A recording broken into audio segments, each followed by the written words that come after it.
start with what? Direct taxes. Marathon. Now our subject is very vast, if you know. Okay, our subject is one of the vastest subject in life. Wherever you want me to solve question, you please tell me, we'll solve. We'll definitely see mock test papers. Now please note this marathon which we are doing right now is applicable for CMA as well as CS students. Okay, but for CS students, marathon the mock test papers are not there.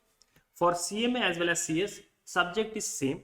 Subject is same in the sense the syllabus is same. Syllabus is same. Okay, the syllabus is same. But for CS, because the mock test paper is not there, we will use the mock test paper of CMA. We'll solve the mock test paper of CMA, in other words, in this class. So chapter wise, as and when I'm covering the chapter, we'll see mock test paper related to that chapter also. We'll see of June attempt also and December attempts also. We'll just discuss those papers. And at the end, we'll discuss the MCQs which are covered over there. So almost how many MCQs will be there? 15 fours are 60 MCQs will be there. And please note, for examination, what should I study for MCQs, sir? Whatever notes you have written, no, more than sufficient. Nothing extra they'll ask you. If you watch this marathon only, if you are just watching this marathon for CMA students specifically, MCQ, that whatever 30 marks is there, no, that will be covered. I mean, that will be sufficient for you to score the 30 marks.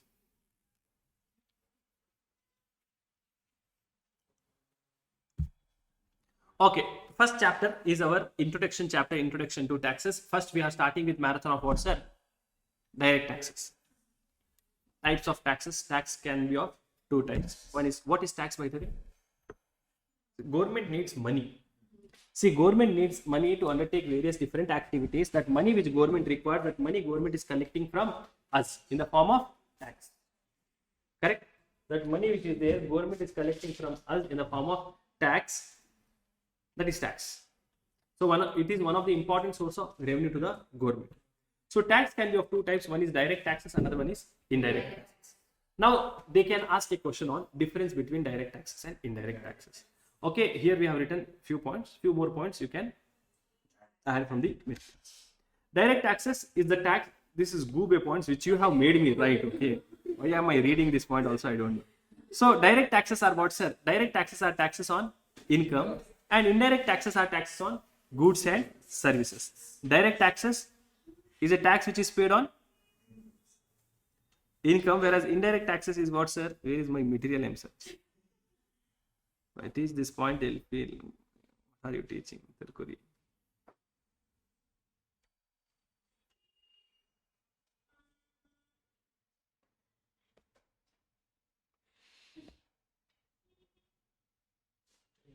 Direct tax is a tax on income. Indirect taxes is a tax on goods and services. Direct taxes, incident impact is on same person, whereas indirect taxes, incident impact is on two different person. Direct taxes are progressive in nature and indirect taxes are regressive in nature. Then we saw constitutional provisions with respect to taxation. Constitutional provisions with respect to taxation, what did we study, sir? We saw that there is Article 265 which says no tax can be levied or collected unless there is an authority of law. Article 245, central government or the parliament has the power to make law for whole of India, and the state government has the power to make law for whole of that state. There is an article called as Article 246 which has a schedule called as schedule number 7. This schedule number 7 talks about three lists. What is that list, sir? Union list, state list and concurrent list. Union list, whatever is there, union list is also called as list 1. State list is also called as list 2. Concurrent list is also called as list 3. Now whatever is there in union list, with respect to that, exclusive power is given to central government to make the law. Whatever is there in state list, with respect to that, exclusive power is given to state government to make the law. And whatever is there in concurrent list, with respect to that, power is given jointly to central government and state government to make the law. Now entry number 82, important. Entry number 82 of union list or entry number 82 of list 1 gives the power to central government to collect taxes on income except on agricultural income. So who can collect taxes on income? Central government can collect taxes on income, except on what income, sir? Agriculture income. And on agriculture income, can taxes be collected? Yes, it can be collected by state government. Power is given in enter number 46 of state list or list 2. Now, what are the sources of Income Tax Act? Now, what are the different places? I mean, what are the different things which you have to study under Income Tax Act? Should I study only Income Tax Act, sir, or should I study something else? When I say income tax law, what should I study? What are the sources of income tax law? You should study Income Tax Act 1961, which contains the main provisions of the law. Income Tax Act. Then you are supposed to study Income Tax Rules 1962, which is supporting to main Income Tax Act. Then you are supposed to study Finance Act. For your examination, the Finance Act applicable is what, sir? Finance Act 2024. And you are also supposed to study notifications and circulars and judicial decisions or case laws. Now, please note, before we continue, I will tell you one thing. Your examination will be divided into direct taxes and indirect taxes. Correct? Direct taxes, majorly the questions will be practical. Okay? You may get only one question for 4 marks or 6 marks. 4, 5 or 6 marks, depending upon how they are changing the question, which is theory.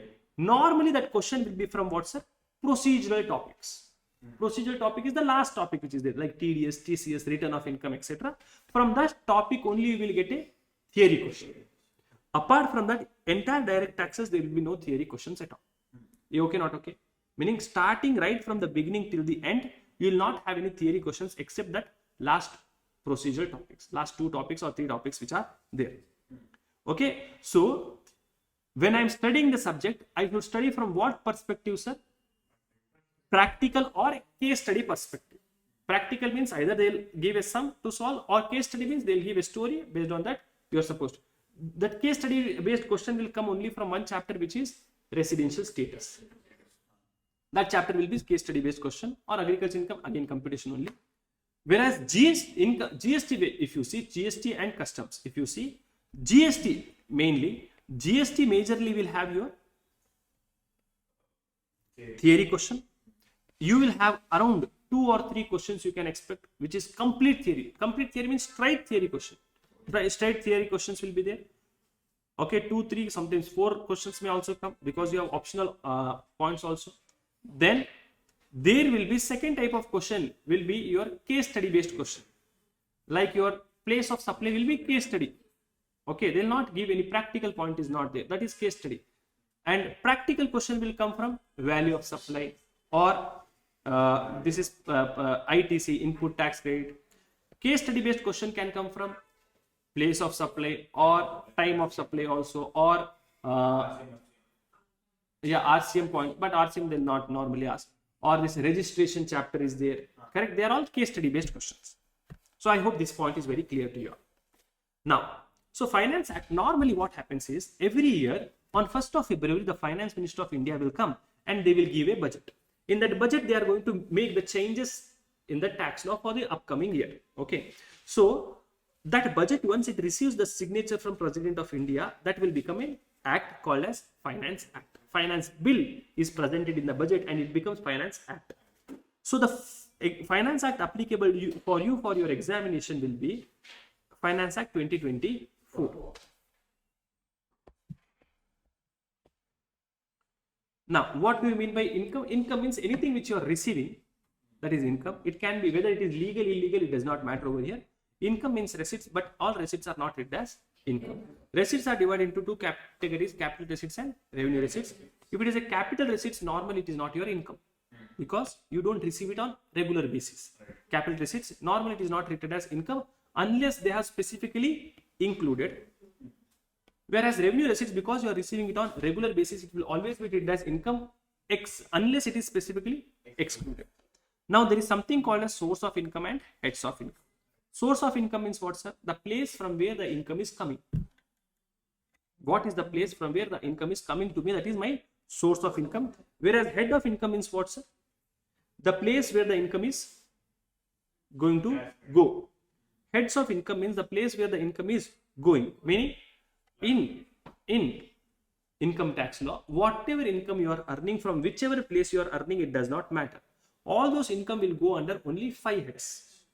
One, income from salary, if it is a salary income. Then income from house property, if it is a house property related income. Income from business or profession, if it is a business or profession. Income from capital gain, and income from other sources. What do we do under income tax law? Majorly 2 things are supposed to be done under income tax law. The question can either be with respect to computation of income. Income can be under each heads. There will be a question on computation of income, or computation of your total income, and computation of tax on your total income. Now, section 4 is the charging section. Section 4 of Income Tax Act is the charging section of income tax, which says, now I'll also tell you which are the important sections when we are studying. Okay, you can write it separately in the first page or somewhere, so you remember this section. This meaning, sir, should I quote the section number under income tax law, sir? Not required. Should I quote the section number under GST, sir? Not required. Normally not required. But there are some section numbers which you should definitely quote, because it will have add weightage to your answers. Okay, income tax is something which you are studying for the first time, so they will not expect you to know the section number, write the section number, nothing like this.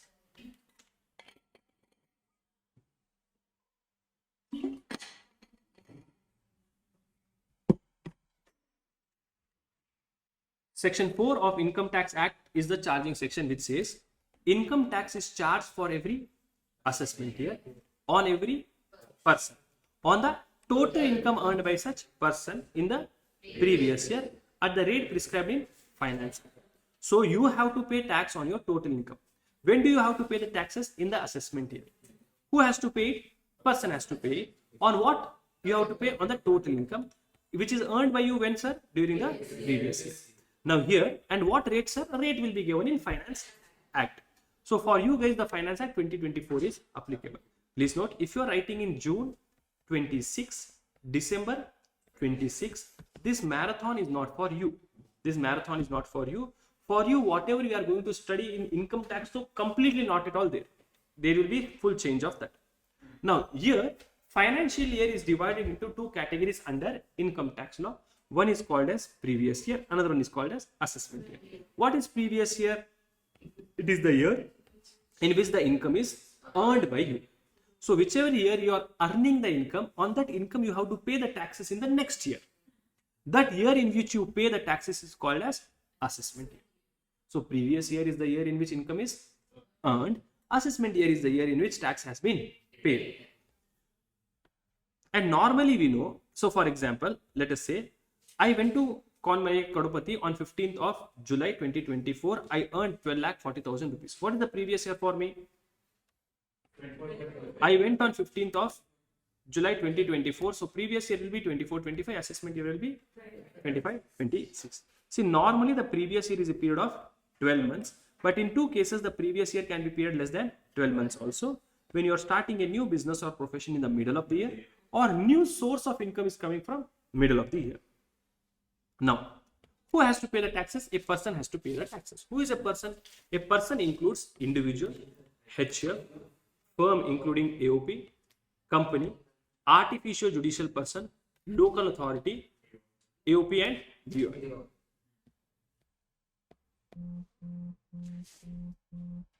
One second.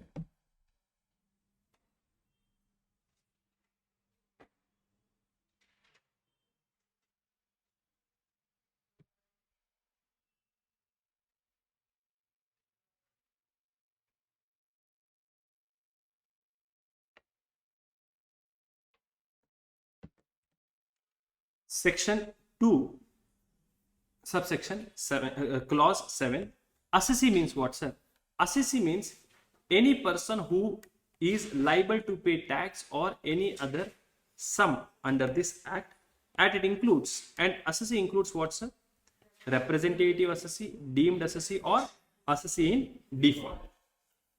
See, normally this is a theory question which may come in the first chapter if it comes. Normally, normally the chances of coming is less, but if they come, normally the income is earned in the previous year, and on that income you pay the taxes in assessment year. This is the general rule or normal rule, but it has some exceptions. There are 5 exceptions. Meaning in these 5 situations, the income which you are earning in the previous year, on the tax also you should pay in previous year itself. Which are these 5 cases? Income from shipping business of a non-resident, income from a income earned by a person who is leaving India. Now we don't know whether he is going to come back to India or not. Or income of an AOP, BOI, artificial judicial person formed for a particular purpose. A person who is likely to transfer property to avoid taxes, or income from discontinued business. You have closed your business, so we don't know whether you are going to pay me the taxes or not. Now the tax rate for your examination, normal, first we will study about general tax rates. So normally general tax rates under optional regime. So if you are an individual HU of AOP, BOI, artificial judicial person, who are covered over here in case of individual, any individual who's resident person aged 60 less than 60 years, and if you're a non-resident person irrespective of age, you don't have to pay taxes up to 2.5 lakhs, and from 2.5 lakhs to 5 lakhs 5%, 5 lakhs to 10 lakhs 20%, and more than 10 lakhs you have to pay 30% tax to me. Now there is a limit up to which you don't have to pay any taxes. That limit is called as basic exemption limit.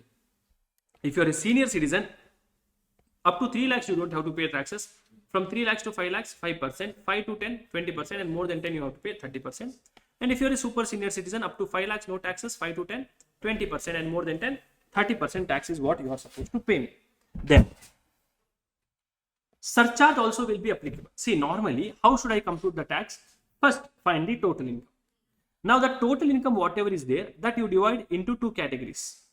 Whether the total income is at income taxable at slab rate or it is income taxable at special rate. So if it is an income taxable at special rates, you have to compute the taxes at special rates. That we will see. I mean, how to compute we will see.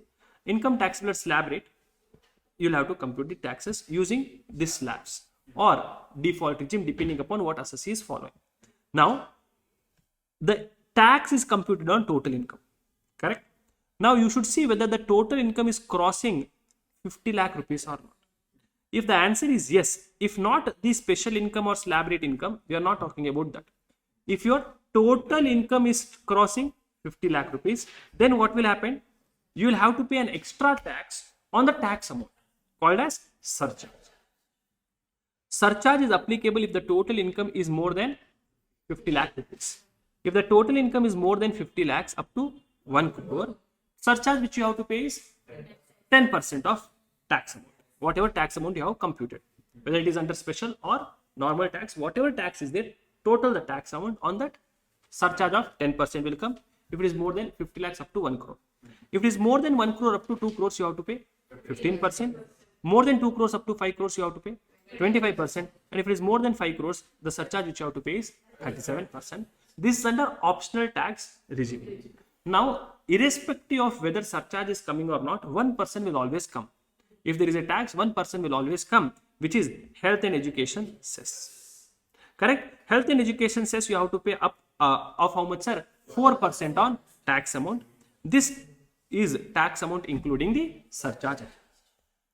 Now, I'll just give one question. Fadafat to tell me what is the answer.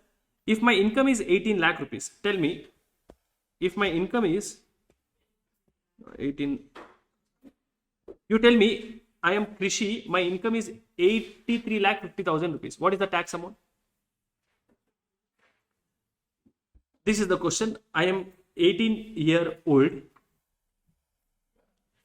and my income is how much, sir? 83 lakh 35,000 rupees.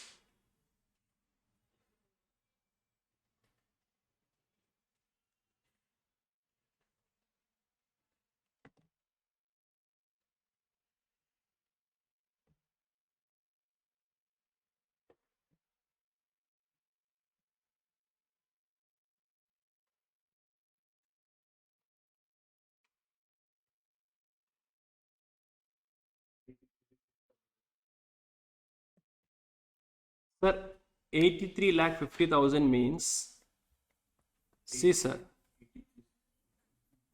up to 10 lakhs it is how much? 1 lakh 12,500, and on 73 lakh 50,000 I will apply 30%. How much is it? 73,50,000. I will apply 30%. How much?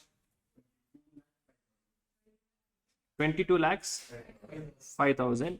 So the total of this is 23 lakhs 17,500. On this, can I say because income is more than 50 lakhs, I'll apply 10% surcharge? 2 lakh 31,750 rupees. 25 lakhs 49,050 rupees. And on that 4% health and education cess.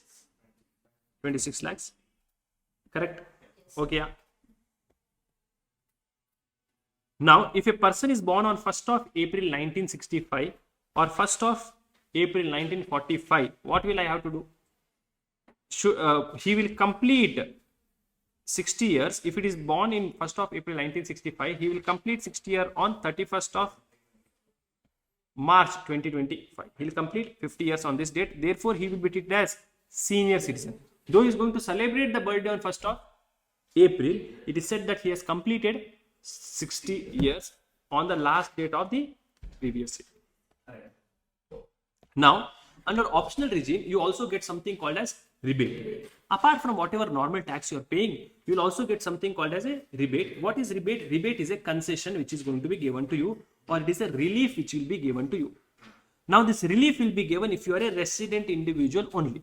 You should be a resident for taking the rebate, and your total income should be how much, sir? Up to 5 lakh rupees. You should be resident and your total income should be up to 5 lakh rupees. How much rebate will you get? Whatever tax amount is there, or 12,500 rupees, whichever is less. Now, rebate will be given before applying your cess and surcharge. Now, rebate will be given. You tell me one point. Rebate will be given against all the income except which income? Except which income? Except long-term cap gain under section 112A. Why? Because already they are getting 1,25,000 ka benefit. We'll study that point later, but because we are studying it. Okay, rebate. Rebate, you know, concession will be given if the income is up to only 5 lakh rupees. So you should be very carefully, you should check the question, how much is my income? Now, then margin relief concept, you know, margin relief. What is margin relief, you tell me? If your income slightly more than surcharge limit, you will, because of surcharge, your tax amount will increase. So what will they do, sir? They will give us marginal relief.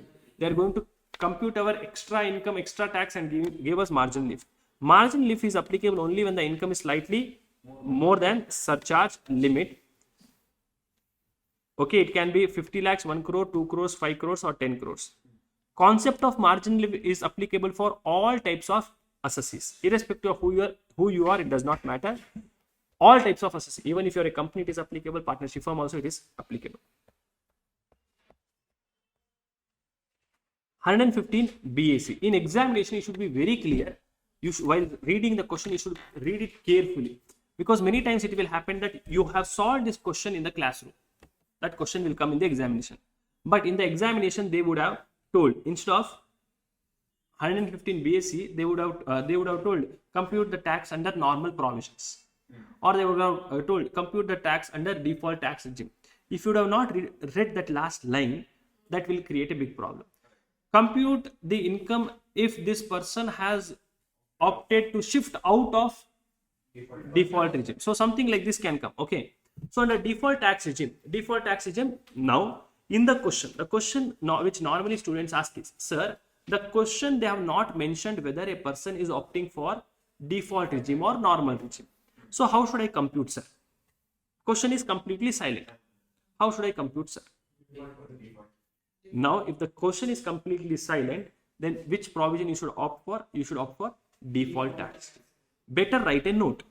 Since the question is silent, we have opted for default tax regime for computing the tax amount and income.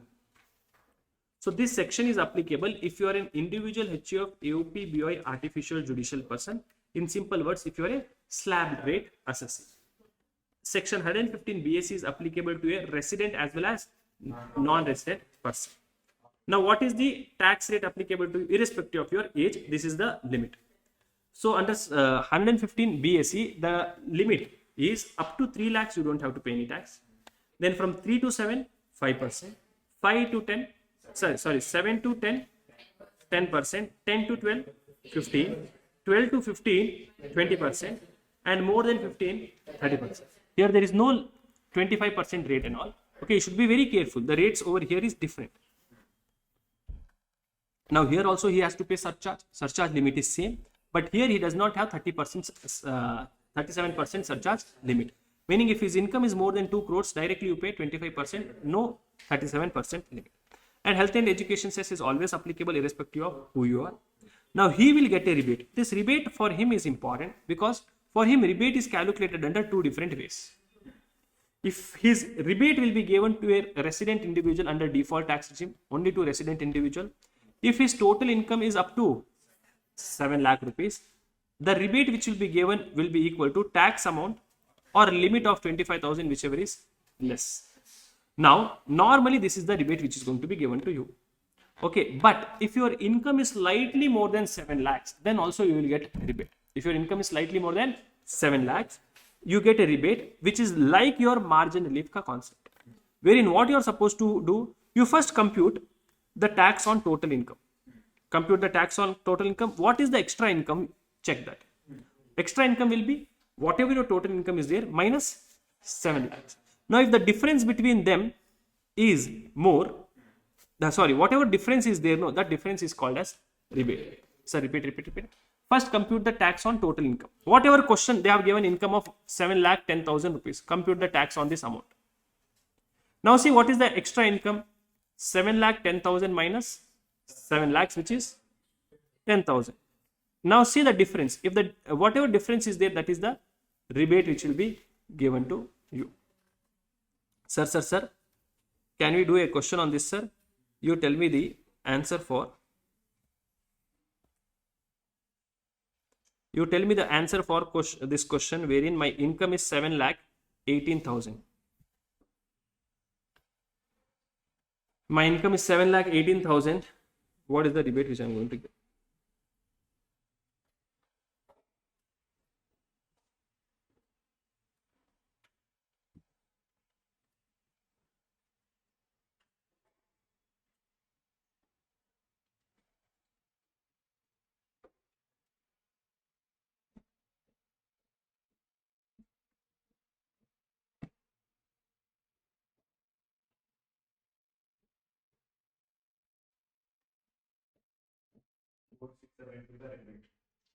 One answer I have received.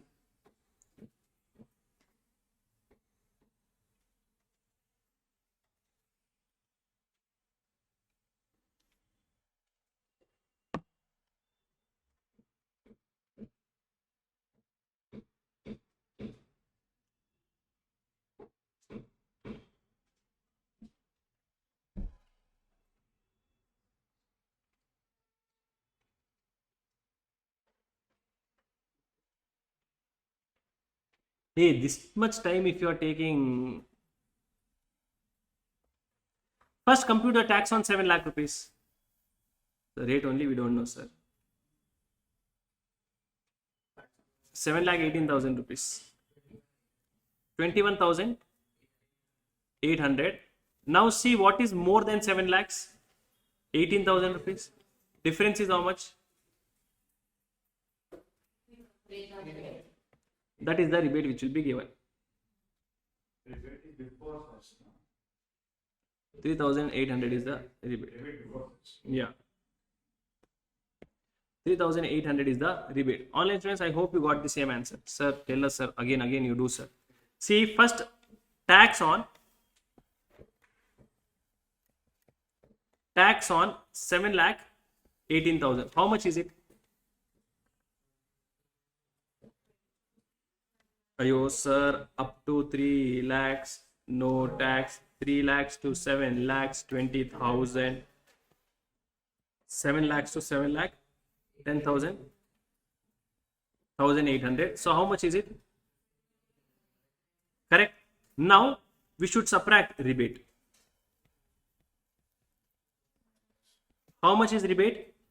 Tax amount minus extra income. Extra income is what, sir? 7,18,000 is my income. How much is from that subtract 7 lakh rupees? How much is it? 18,000. So extra income is 18,000 rupees, which is how much, sir? 3,800. So this is the rebate. Whatever is left over, what is that amount? 18,000 rupees. Huh? On that you will apply cess of 4%. 18,720. 720 is the cess. Okay. Yeah. Now tax rates for company. If you are a company, for you, if you are a domestic company, for you the tax rate will be 30%. If the turnover or gross receipts in the previous year is previous year 22-23 is up to 400 crores, then the tax rate for you will be 25%. See, normally for domestic company, what is the tax rate, sir? 30%. Normally for domestic company, the tax rate is 30%. But if the turnover of domestic company for the year, which year is it? 22-23 is up to 400 crores, then it is 25%. If the company was not there in 22-23, I will not have turnover of 22-23. So what is the tax rate applicable to me? 30%. This year the tax rate will be 30%. So that company should be there and the turnover should be up to 400 crores. Only then in the current year the tax rate will be 25%. If you are a foreign company, for you the tax rate is 35%. Now surcharge is also applicable. For surcharge will be applicable for companies if the total income is more than 1 crore. Up to 10 crores. For domestic company it is 7% on tax amount, and for foreign company it is 2% on tax. And if the total income is more than 10 crores, for domestic company it is 12%, and for foreign company it is 5%. Health and education cess will be applicable at what, sir? 4% of tax. Now for a partnership firm, the partnership firm or an LLP or a local authority, the tax rate applicable will be flat 30%. Even 1 rupee income is there, flat 30%. Similarly, company also flat 30%, flat 25%, or flat 35%. Flat rate, meaning even 1 rupee income is there, they have to pay the taxes. Surcharge will be applicable for firm if the income is more than 1 crore. Surcharge applicable is 12%. And health and education cess will be applicable at 4% on tax including surcharge. Now cooperative society, if you are a cooperative society, up to 10,000 of your income, you have to pay a tax of 10%. If your income is more than 10,000 up to 20,000, you have to pay 20%. More than 20,000, you have to pay 30%. Surcharge will be applicable if the income is more than 1 crores up to 10 crores. How much is the surcharge? 7%. And more than 10 crores, 12%. From exam point of view, if you ask me, should I study this? Don't waste your time. Meaning you just have to know, but they'll not ask any question from all these points. Health and education says compulsory applicable. Now special tax rates. Special tax rate is applicable if special tax rates is applicable for you. Special tax rates. Long-term capital gain. If the transfer is before 23rd July 2024, tax rate is 20%, and you will get indexation benefit also. If the transfer is on or after 23rd July, the tax rate is 12.5%. No indexation will be given. Long-term capital gain under section 112A, transfer is before 10%, afterwards 12.5%, and the gain in excess of 1,25,000 is only taxable. Money which is earned by you more than 1,25,000, only that you have to pay the taxes. And 111A, short-term capital gain before 23rd July 15%, after 23rd July tax rate is 20%. For casual income such as lottery, betting, gambling, tax rate will be flat, what's sir? 30%. And 115 BAC, online money games, tax rate is 30%. Undisclosed income or deemed income, the tax rate will be 60%. Please note, one of the exam, the question was asked was, Dilip has an undisclosed income of 5 lakh rupees. What is the total tax liability? What is the total tax which Dilip has to pay? Yeah.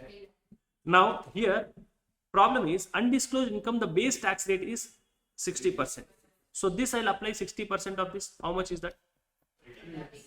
So this is the base tax which I have to pay.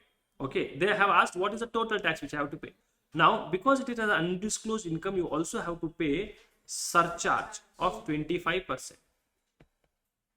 On 3 lakhs 25% is 75,000 rupees. Now, on this total amount, 3,75,000, I have to pay 4% health and education cess. 15,000, huh?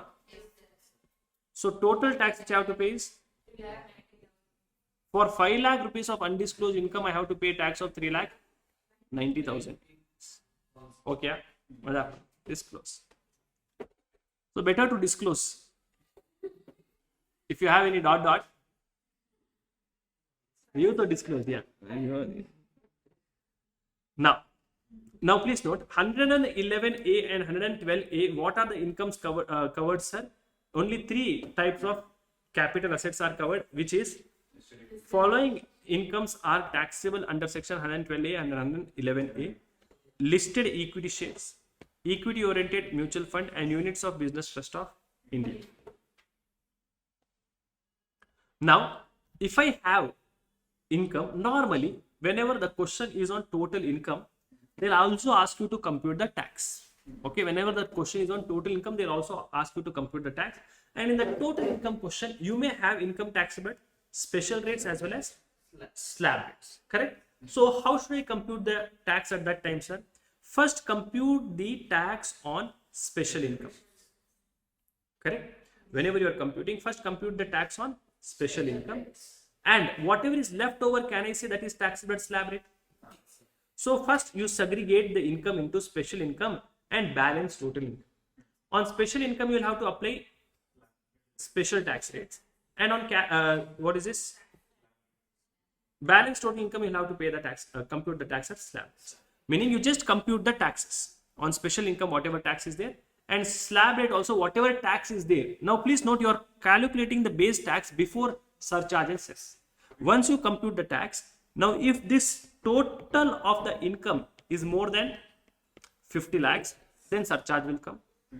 And on that amount, you will add health and education cess to find the total tax liability.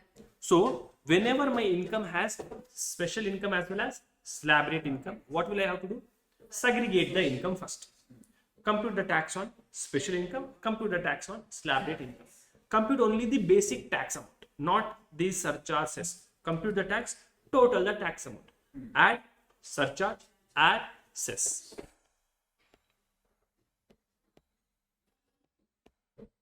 Now, important points: your total income as well as the tax amount should be rounded off to the nearest multiple of 10. Nearest multiple of what, sir? 10. So if the last digit is 4, round it off to the previous multiple. If the last digit is 5 or more than 5, round it off to the next multiple of 10. Then rebate under section 87A is available if your total income is up to 7 lakhs or 5 lakhs. Correct? No.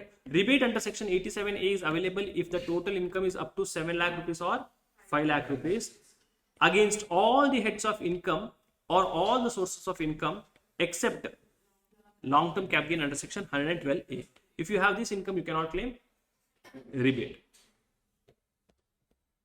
Normally, basic exemption limit is there, no? Basic exemption limit up to 3 lakhs, 2.5 lakhs, 5 lakhs, I don't have to pay any taxes. That basic exemption limit, you should adjust against which income, sir? Slab rate income. So normally, basic exemption limit should be adjusted against the income taxable at slab rates. However, if the basic exemption limit is not fully utilized or adjusted against the slab rate income, if you are not able to fully utilize, then the unutilized basic exemption limit can be adjusted with which income, sir? Special rate income, except casual income and undisclosed. Okay. Now, normally, what is the surcharge if the total income is more than 2 crores? 25%. If it is more than 2 crores, 25%. See, if it is more than 50 lakhs, 10%. More than 1 crores, 15%. More than 2 crores, 25%. But there are totally 4 incomes called as GUBE incomes. On this 4 income, the surcharge should be maximum how much, sir? 15%. I cannot levy more than 15%. Which are these 4 incomes? Long-term capital gain under section 112 and 112, short-term capital gain under section 111, and dividend income. On these incomes, maximum surcharge which you can levy is how much, sir? 15%. Okay, yeah. Now, the next topic for our discussion is what's sir? Residential status. Residential status, residential status, residential. What is the next chapter? Agricultural income you have written. Okay, agricultural income. Next chapter for our discussion is agricultural income.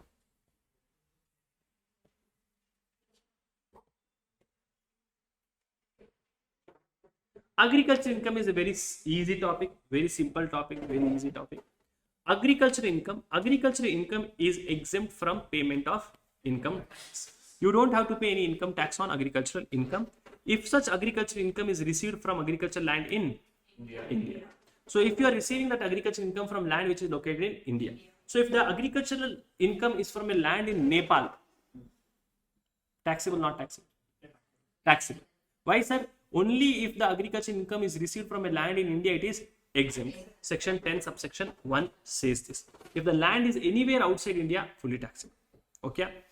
Agricultural income means what, sir? Any rent or revenue derived from agricultural land located in India used for agricultural purpose, or any income from agricultural operations, or income from farmland or a farmhouse or a dwelling unit on agricultural land, or income from nursery, plantation or seedling. Now, agricultural activity means what, sir? Check in agriculture what work you are doing, basic operation or subsequent operation. Basic operation is up to the sprouting of that, up to the stage of germination. That is called as basic operation. If a person is doing only basic operation, entire income is agriculture income. If he is doing subsequent operation, entire income is what income? Non-agriculture income. Rule number 7 is there, which talks about if there is a question on agriculture income, normally this will be on this rule only. If a person has agricultural income wherein the product which is cultivated by him, he is putting some process and selling it. So the income which is going to get is both agricultural as well as non-agricultural income. So in such cases, composite income from sale of agricultural produce. Agricultural produce is sold by you in raw form. If you are selling it in raw form, so our example, we took example of potato. Potato, I took it from the ground. Mud is also there in the potato. I have not even cleaned that mud. I have selling it in raw form. Entire income will be treated as agricultural income. I have sold it after some processing, meaning I have washed that and removed the mud. Now whatever income I am going to receive, that income will be called as now that income after some processing. Now the process which I applied, was it mandatorily required to sell agricultural produce? Was that process required to sell potatoes, sir? If I wash and sell the potatoes, people will buy the potatoes. Correct me. So that process was mandatory. So in such cases, my income will be fully exempt because it is agricultural income. If the process which I have applied is not a mandatory process, if that process which I have applied, it is not a mandatory process, meaning I have cut the potatoes, not boiled in oil, boiled only we say, fried it in oil, and then I sold that chips. Now, was this process mandatory, sir? No, sir. So, potato, the process is not mandatory for selling agricultural produce. In such cases, whatever income I get now, fair market value of agriculture produce used for further processing, take that, less cost of cultivation. You should first take the market value of agriculture produce which is used for making potato chips. Because I am not selling it, if I would have purchased it from, if I would have sold it in the market, how much I would have paid it? Market value of that minus cost of cultivation, that will give you agriculture income. Business income, how much will be business income, sir? Take your sale value of what? Potato chips. The chips, subtract the cost of processing, oil cost, heating cost, cost of processing, subtract fair market value of agriculture produce which is used for further processing, which is nothing but if I would have bought these potatoes from the market, I would have paid money, no? That money. Difference is business income. Now, in case of three businesses, in case of tea, coffee and rubber businesses, they have told, don't break your head, I will only tell the rate. If you are growing and manufacturing tea, coffee and rubber, if you are growing and manufacturing tea, 60% will be your and 40% will be business income. If you are growing and manufacturing coffee, which is grown and procured by you, 75% is and 25% is business income. If you are growing and manufacturing coffee which is grown, queued, roasted and grounded by you, 60% is agriculture income, 40% is business income. If you are growing and manufacturing rubber, 65% is agriculture and 35% is business income. Correct? Yeah. Now there is also a concept of partial integration in agriculture chapter. What is this concept of partial integration telling us? If normally to whom is it applicable, sir? To slab rate people. Okay. So if your agricultural income is more than 5,000 rupees and if your non-agricultural income is more than basic exemption limit, then this concept of partial integration is applicable. To apply the concept of partial integration, all the conditions should be satisfied. What are the conditions? First, you should be an individual HU of AOP, BOI, artificial judicial person, and your agricultural income should be more than 5,000. Basic exemption limit should be more than, a non-agricultural income should be more than basic exemption limit. So in such cases, if you satisfy all these conditions, what will happen to you, sir? While computing your agricultural income, what should I do, sir? While computing the tax, first compute the tax on agricultural income and non-agricultural income. Combine both of them and compute the tax. Then add your agricultural income to basic exemption limit. See, because agricultural income you don't have to pay tax. On basic exemption limit also you should not pay the taxes. So you add both of them. Okay, you add both of them, you compute the tax. Whatever tax you have got under step number 2, subtract it from step number 1. Difference amount is the tax which is payable by you. On that amount add cess, surcharge, whatever is.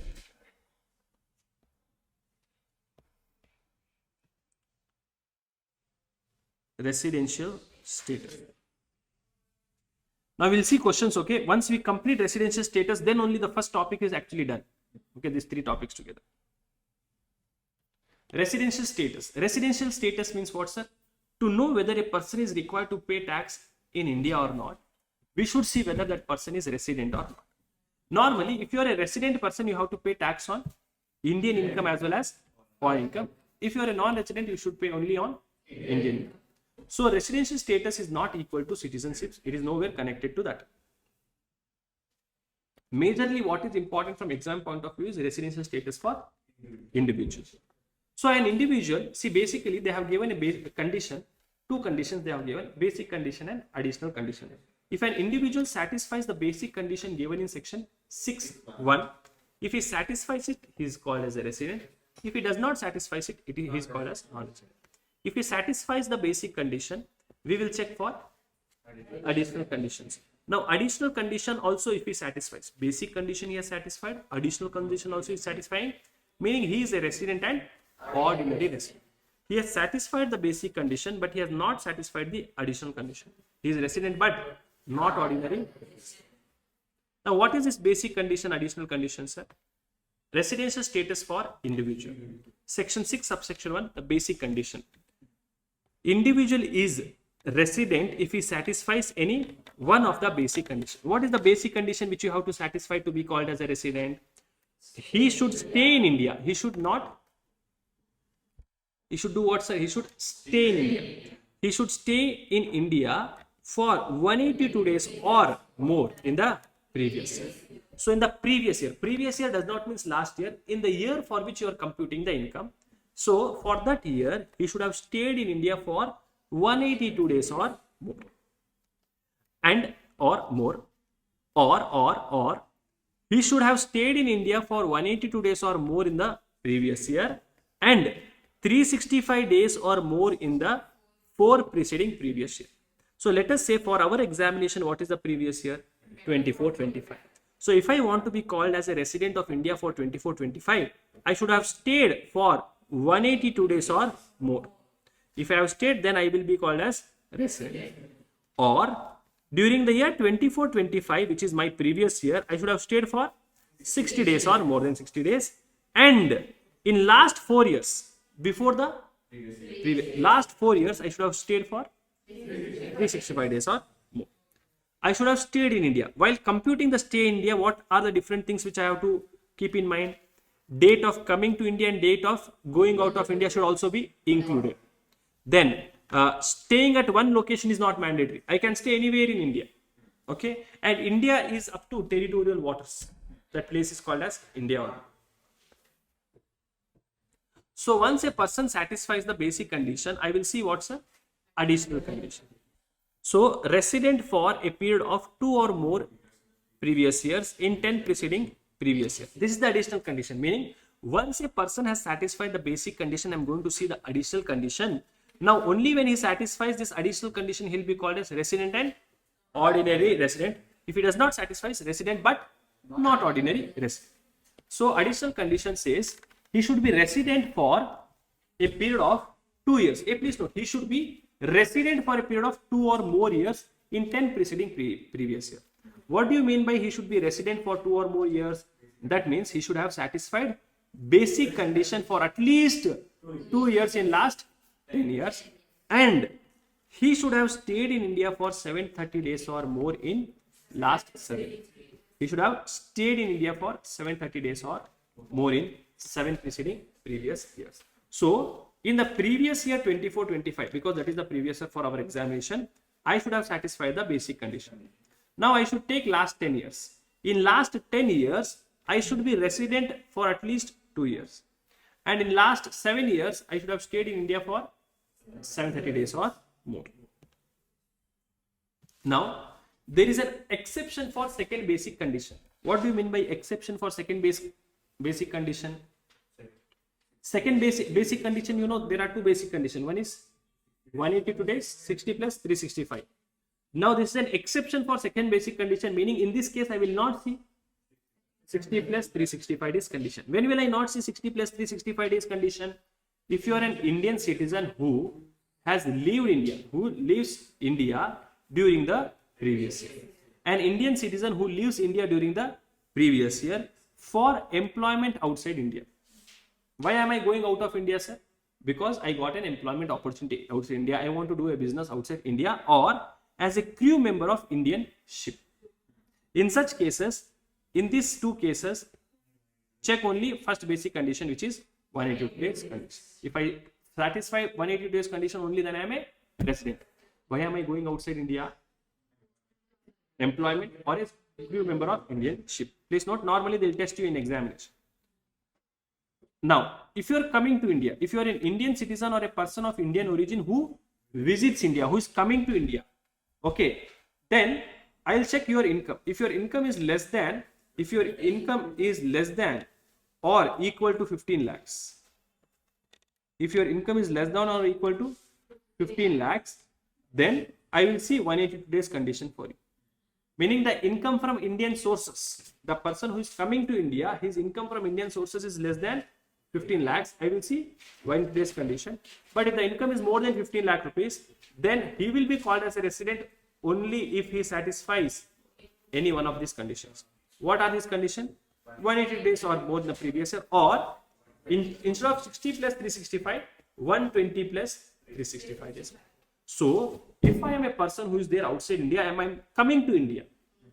If I am coming to India, then for me, the condition applicable will be 120 plus 365 or 180 days condition.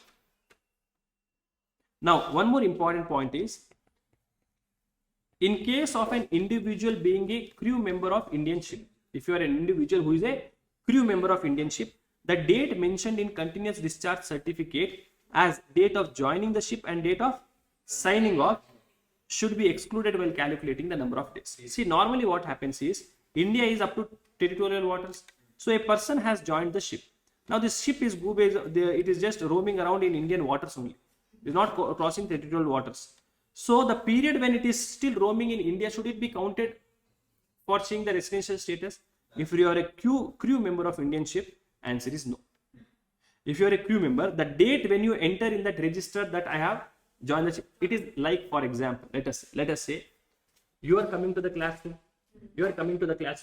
While coming to the classroom and while going back home, they made a rule that you should mark your attendance. You should say, yes, I have come. Then while going, yes, I am leaving now. You should write your timing. Now in between you go for toilet. Will you write again? I hope you are understanding. Correct? No. In between you are taking some break. Say you want to drink some water, or you had come, you have to meet that person. Now, will you write that dot it is coming 5 minutes? Please give me. Correct me. So they are telling in between if you go and come, from the time when you have entered till the time you are going out, that time is there, no, should be excluded. That time should be excluded. Meaning from the time you have entered in that register as I have joined the ship. Now the ship can do anything in India. No problem. Okay, no problem. That date will not be taken into consideration. Now deemed resident means what, sir? If you are an individual who is an Indian citizen and who lives outside India, who is not staying in India, he is staying outside India, who is coming to India for a visit during the previous year and has a total income more than 15 lakh rupees from Indian sources, and he is not a resident of any other country, then he will be deemed to be resident of India. Then for HUF, residential status is based on his control and management. Control and management means the place where all the managerial decisions are taken. It does not matter where you are staying, where Karta is staying, where the HUF members are staying. What matters is where you are taking the decision. If the control and management is happening wholly or partially in India, HUF is treated as resident of India. But whereas if the control and management is wholly outside India, HUF is treated as non-resident of India. Now once HUF becomes resident of India, I will call Karta and I will check the additional conditions for Karta. I will not check the basic condition for Karta, I will check the additional condition for Karta. So once Karta satisfies the additional condition, HUF will be resident and ordinary resident. If Karta does not satisfy additional condition, HUF is resident but not ordinary resident. For company, Indian company is always a resident of India, and for foreign company, I will see poem, place of effective management.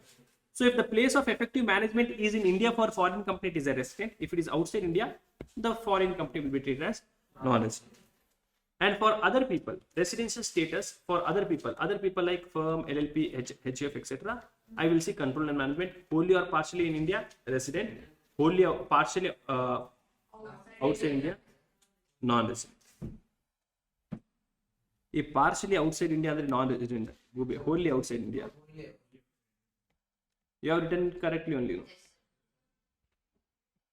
Now, scope of total income. This is where this residential status chapter becomes important. Whether a person has to pay tax in India or not. Now, an individual and an HUF can be divided into 3 categories, whereas this category is not available for others. For a company, firm, either resident or non-resident. Okay, and individual can be divided into resident and ordinary resident but not ordinary resident and non-resident. Now, if it is an Indian income, what is important for you? You should check whether the income which is there is an Indian income or foreign income. If it is an Indian income, that on that Indian income, irrespective of who you are, everyone has to pay the taxes. On Indian income, who has to pay the taxes, sir? A resident and ordinary resident but not ordinary resident, as well as non-resident. Everyone will have to pay tax in India on Indian income. But if it is a foreign income, if you are a resident and ordinary resident, definitely you will have to pay the taxes. If it is a foreign income, resident and ordinary resident, definitely you will have to pay the taxes. But if you are a resident but not ordinary, normally should not pay the taxes. Similarly, non-resident also should not pay taxes on foreign income. But there is one foreign income on which resident and ordinary resident also will have to pay taxes in India. I will repeat. On Indian income, who has to pay taxes? Everyone. On foreign income, who has to pay taxes? Resident and ordinary resident only. But there is one foreign income on which resident but not ordinary resident also will have to pay taxes, which is the income from business controlled or profession set up in India. Okay, not okay. What is an Indian income? Income received in India is an Indian income. Whatever income you are receiving, I don't care where you are earning it. If it is received in India, it is an Indian income. Income deemed to be received in India. These 4 incomes are deemed to be received in India. Which are the 4 income? Employer contribution to RPF more than 12%. Interest credited to employee ka RPF beyond 9.5%. Transfer from unrecognized provident fund to recognized provident fund. Employer contribution to pension scheme of 80cc D. Income accrue or arise in India. income accrue or arise in India means income is getting generated from India.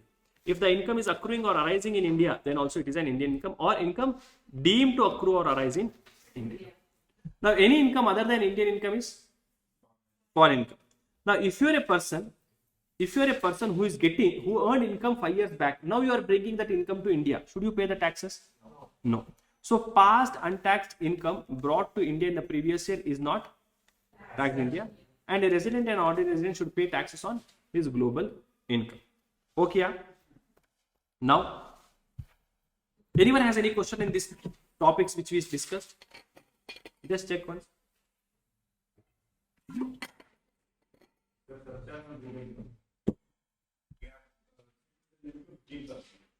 Huh.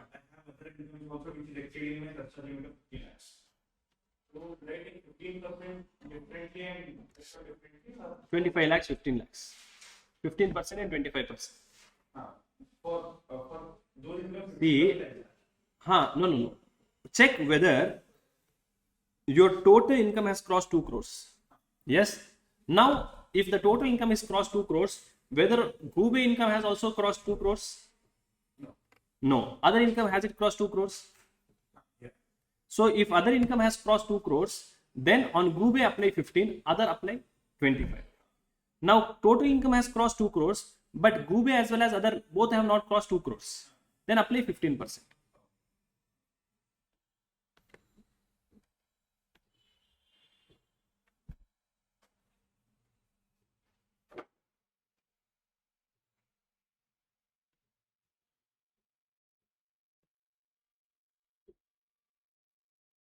One second. This will be with questions.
Okay.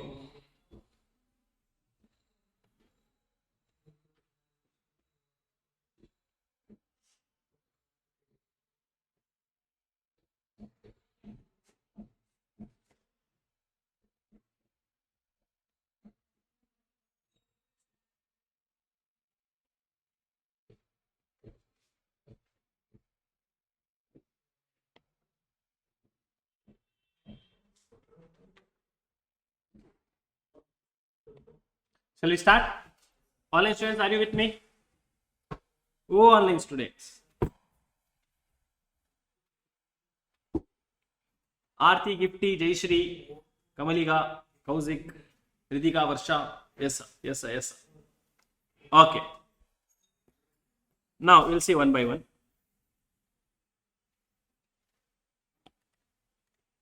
Now, we'll see from which attempt, sir? From June 26 to mock test. 22 I will be see. Please note, Goobism you should not do. Okay. Like your accounts paper, costing paper, we cannot discuss past 10 years paper, past 5 years paper. For DT, IDT, if you by any chance, by mistakenly you solve that paper and go to exam, I pay only. Are you understanding? Income tax, in GST to still we can see, but income tax to never see. Okay, I am telling you, those who are writing examination in December 25, you by mistake also, if you are not clearing the paper, you write in June 26. I pay only if you study the same law, meaning entire law is changed. income tax. So 10 years. June 26, 2 papers are there. December 26, 2 papers. We are discussing mock test paper, exam paper. Huh? Yeah, June 25 and December 25 will be same. Yeah, that will be same. Now this question, Ram provides the following details of income calculated. This is your textbook question. Now one by one, fatafat, we'll just discuss, okay? We'll just discuss. So they are telling if he is an ordinary resident, whether it is taxable or not taxable, if it is a not ordinary resident and non-resident. Salary received in India. What is this income? Salary received in India, Indian income. So can I say, just mark Indian income or foreign income? Income so taxable for everyone. Hello. Income from tea business in Nepal being controlled from India. Foreign income or Indian income? It is a foreign income, but it is controlled from India, therefore it will be taxable for resident and ordinary resident and resident but not ordinary resident. It will not be taxable for non-residents. Interest on company deposits in Canada. 1/3 is received in India. So can I say 1/3 is Indian income? So for resident and ordinary resident, 30,000 will be taxable. And for others, 1/3 which is received in India is taxable. Profit from business in Mumbai controlled from UK. Business is in Mumbai. Therefore, Indian income taxable for everyone. Profit for the year 22-23 from business in Tokyo remitted to India. So from some 22-23 ka profit, now they have sent it to India. Is it taxable? Not taxable. Income from property in India but received in US. Can I say Indian income? Taxable for everyone because property is in India. Income from property in London received in Delhi. Indian income taxable for everyone. Income from property in London received in Canada. Foreign income taxable only for resident and ordinary resident, not for others. Income from business in Zambia but controlled from Turkey. Foreign income, correct? No. Taxable only for resident and ordinary resident, others it is not taxable. Correct? We'll see now. So this we have written like this. And now, we have not totaled it all. Anyways, it is your book question. Book question, exactly this is book question. So this is the answer for this question.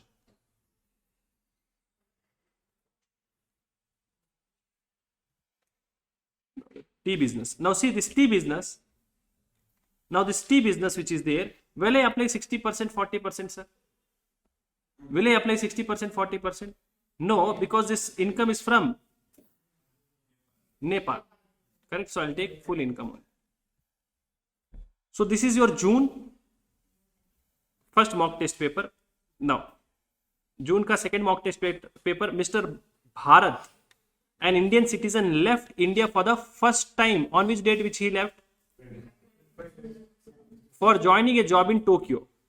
Now tell me what is the provision which I am going to see. Determine the residential state of Bharat. So here can I say this is an exception to what? Second basic condition. So if you are a person who is going out of India as for an employment, if you are an Indian citizen who is going out of India for an employment, I will see 182 days ka condition. So, for determine the residential status of Bharat. When is he leaving? 25th of September. So 25th of September this year, 24-25, how many days he has stayed in India? 30 April, May, June, July, August, September. What is the total? 178. 178 days, huh?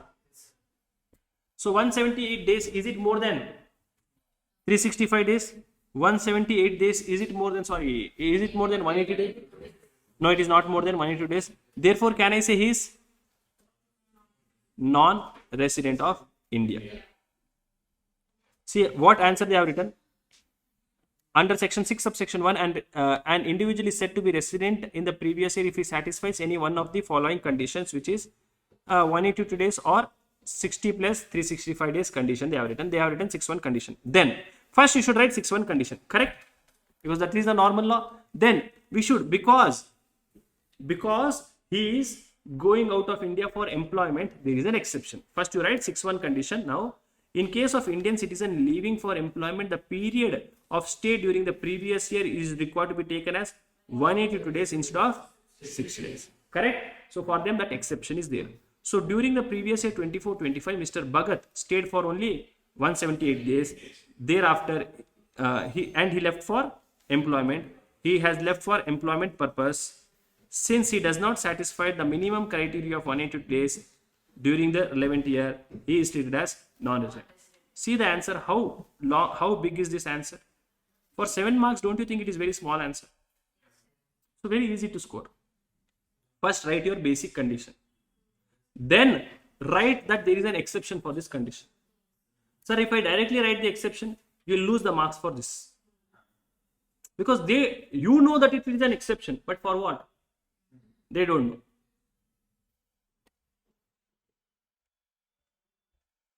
Mr. X, aged 19 years, left India for the first time on 31st of May 2024. Examine his residential status for the previous year if he has left for employment and if he has left for work tour. For the first time he is leaving. Tell me I am leaving for employment, whether I am resident or not. Sir, can I say 31st May, that means 30 plus 31, 61 days I was in India for the year 24-25. If I am going for employment, am I a resident? No, sir. Why I should see? 180 days. What if I am going for a world tour?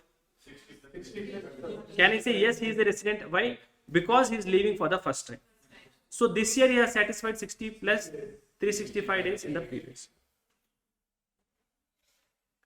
So yeah, second case he is a resident and ordinary resident because he is leaving for first time. During the previous year 24-25, Mr. X was in India for 61 days as shown below, which is 30. You don't have to write for the full year like this, okay? During the previous year 24-25, X stayed in India for 61 days. Further, he was in India for more than 365 days in last 4 years. Though that information is not given, should I compute that he has stayed in India for more than 365 days? No, I know because he has left for the first time. So since he left India for employment purpose, condition section 6 subsection 1 clause C. Now you don't have to write this section out. Okay. This you can directly write. Since he has left from India for the first time, second basic condition is not applicable directly. Second basic condition is not applicable. He shall be treated as resident only if he satisfies 182 days condition. Mr. X is not a resident in India for the previous year 24-25. Why? Because he has not satisfied 182 days condition. Since he left on a world tour, if you are going for a world tour, there is no exception, it will be applicable, which is not an exception to section 6.1. Satisfying any one of the condition will make him resident of India. Since he satisfies second condition of 6.1, he is resident. Further, he is also satisfied dual condition of 6.6. Therefore, he is resident and ordinary resident. One more question. X came to India for the first time in July 2024. From July 2024, 24 to July 2020. From 24 July 2020 to 25th December 2021, he was in India. Again, he came to India on 5th of August for employment purpose and left India on 25th of November 24 permanently. Compute his residence if he is a foreign citizen, Indian citizen. Nice question. Tell me fast. Yeah.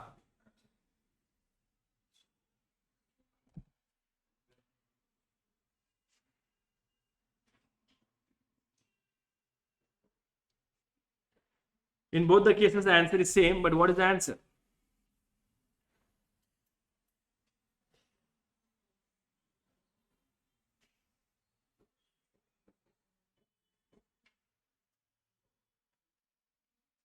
Now please note, this year means previous year, 24-25, how many days he stayed in India?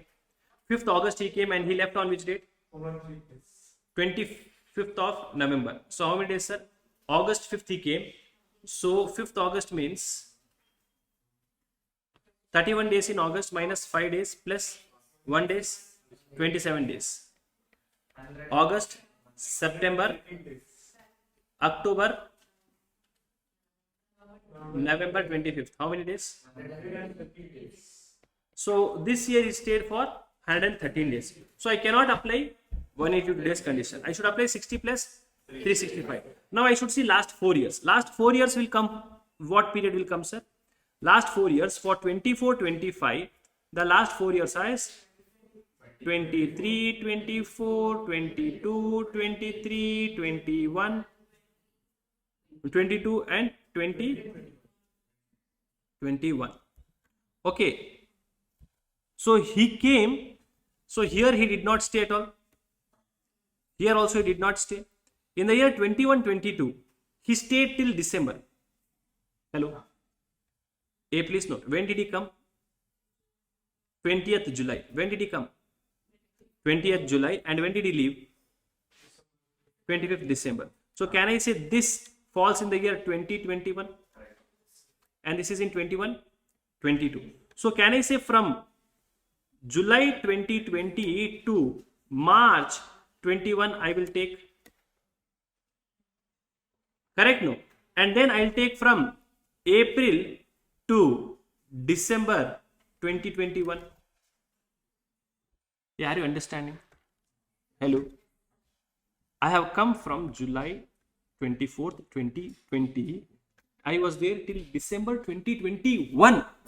I came in 2020. I was there till 2021. Can I say I was there for more than 365 days? Correct? See, because 1 year will be completed on 24th July 2021. I was more than 1 year. So I was more than 365 days. Without writing this only, can I say I was there for more than 365 days? So can I say I am satisfying 60 plus 365 days condition? Hello. I am satisfying 60 plus 365 days condition. So if I am a foreign citizen who is coming to India, will he be treated as a resident? Yes. For which year? 24-25. He is resident, but why is not ordinary resident? Because last 10 years condition is not satisfying. Last 7 years condition is not. And what if he is an Indian citizen? Answer would be same. Okay, because he is coming from outside India. Irrespective of who he is and irrespective of for what purpose he is coming, whether you are a foreign citizen or Indian citizen, the answer will be same. Have you understood this? Where is the answer for this? Okay, for this answer is not there because it is not released yet. Is this clear?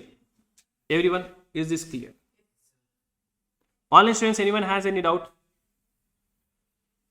Online students.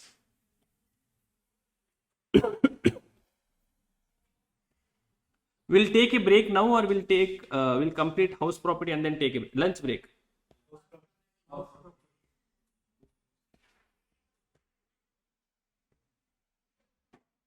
Income from house property, very easy topic. Compulsory question will come. Okay.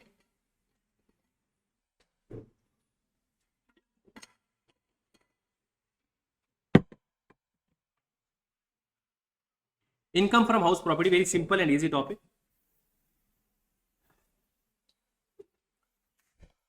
Income from house property. Now, from a house, section 22 is the charging section, which says, again, what type of question will come? Computation only will come. Rental income or annual value of house property will be taxable under the head income from house property if two conditions are satisfied.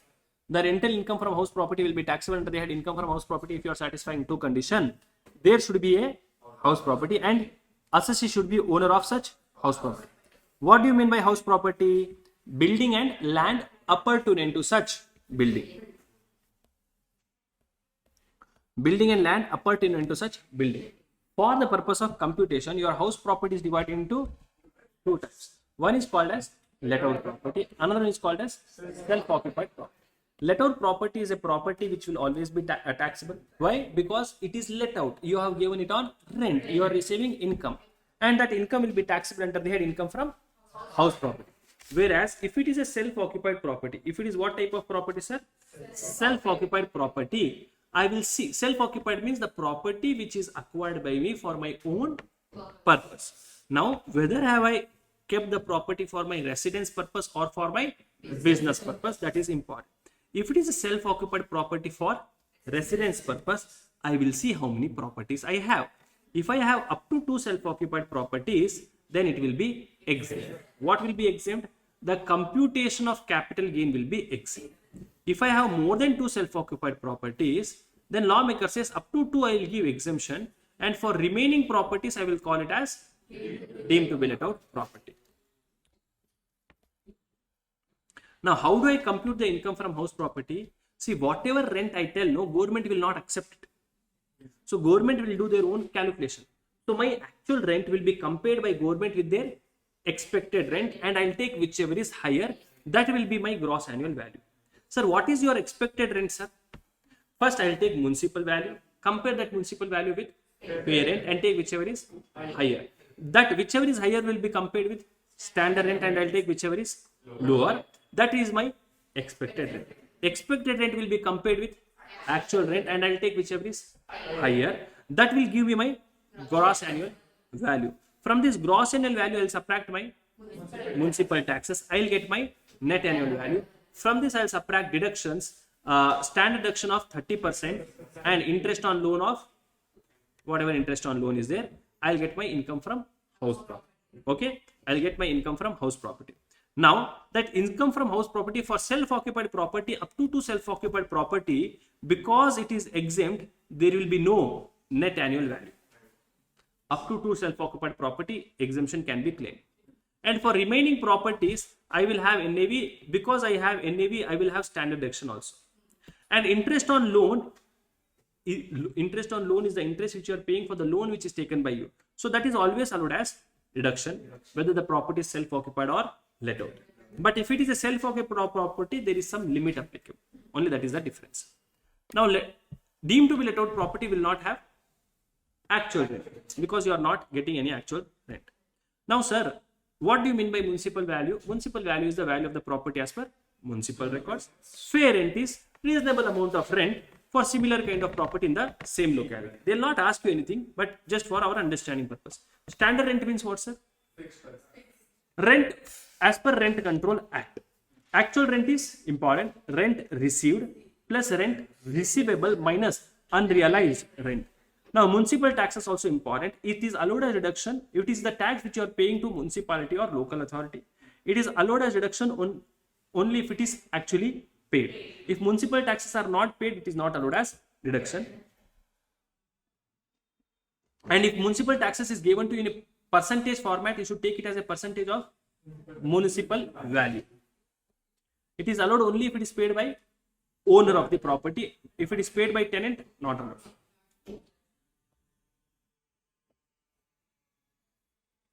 Now, actual rent is what, sir? Rent received plus rent receivable minus unrealized rent. Now, you can subtract unrealized rent. What is unrealized rent? Rent which you are supposed to receive, which you never going to receive. See, rent received is whatever you have actually received. Receivable is he has stayed but not paid the rent. Unrealized is he has stayed and never going to pay.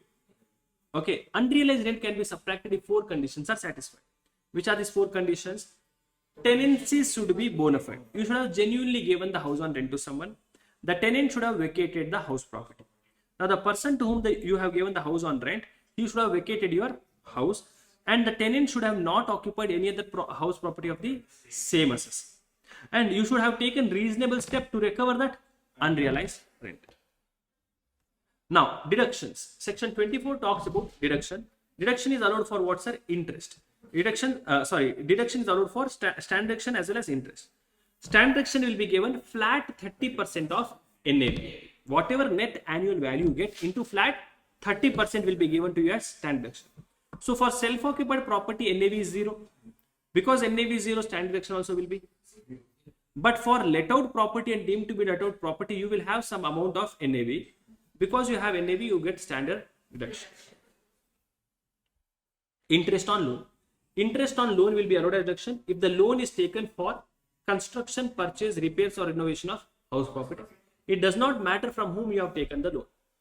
The interest will be allowed as deduction. Now, interest will be allowed as deduction under section 24B. Even if the loan is taken from any person, it does not matter. If you are taking a fresh loan for repayment of existing house property loan, then also interest is allowed. So interest on loan will be allowed as deduction under section 24B if the loan is taken for the purpose of house property. Loan can be taken from any person. Interest will be allowed as deduction whether it is actually municipal tax will be allowed only if it is paid. Interest will be allowed whether it is paid or not. Penal interest, which is nothing but interest on interest, will not be allowed as deduction. Interest paid on fresh loan which is taken for repayment of existing house property loan will also be allowed as deduction. Any interest paid to a non-resident person who is there outside India, that will be allowed as deduction if you have deducted TDS. Now, how much interest is allowed, sir? That is important. How much interest is allowed? Now, interest which is allowed as deduction, if it is a let out property or deemed to be let out property, then there is no limit. Why? Because you are computing the income, you are showing some income to me, so any amount of interest is allowed as deduction. There is no limit. But if it is a self-occupied property, normally I will give you 30,000 rupees. How much interest will I give you? 30,000. But in some special cases, I will give you interest of 2 lakh. What are these special cases? Loan should be taken on or after 1/4/2020, 1999. Sorry, loan should be taken on or after 1/4/1999. Loan should be taken for construction or purchase of house property. And if the loan is taken for construction of a house property, the construction should be completed within 5 years from the end of the financial year in which loan is taken. Now, very important point. For self-occupied property, how much interest deduction can be taken by you maximum? 2 lakh rupees. Meaning, if you have 2 properties, normally the limit is 30,000 or 2 lakhs. If you have 2 properties, is it 2 plus 2 4 lakh? No. Lawmaker says all the properties combined together self-occupied. Maximum you can claim how much? 2 lakhs. Now here there is an important point. If an assessee has opted for paying tax under default regime, then for self-occupied property there is no interest deduction. So self-occupied property interest deduction will be allowed only if you are opting for optional tax regime or old tax regime.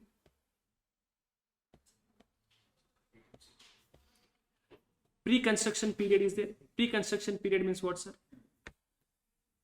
Pre-construction period interest is nothing but the interest paid by you for the period for all the years before the year in which construction is completed. So for all the years before the year in which construction is completed, whatever interest is paid by you, that interest is called as pre-construction period interest. That is allowed as deduction in 5 equal installment from the year in which construction got completed. Then concept of vacancy. Vacancy means what, sir? The house property is empty. No one has occupied the house property. Then it is called as vacancy. Unrealized is not equal to vacancy. Vacancy means what, sir? I rented the house to Virat Kohli for some period. He left the house on 30th of September. Then the next tenant came on 1st of December only. So the 2 months the property was not occupied by anyone. The property was vacated. This is called as vacancy. Now, whenever there is a vacancy, see, normally what do I do? While computing the income from house property, I'll take my actual rent, compare that with standard rent and take whichever is, sorry, I'll take my actual rent, compare that actual rent with expected rent and take whichever is higher. Now here also you should do the same. But when you are taking the actual rent, you should add vacancy period rent and then compare. As simple as that. See, normally the gross annual value is expected rent or actual rent, whichever is higher. Whenever there is a vacancy, actual rent, gross annual value will be actual or, sorry, expected rent or actual plus vacancy rent. Now, in case your expected is more than actual plus vacancy, gross annual value will be expected rent. If your expected rent is less than actual plus vacancy rent, then just take actual rent. Because vacancy period rent you have not received, just take actual. Please note, I'll repeat once again. Normally, what is my gross annual value? Expected or actual, whichever is higher. Vacancy rent is what, sir? The rent for the period when the property was vacated. Have I received that rent? No. If I have not received that rent should not be added in my computation. Correct. If I have not received that rent should not be added for my computation. But still, whenever there is a vacancy, only for comparison purpose, I will add vacancy rent to whom? Actual rent. Because if it would have not been vacated, I would have received so much. No? Now, I'll compare expected rent because expected rent will always be for full year. This expected rent will be compared with actual rent. Now, actual rent with vacancy period. If expected is more than actual with vacancy, then gross annual value will be expected. If expected is less than actual plus vacancy, gross annual value will be actual. If expected rent is equal to actual plus vacancy, gross annual will be actual. Now, partly let out and partly self-occupied property. So, what do you mean by partly let out and partly self-occupied property? See, partly let out and partly self-occupied property means the house property was self-occupied for few months and it was let out for few months in the previous year. It is partly let out, partly self-occupied. This can be area-wise or time-wise. Area-wise means what, sir? Some portion of the house was let out, some portion was self-occupied. Time-wise means what, sir? Same house was let out for some period and self-occupied for some period. Now, if it is partly let out, partly self-occupied area-wise, very simple, very easy. Compute the income from house property by taking your municipal value, fair rent, standard rent, municipal taxes, interest proportionately for let out and self-occupied. Meaning, if it is area-wise, you will have to have two columns, self-occupied column and let out column. For self-occupied, you compute separately. For let out, you compute separately by taking everything proportionately. Okay. Now, when you are taking the interest amount, be very careful. Interest amount, no. For self-occupied, maximum limit is 2 lakh. For let out, whatever amount is coming, meaning interest also you proportionate. For example, if the total interest is 6 lakh and if it is 60%, 40%, for self-occupied, it will be 3,60,000. Let out, it will be 2,40,000. Self-occupied, maximum you can take how much? 2 lakh rupees. And for let out, there is no limit. Now, if it is a partly let out property, time wise, what will you do, sir? You compute your income from house property assuming there is no let out, assuming that it was let out for full year.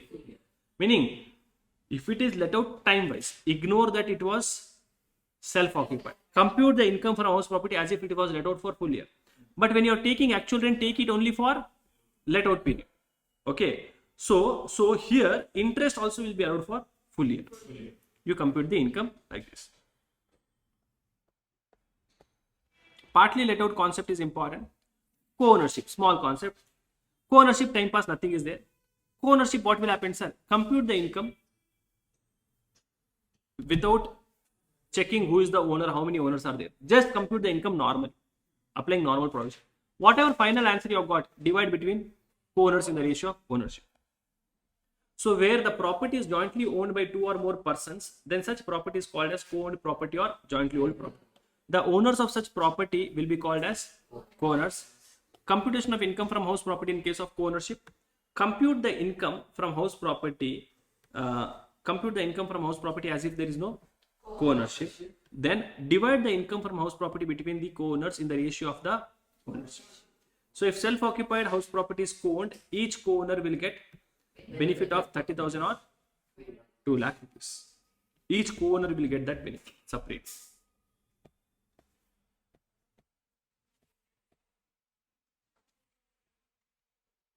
Now, what if I have more than 2 self-occupied property? Normally, they ask this examination in they ask this question in examination.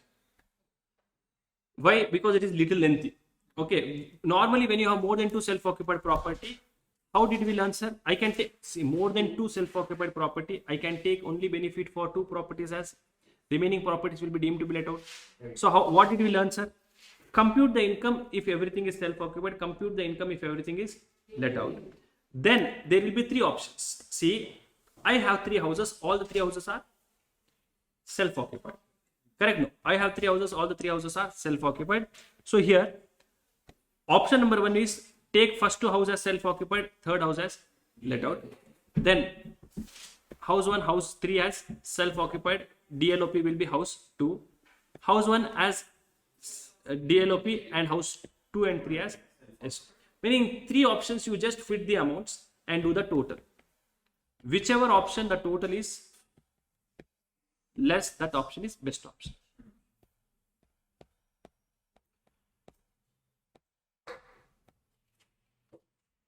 Then taxability of arrears of rent and unrealized rent. Arrears of rent means what, sir? Rent which is there under dispute. And unrealized rent means what, sir? Rent which you are supposed to receive but never received. Now this rent, if you receive in future, it is taxable in the year when it is received. And how much is taxable, sir? Whatever you are receiving into 70%. Arrears of rent and unrealized rent will be taxable in your hands even if you are not the owner of the property. That also you should. Composite rent means what, sir? For house property which you have rented, you are receiving rent for house as well as other assets. So if the rent which you are receiving is for building as well as other assets, I am giving furnished house wherein furniture is there, AC is there, fridge is there, everything is there. So here my rent will be composite rent. So in such cases, tax treatment in case of composite rent. Now can you separate that composite rent? For example, I have given you a house. Rent charge is 20,000 rupees, wherein that is a fully furnished house. I say 12,000 is for the house, 8,000 is for furniture. So can you say composite rent is separable? So here 12,000 will go for income from house property and other things will go for income from business or profession or other sources, depending upon what it is for me. Okay. So if composite rent is separable, the rent from house property will be taxable under income from house property and rent from other assets will be taxable under PGBP or other sources. What if I cannot separate that? 20,000 I am receiving from you, I don't know how much is for house and how much is for other assets. Total amount of 20,000 will go under PGBP or other sources. Further, if the assessee, if the let out of house property is not possible without other assets, if you cannot let out only with the other assets, for example, hotel room, hostel room, they cannot rent without that bed, etc. Then the entire rent, the total rent will be taxable under PGBP or other sources, whether composite rent is separable or not. House property is held as stock in trade. If the house property is held as stock in trade, the income from sale of house property will go under business, of course, because it is a stock in trade for me. The income by way of renting house property will go under house property. Now, there may be a case wherein you have a property which is a stock in trade for you, but you have not sold it and you have not rented it. Lawmaker says I will wait for 2 years. Even after 2 years, if you are not selling or giving it on rent, I will call it as deemed to be let out property. Where a house property is held as stock in trade and is not let out during the previous year, the NAV of such property shall be treated as nil for the period of 2 years from the end of the financial year in which the construction is completed. Now, if the house property is located in India, can I say whether you are resident, non-resident, always it is taxable? If the house property is located outside India, resident or ordinary resident, it is taxable, but for non-resident and resident but not ordinary resident, it will not be taxable. Why? House is outside India. But for them also it may be taxable if the income is received in India. I mean, this even if you don't see it is fine because we have already studied residential status. A owner includes legal owner, beneficial owner and deemed owner. Deemed owner means what, sir?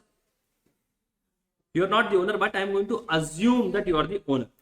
Transfer of house property by an individual to his or her spouse without consideration or for inadequate consideration. I am giving house to my wife without any consideration. Though legally the owner is wife, I will be the deemed owner of that property.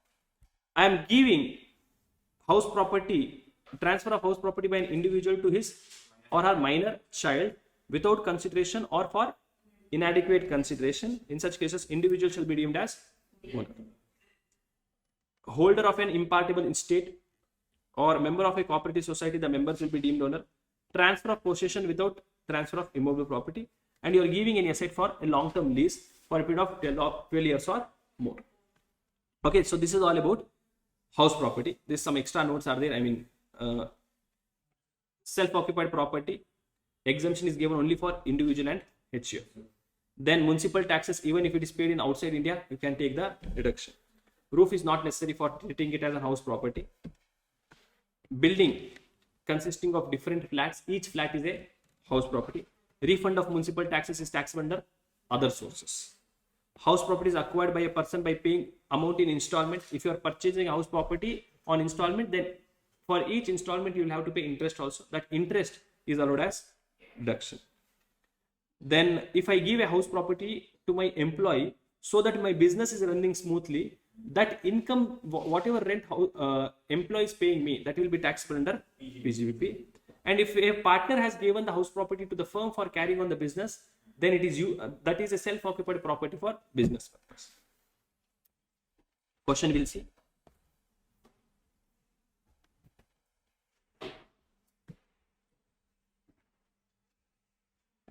Salary question is there first. Two brothers, Arun and Bimal question, you remember? Two brothers, Arun and Bimal.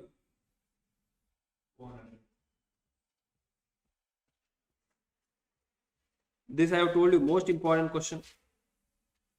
Two brothers, Arun and Bimal. It has four concepts: co-ownership, vacancy, partly let out, and interest concept. So I told you, very important question it is.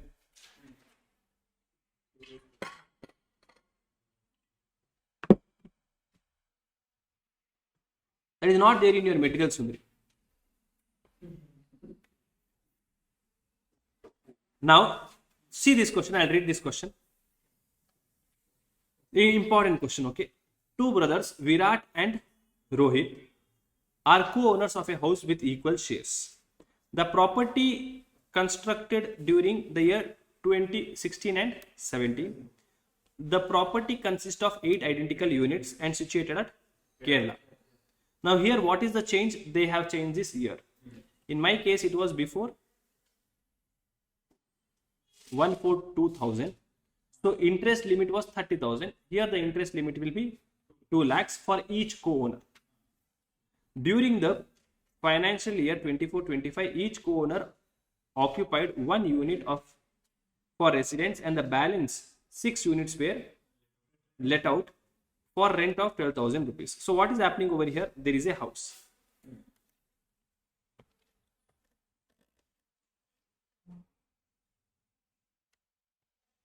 This has 2 parts.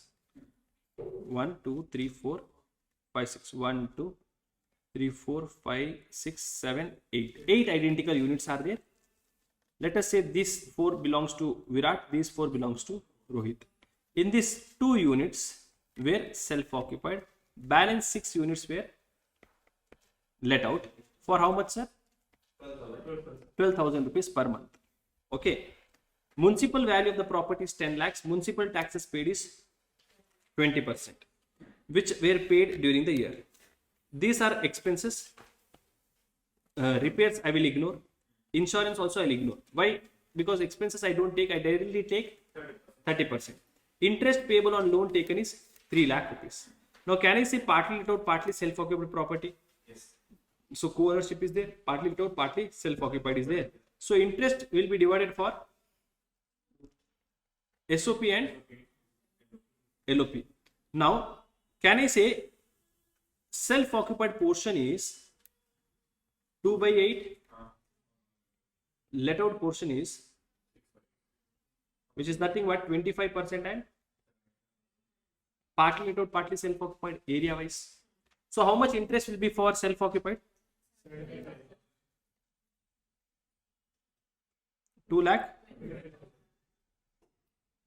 One of the let out unit was vacated for 4 months during the year. Acha, vacancy is also there. One of the let out unit. So tell me, what is the rent which I am going to receive in the year? My actual rent. Actual rent will be 12,000 into 12 months for 6 units. From that, 1 unit was vacated for 4 months. So my actual rent is 8 lakh. Correct? 8,16,000.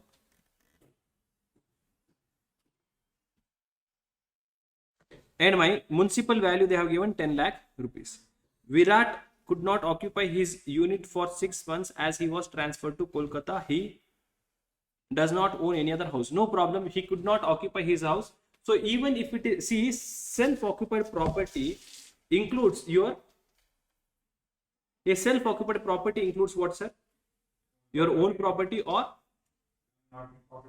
even if you have occupied it all, you are not occupied, it is still your self-occupied property. The other income of Virat is 2,35,000 and Rohit is 1,65,000 for the financial year. Compute the income under their house property and the total income of two brothers if they pay tax under default regime. Because they are paying tax under default regime, self-occupied car deduction will not be available. Hello, self-occupied interest car deduction will not be available. Apart from that, everything is also wait. Also compute the income under this head if both have exercised the option of shifting out. Problem is, don't you think very big answer it will be? First, compute the income assuming they are opting for optional regime and then default regime. Basically, what you are supposed to do is till NAV your answer will be same. After NAV the answer will change. Little lengthy question. Now we will see the answer. Have you understood the answer discussion part? Now they have done in a different way. I have taught in a different way. Okay. I will do as per my way. Okay. I'll redo this question as per my way. Just because you have learnt in my way. Just you have to know in examination whatever way you are doing in life is correct or not. See, what did we learn? Particulars, let out, self-occupied. Let out is 75, SOP is 25%. Now here municipal value, fair rent, whichever is higher. Compare that with standard rent, whichever is lower. That will be my municipal value. They have given 10 lakh rupees. Can I say 7,50,000 will go over here? And here I'll anyways ignore. So here they have not given fair rent. So whichever is higher is 7.5 lakhs. Expected rent is how much, sir? Now my actual rent is how much? You have already computed. 8 lakh 16,000 rupees. Whichever is higher is my gross annual value. Sir, there is a vacancy, no sir? Should I take, but still your actual place vacancy is only higher. So can I take actual rent only? Less municipal taxes, they say 10% of municipal value.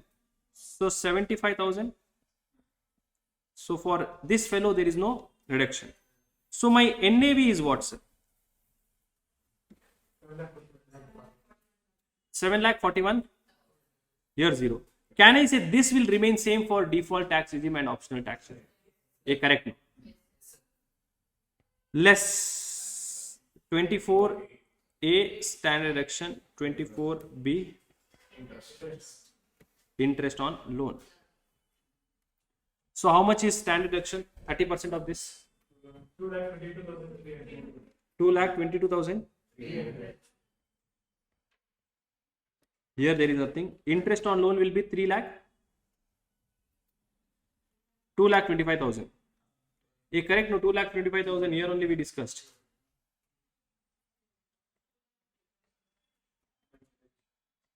And for self-occupied property, I'll just write 75,000. 2 lakh 22,300. Now, what is my income from house property? This is under optional tax regime. Okay, whenever you are finding income, no, better find an optional regime because that is the normal law. So, what is the answer? 2 lakh. And here it is loss of 75,000. So what is my net?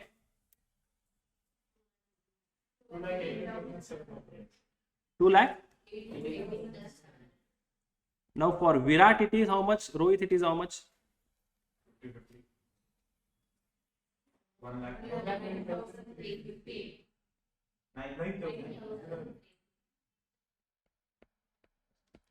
Okay, yeah. Now same thing, you go back. Income from house property under optional tax regime 775. Add back interest on loan not allowed for SOP. Here for this, so it is allowed, no change will be there. Here I'll add back how much, sir? So negative will become positive now. So my income from house property will be how much? So now this will be divided between Rohit and Virat. 1 lakh.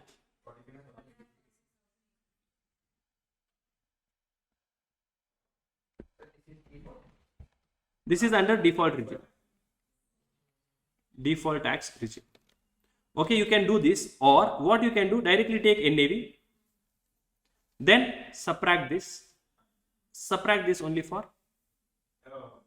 let out property. Okay, better to do what, sir? Compute the total income, meaning you compute this income, then add back what is not allowed. That will be simple, that will be very easy. Now what answer we have got? 1,09,000 and 1,46,850.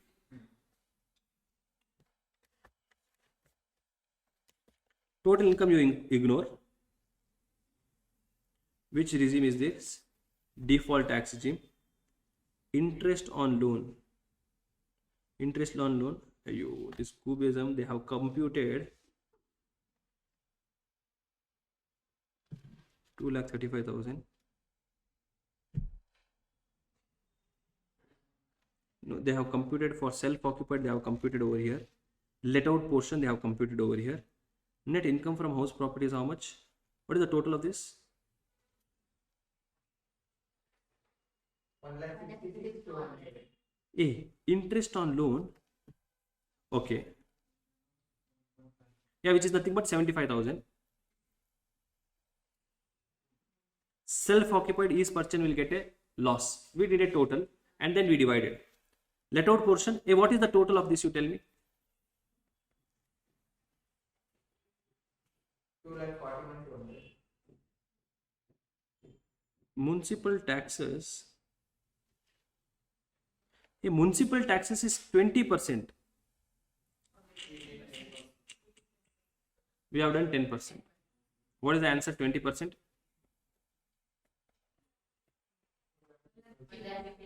Yeah, this answer you tell me.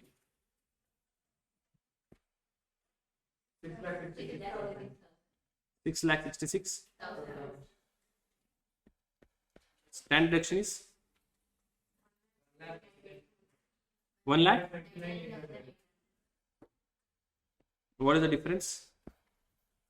Now 10% is the municipal taxes in our question which we have solved in the class. So that was there in. Tell me, what is the answer? 4 lakh. 2,42,000. So net income is 1,66,000 with 83. Now you see 83,100, 83,100 we are getting. Correct, huh? So under default tax regime, how much will be? 75,000 you should remove. Add back 75,000. 1,66,200 plus 75,000 is how much? 1,26,600. So it is 120,600. 120,600.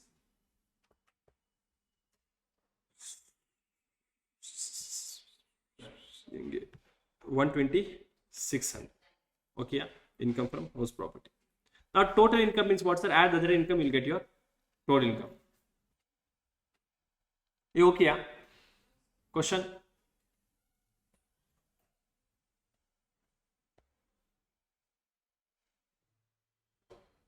Oh, what is this big question? They must be asking you to find net annual value. Okay, nothing is there. Find the net annual value. What is net annual value? Municipal value. Oh, you gross annual value they have directly given. Gross annual value they have given. Now the question is whether, see, actually basically nothing. If you remember, I'll show you. Municipal taxes includes all the different types of taxes. Municipal taxes includes what, sir? Sewerage tax, property tax, or house tax. There are different names of municipal taxes. Correct? No, you have written this. Municipal taxes is also known as taxes paid to municipality or local authority, also known as house tax, property tax, sewerage tax, local tax. So what they have done in this question is, basically they have given you gross annual value. Now they have given you municipal taxes. What they have done, in first case they have given you 5,000. So what is the answer in first case? 95,000. No, that is only net annual value, no sir. 95,000. Second case, what they have done? They have given you gross annual value. They have given you percentage of taxes. Instead of giving you amount, they have given it in percentage form. Total this, apply the percentage. 18%. 36,000. Huh? 2 lakh? 5,000 or 14,000? A municipal value into this 18%. 2 lakh into 18% is 36,000. Subtract from 2 lakh 50,000. Correct. Then now here what you take, 10% you take. 10% if you take 30,000 plus 1,000. Are you understanding? Same we are supposed to do for other cases also. Now here in case of house 3, municipal taxes for financial year 2001-2 and 2023-24 is 2 lakhs. So now municipal taxes is allowed in the year when you are paying. So there are some cases for house 3, for last around 10-15 years you have paid the tax now. From 2001 to 2023, for last 23 years you have paid tax now, which is 2 lakh rupees. And for house 4, municipal taxes paid in financial year, whatever you are paying for future, you should not subtract. Whatever you are you can subtract only for municipal taxes paid for current year and previous year, not future years. In case of house 6, all taxes charged by municipality are paid to the extent of 80%. 50% was paid by owner, 30% paid by tenant. Meaning here, how much will I take? Only whatever paid is paid by owner. Now we'll see the answers over here. See, in first case 95,000 we got. Second case, only first 2 cases we did. So second case also I got the same answer. In third case, what is happening? The answer, we computed the municipal tax amount, which is how much? 31,000. If you see our computation, how much did we get, sir? 31,000. But I am adding this 2 lakh rupees. Hey, because previous years also, if you are paying it now, you just take into consideration. So I have added this, so I'll get a loss. So similarly for future years also, I am doing the same thing. Okay. Municipal taxes is allowed only on cash basis, but advance municipal taxes is not allowed as deduction. Municipal taxes paid by tenant is not allowed as deduction. 2 lakh rupees being municipal taxes of past years will be, past year municipal taxes also will be allowed as reduction, plus you take 5% of current year.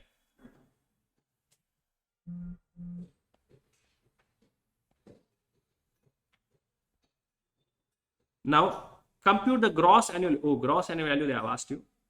Tell me the answer for this. Gross annual value in respect of following: value determined municipal authority, which is nothing but municipal value. Rent for similar kind of, now here they have not given you the actual name, they think you are go base. So they have given you municipal value, then this is pay rent, this is standard rent, actual rent receivable, unrealized rent. So if I subtract this, I'll get my actual rent, and they have also given you period of vacancy. Can you please compute and tell me fast? This is an exam question which they are going to ask this attempt.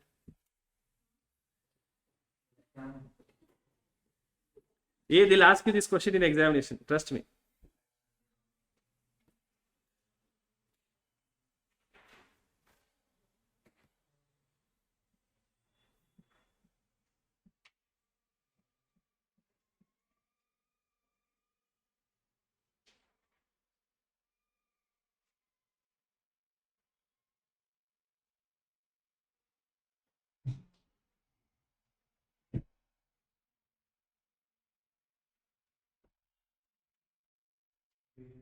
Here, first you find the expected rent. Okay, yeah.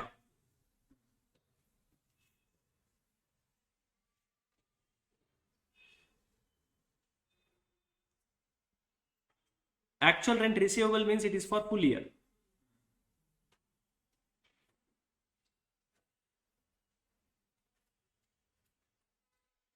Expected rent is how much?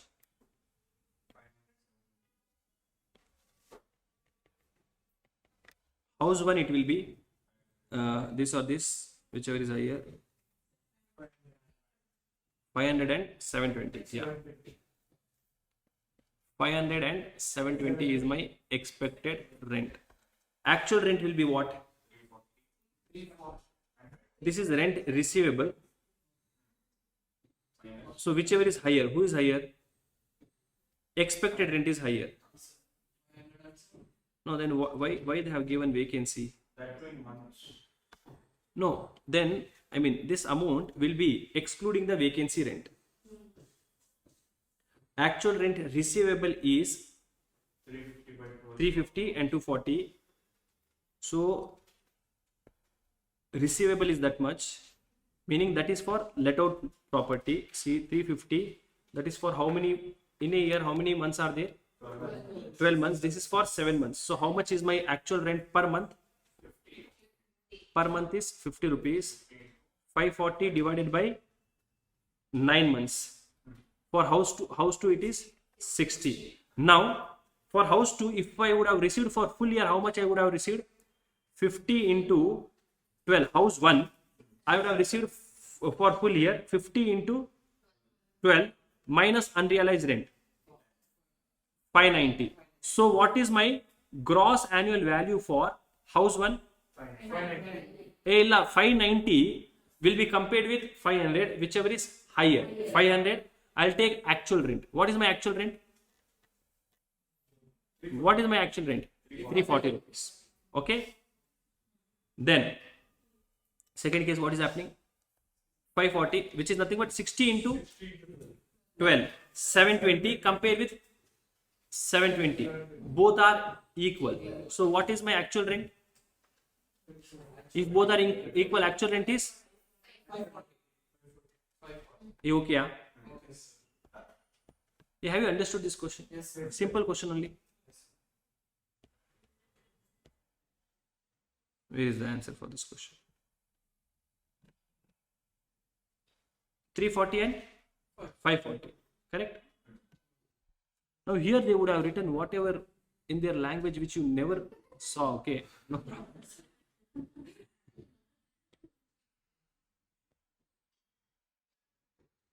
This is also same question asked in the last time. A similar question, no? Hello. Same to same copy paste they have done. Last group to what module to whatever they have asked, same question they have been correct. Okay, yeah. Now we'll take a break. Anyone has any question? House property.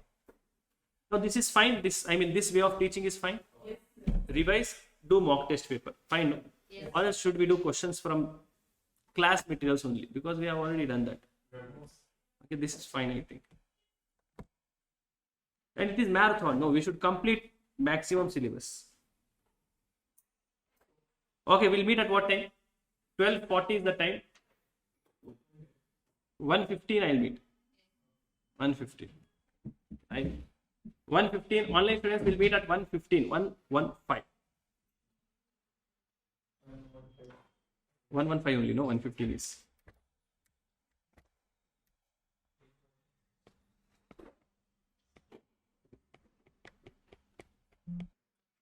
Welcome back, students. Welcome back. Now, I think you would have all got message that you are absent for today's session, but no problem. I'll take photo at the end and we'll upload that photo. Okay. Google is taking my photo now. I have also sent them that QR is not visible. Okay. Next topic for discussion is income for. Income for.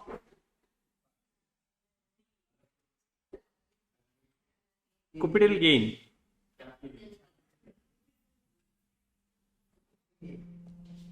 ಏನಿದೆ ಮಾಡೋಣ ಸರಿ.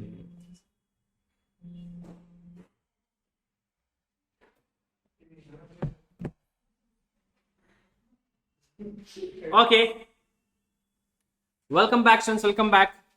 So the next topic for our discussion is what, sir? Income from capital gain. What is there in life? Income from capital gain, important chapter. Of course, there will be question from every chapter. Hey, my AC is only not on. I go, yeah.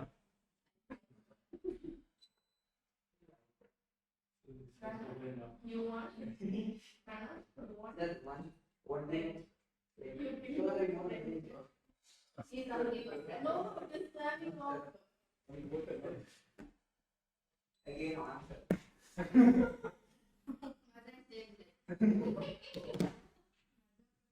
Okay, income from capital gain. The next topic for discussion is income from capital gain. What is this chapter talking all about, sir? Very simple, very easy.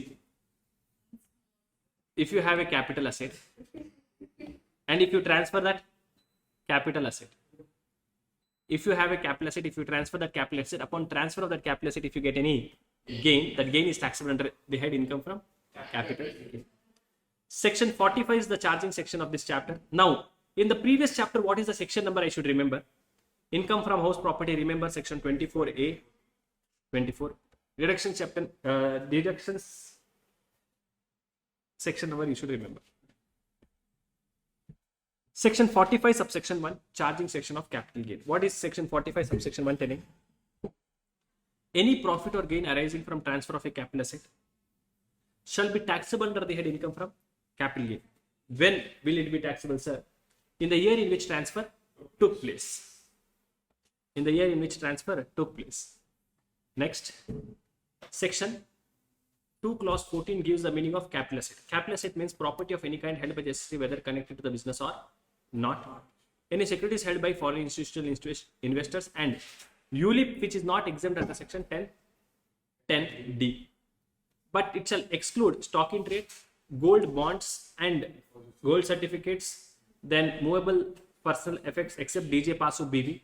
Normally movable personal effects are not capital asset, but DJ Pasu BV, though they are movable, they will be treated as capital asset. And it shall not include rural agricultural land.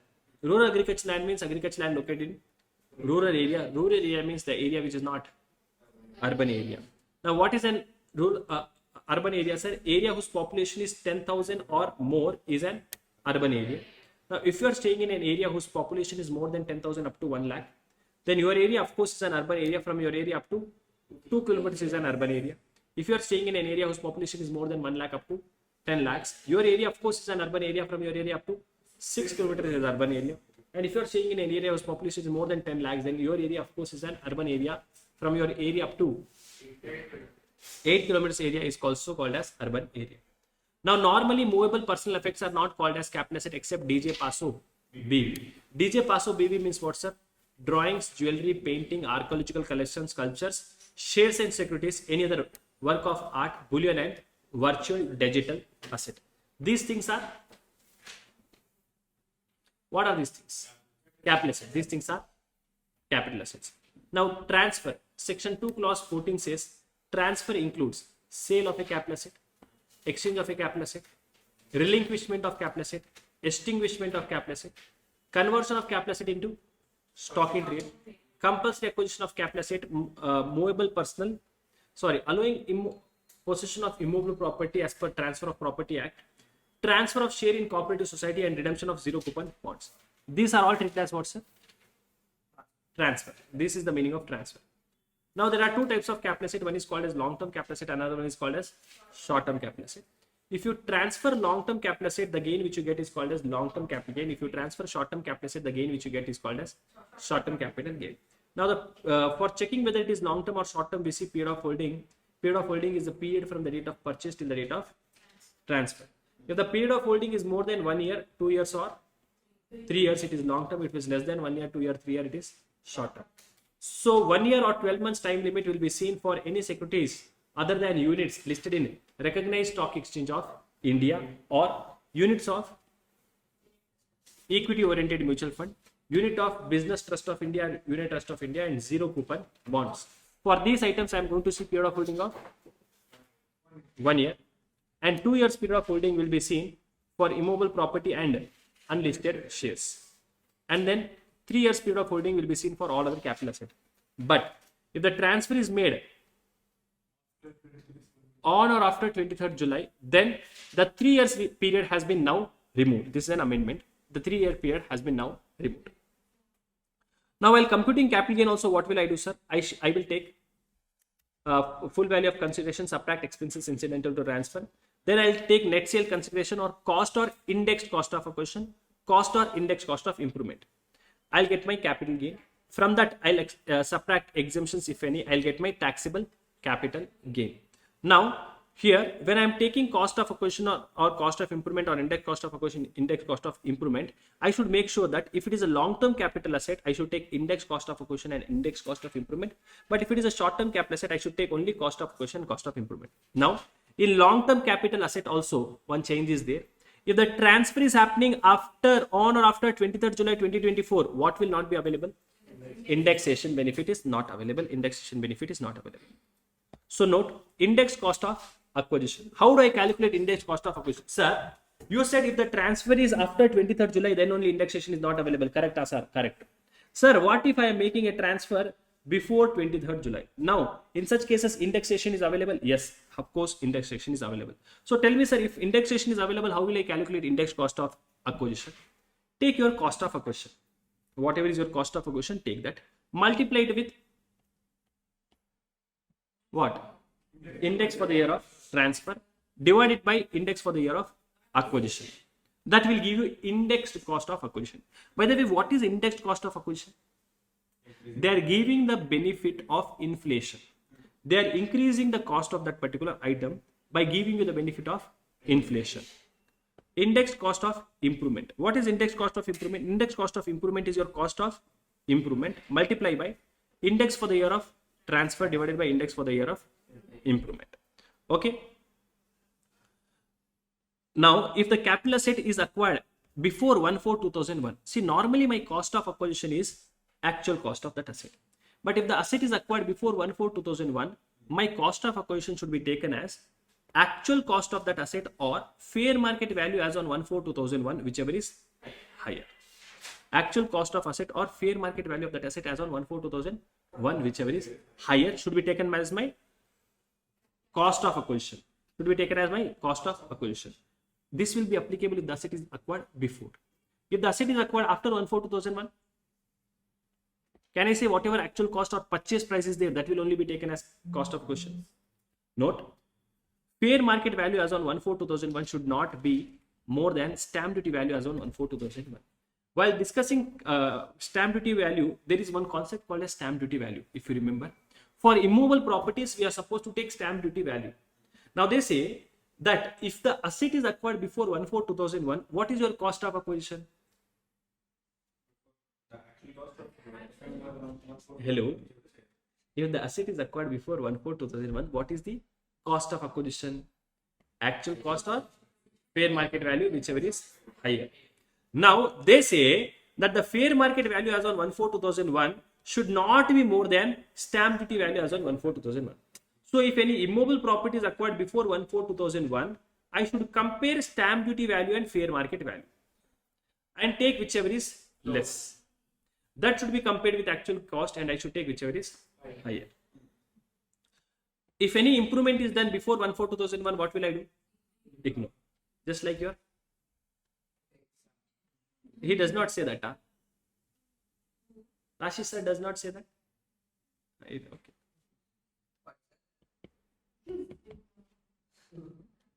Amendment applicable for transfer of capital asset on or after 23rd July.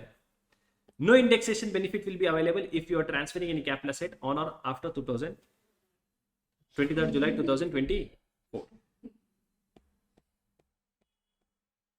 Now, what is the amendment applicable from 23rd July, sir?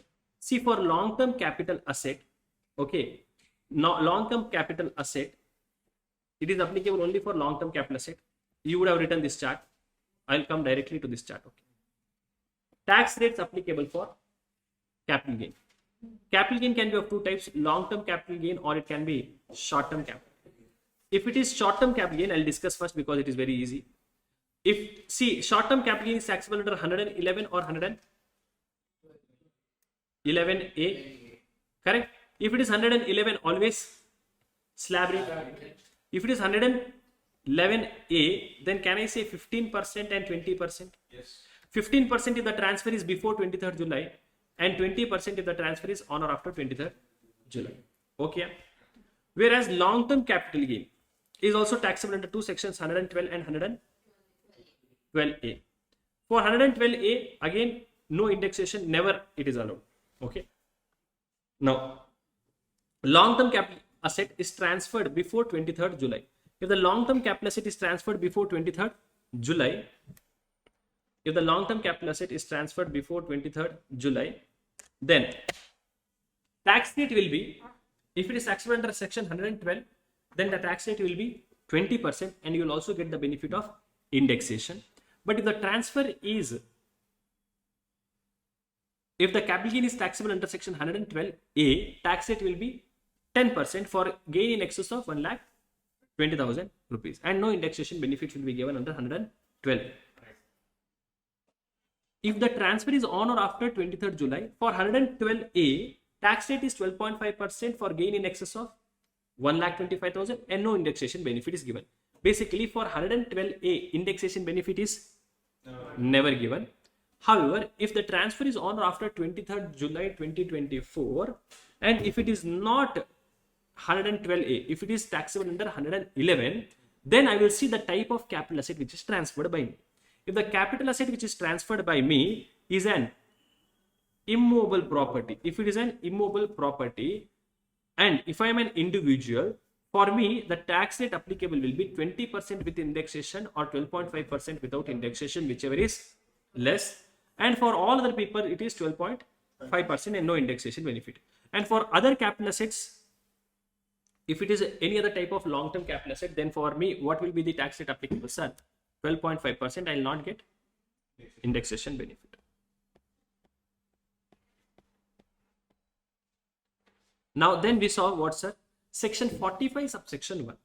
Section 45 subsection 1 talks about what, sir? Exception to the general rule. What is the general rule? Capital gain is taxable in which year? In the year in which transfer took place. Correct? No. But there are some exceptions for this.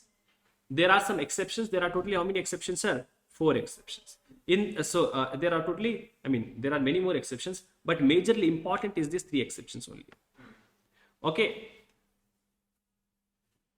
Exception number 1, conversion of capital asset into stock in trade.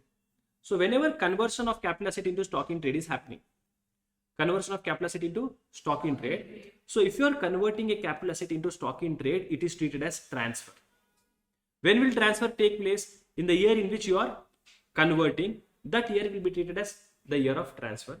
However, capital gain tax you will have to pay when you sell the stock in trade. Please note, I'll remember. I'll revise. We'll repeat once again.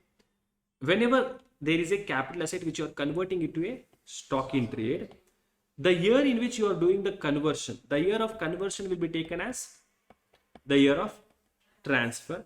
However, capital gain tax you have to pay when you sell the stock in trade. So, in the year when you sell the stock in trade, 2 types of income will come. Which are this income? Capital gain income and business income.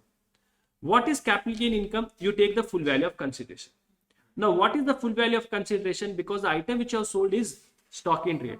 So, full value of consideration for capital asset will be the fair market value as on the date of transfer. Whatever is the market value of the asset as on the date of transfer, that should be taken. Fair market value as on the date of transfer, that should be taken by you. From that, subtract expenses incidental to transfer, you'll get your net sale consideration. Subtract your indexed cost of acquisition, you will get your capital gain. Now please note, here, even if the stock in trade is sold after 23rd July, I will take index cost of acquisition because transfer takes place in the year in which conversion is happening. Hey, when is the conversion happening? That is very important over here. Okay, conversion will happen in the year when stock in trade is converted. That year transfer will happen. So capital gain, I should take for computing capital gain, my full value of consideration will be the fair market value as on the date of conversion. What is the fair market value as on the date of conversion? And when I am taking indexed cost of acquisition also, I should take only till the date of conversion. Okay, not okay? Now for computing business income, my sale price will be 90 lakhs, which is nothing but sale price of business asset. Now, do I have any expenses for making this sale? Like conversion cost is there, any type of expenses should be taken and subtract by, subtract cost, I'll get my business income. I'll get what, sir? I'll get my business income. Sir, what if the stock in trade is sold in installment?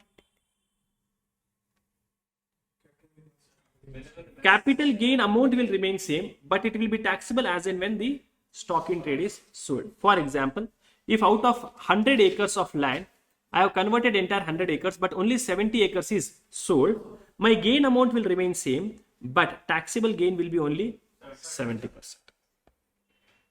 So, as per section 2, clause 47, conversion of capital asset into stock in trade is regarded as transfer. Transfer takes place in the year in which conversion has happened. However, capital gain tax is payable in the year in which stock in trade is sold. Therefore, in the year in which stock in trade is sold, two incomes arises. One is income from capital gain and income from business or profession. If the stock in trade is sold in installment, capital gain shall also be taxable in the installment as and when the stock in trade is sold.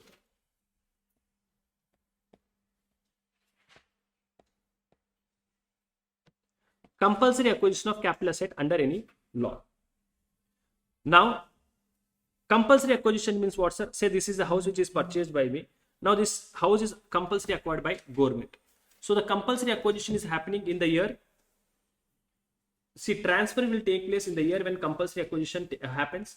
And when will I have to pay capital gain tax? When compensation is received. Okay.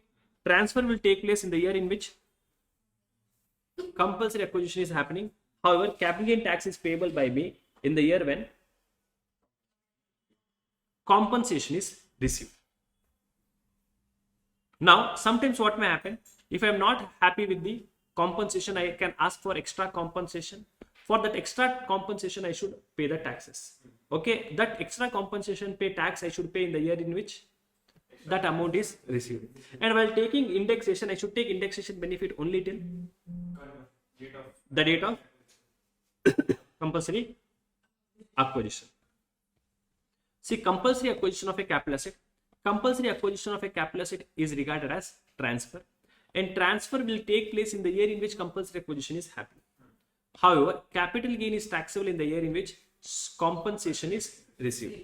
So if the compensation is received in installment, now check what is that compensation. If it is the initial compensation which is received in installment, total capital gain tax shall be payable when you receive the first installment.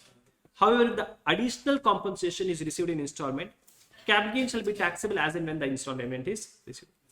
The initial compensation is received in installment, pay full tax amount when you receive first installment. Okay. Computation of gain, you take your full value of consideration less expenses, you will get net sale consideration less cost and index cost of acquisition, cost and index cost of improvement, you will get your capital gain. Correct. Now here indexation benefit will be taken only till the date when it is compulsorily acquired.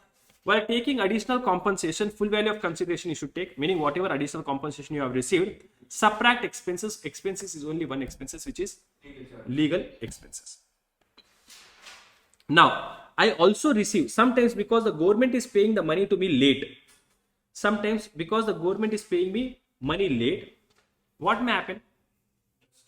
I may receive interest amount also. Because government is paying me the money late, I may receive interest amount also for delay in payment of consideration. That interest amount is taxable under income from other sources. And how much is taxable? 50% of amount received. Now, if there is any damage and destruction on capital asset, if there is any damage and destruction of capital asset because of natural calamities, riots, enemy attack or fire explosion, then it will be regarded as transfer. And transfer will take place in the year in which damage or destruction has taken place, and capital gain tax is payable in the year when insurance claim is received. Okay, here condition is very important. Two major condition is, first, there should be damage and destruction because of 4 reasons: natural calamities, riots, enemy attack, fire explosion, and you are receiving insurance claim for the damage and destruction. Now, how will you compute the capital gain, sir? You should take full value of consideration, which is your insurance claim received. Insurance claim received means take money plus fair market value of assets received by you. You take that amount less expenses incidental to transfer. You take net sale consideration. Cost or index cost of acquisition, cost or index cost of improvement. You take your capital gain. Now, next important thing, which is section 50C. What is 50C? Section number also you should be knowing. What is 50C, sir? Stamp duty value in case of immobile property. See, normally for immobile properties, whatever sale price is there, no, that sale price will always be compared with one value called as stamp duty value. For immobile property alone, whatever sale price is there, that sale price will be compared with stamp duty value. So, concept of stamp duty value. Normally, full value of consideration is taken as the price at which you have actually sold the capital asset. However, if the stamp duty value is more than 110% of full value of consideration, sale price, then the stamp duty value will be taken as full value of consideration. See, normally what is my full value of consideration for computing cap gain? Whatever price I have sold the asset. But if the stamp duty value is more than 110% of sale price, I will take that stamp duty value as my full value of consideration. Okay. Now, if I'm not happy with the stamp duty value, I can always go to the valuation officer. Valuation officer will give his value. If that value is more than stamp duty value, I'll take stamp duty value. If valuation officer ka value is less than stamp duty value, I will take officer ka value. If valuation officer ka value is less than or equal to stamp duty value, less than selling price or equal to selling price, I will take sale price only as full value of consideration, because that is the price which I am telling that is my sale price. Now, stamp duty value as on which date should be taken? Date of agreement or date of transfer, sir? Which date ka stamp duty value should I take? Normally, you should take the stamp duty value as on the date of transfer. The date of transfer, meaning the date when the property is registered in somebody's name. However, if the amount is paid on the date of agreement through account pay check, account pay demand draft, or any other electronic clearing system, meaning if the person who is selling the property, if he is receiving any money through account pay check, account pay demand draft, or any other electronic clearing system, then the stamp duty value as on the date of agreement should be taken. Now, please note, cash, bearer check, cross check, they are all not allowed. Advance money forfeited. Do you remember this advance money forfeited? A. Who came to me?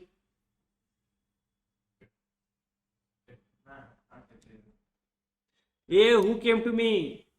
Karina came to me. Deepika came to me. And finally, Katrina came to me. What you are, nothing you remember. I told them that I'll do.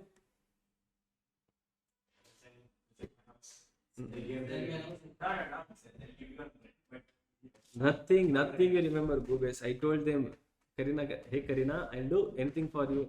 Something. Anything for you. Yeah. Section 51, advance money forfeited. So if you are receiving any advance money, and if that advance money is forfeited by you means what, sir? For example, you came to purchase my house and you gave me some advance for purchase. Now you did not purchase the house. That advance which you gave, I kept it for myself. So if that advance money is forfeited before 1/4/2014, then it should be reduced from cost of acquisition before taking indexation benefit. However, if advance money is forfeited on or after 1/4/2014, then it will be directly taxable under section 56(2)(9) under income from other sources. Now, if the advance money is forfeited by previous owner, it should be ignored. What does this mean?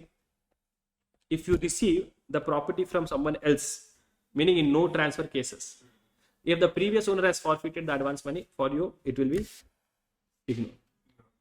Where an capital asset becomes a property of an assessee on distribution of asset by partition of HUF, or gift or will by individual or HUF, succession, inheritance, devolution, etc., distribution of asset under liquidation, transfer under irrevocable or revocable transfer, or holding companies giving it to subsidy companies, subsidies companies giving it to holding company, or amalgamating companies giving to amalgamated company, or vice versa, or there is a merger demerger happening and demerged companies giving it to resulting company, or conversion of individual properties, individual is giving his own property to HUF. In all such cases, the cost to the present owner will be the cost to previous owner. The period of holding of present owner will be period of holding of present as well as previous owner. The cost of improvement of previous as well as present owner will be taken. Indexation benefit will be given from the date when the present owner has become the owner. But please note, if you would have seen your institute material, indexation benefit is also given from previous owner. So now, normally indexation benefit will be given from the date when the assessee becomes the owner. However, we saw a case law, Manjula auntie, Manjula Jesha. What is the Bombay High Court in Manjula Jesha case told? That indexation benefit should also be given from previous one. Okay, while classroom, okay, in the classroom, for you students only, not for other students, for you students, I have thought what's an indexation benefit also from when Nayantara, present owner, we have taken. We have not taken from previous owner. But in your institute material, they have taken the benefit of Manjula Jesha. Okay? But we have done one question with Manjula, other questions we have done with non-Manjula. Yeah, but Manjula we have done only one question. So, what should you do in examination? Follow Manjula. A. Take the indexation also from previous one. Section 50B, slum sale. Slum sale means what, sir? You are transferring an undertaking without assigning values to individual assets and liabilities. So in case of slum sale, very easy. Capital gain computation is easy. Take full value of consideration, subtract expenses incident to transfer, you will get net sale consideration, subtract cost of acquisition, you will get your capital gain. Now, what is full value of consideration, sir? It is fair market value as per Rule 11 UAE. So, which is nothing but fair market value 1, fair market value 2, meaning fair market value of unit transferred, compare that with fair market value of consideration received, take whichever is higher. Now, subtract expenses, you will get net sale consideration. From this, you should subtract net worth. Net worth is nothing but assets minus liabilities. Assets, you should take depreciable assets at WDV as per income tax law, and other assets you should take at book value. Meaning, if it is an asset which is depreciated or depreciable, then you should take WDV as per income tax law. For other assets, you should take only the book value of that asset and subtract the liabilities. You should subtract all the liabilities excluding shareholders fund. That will give you net worth of the company. Now, while taking cost of acquisition, you should not take indexation benefit. Indexation benefit should not be taken by you. How will I come to know whether the capital gain is long term or short term, sir? You should see period of holding of the business which you are transferring. Period of holding is more than 2 years, long term, less than equal to 2 years, short term. Now, if you transfer stock under slum sale, that stock also will be taxable under capital gain only. Revaluation of asset should be ignored. No indexation benefit will be given. No indexation benefit will be given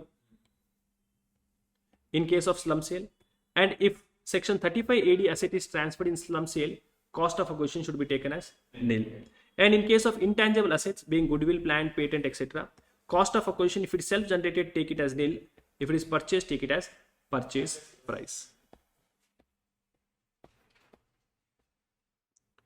Now, indexation benefit ka point, though we have seen this in amendment also. For Devgan's indexation benefit is never allowed. And if the transfer is made after 23rd July, indexation is not allowed for anything. Capital gain in case of shares and debentures. Shares and debentures capital gain calculation is normal only. Whatever you do normally, that same thing you are supposed to do. But in case of bonus shares, the cost of acquisition. See, bonus shares means the shares are received by me for free. So the cost of acquisition should be taken as 0. However, lawmaker says in case of bonus shares, I will see when is the bonus issued. If the bonus is issued before 1/4/2001, cost of acquisition will be actual cost or fair market value as on 1/4/2001, whichever is higher. Whereas if the bonus is issued on or after 1/4/2001, after that date, then cost of acquisition will be nil. And in case of right shares, right shares means what, sir? You are getting a right. Right means right. Yeah, but what does right mean? What is not left is right. You are getting an authority, or you are getting a right, Guves. You understand my emotion, yeah. Right shares. So right shares means the company gives us a benefit that before I go to other people for asking money, I want, like for example, Janvi says, before I get married to others, I am giving the option to you. If you want to get married to me, you get married. Or else. Now, so as a shareholder, what option he has? He can exercise the right. Correct? No. He can say, yes, I am interested in getting married to you. He can exercise the right. Or what he can do, sir? He can ignore. He can ignore, or he can transfer his right to someone else. Yeah, correct, not correct. Or he can transfer his right to someone else. So in such cases, right shares. Now have you understood what is right? The classroom only we didn't understand, sir. Today we are understanding. Okay. Right shares means what, sir? Shareholder can exercise the right. Shareholders has exercised the right. If he has exercised the right, the cost of acquisition of those right shares will be whatever right issue price companies charge. Shareholder has renounced the right, meaning he is transferring his right to someone else. Whatever amount he is going to receive, that is going to be taxed as short-term capital gain. Whatever renouncement price he is going to receive is taxable as short-term capital gain. Now, renouncement of right is treated as renouncement of right is treated as relinquishment of capital asset. Therefore, it is treated as transfer. Now, if someone else is purchasing the right, let us say he has transferred his right to Charan. He has transferred his right to Charan. Now, he will ask some money from Charan. Correct? No? He'll ask some money from Charan, and he'll also have to pay some money to the company. Correct? Whoever is the manufacturer of that particular, he'll also have to pay some money to the company. So in this case, for Charan, what is the cost of acquisition? The amount paid by him to Charan as well as the amount paid by him to the company. Okay. So cost of acquisition will be the right issue price plus renouncement price. Yeah, this you remember. This they'll not ask in examination. First proviso to section 48. Now, in case of non-resident, they give you an option to compute the capital gain in foreign currency. Only if you get a gain in foreign currency, then only they have to pay the taxes, or else they will not have to pay the taxes. Now, you take full value of consideration, which is nothing but exchange rate as on the date of transfer. From that, subtract expenses incidental to transfer, you will get net sale consideration. From that, subtract cost of acquisition, which is nothing but cost of acquisition is what, sir? Cost of acquisition, you will get your capital gain. Now, what is important is you are supposed to compute the entire capital gain by taking the amounts in foreign currency. So, for full value of consideration, I would have sold the asset in Indian market, which is I would have got the money in rupees, but you should convert it into foreign currency. What will I do, sir? You take the exchange rate as on the date of transfer. Exchange rate is what, sir? Buying rate, TT buying rate, TT selling rate divided by 2. Okay, TT buying rate, telegraphic transfer buying rate, telegraphic transfer selling rate divided by 2 is the average exchange rate. For cost of acquisition, you take exchange rate as on the date of acquisition. For cost of expenses of sale or FOV, you take the exchange rate as on the date of transfer. For acquisition, as on the date of acquisition. Now this they will not, not required. For unquoted shares, just like section 50C, for unquoted shares we have 50CA. For normally full value of consideration of unquoted shares will be sale price. However, if unquoted, if the fair market value is more than 110% of the sale price, then fair market value will be taken as full value of consideration. Section 50D, full value of consideration, where consideration is non-determinable. Full value of consideration, fair market value of capital asset transfer, if consideration is not determinable. Then amalgamation, merger, demerger, etc. is not there. Then we have exemptions. Section 54, exemption for residential house property. Exemption for what, sir? Residential house property. Exemption means what? From your capital gain amount, you can subtract something. Okay, from your capital gain amount, if you subtract exemption, you don't have to pay tax on that exempted amount. Only the net amount left over after exemption, on that you will have to pay taxes. Section 54, 54 EC, 54F are important section. Remember them with section number. 54, 54 EC and 54F. 54, 54 EC and 54F.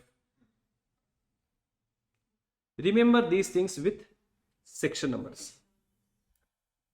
Now, section 54. It is applicable if you are an individual or an HUF.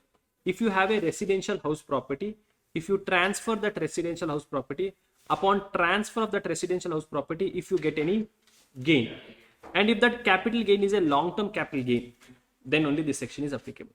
So if you are an individual or an HUF, if you have a residential house property, if you transfer that residential house property, upon transfer of residential house property, if you get a long-term capital gain, that long-term capital gain will be exempt if you acquire another one residential house property in India. Now for acquisition, there is a time limit that the new house property should be acquired within 2 years from the date of purchase or within 3 years from the date of construction. You can purchase it before also, but purchase should be done 1 year before the date of transfer. Okay, now this new residential house property should be transferred within, now there is this new house property has a lock-in period. This new house property should not be transferred within a period of 3 years. If it is transferred within a period of 3 years, then whatever exemption was given to you earlier will be reduced from cost of acquisition of that new asset. How much is the exemption? Whatever capital gain is there or amount invested by you, or limit of 10 crores, whichever is less. Now the amount invested can be in new capital asset or it can be in capital gain account scheme account. CGAS, capital gain account scheme account. Then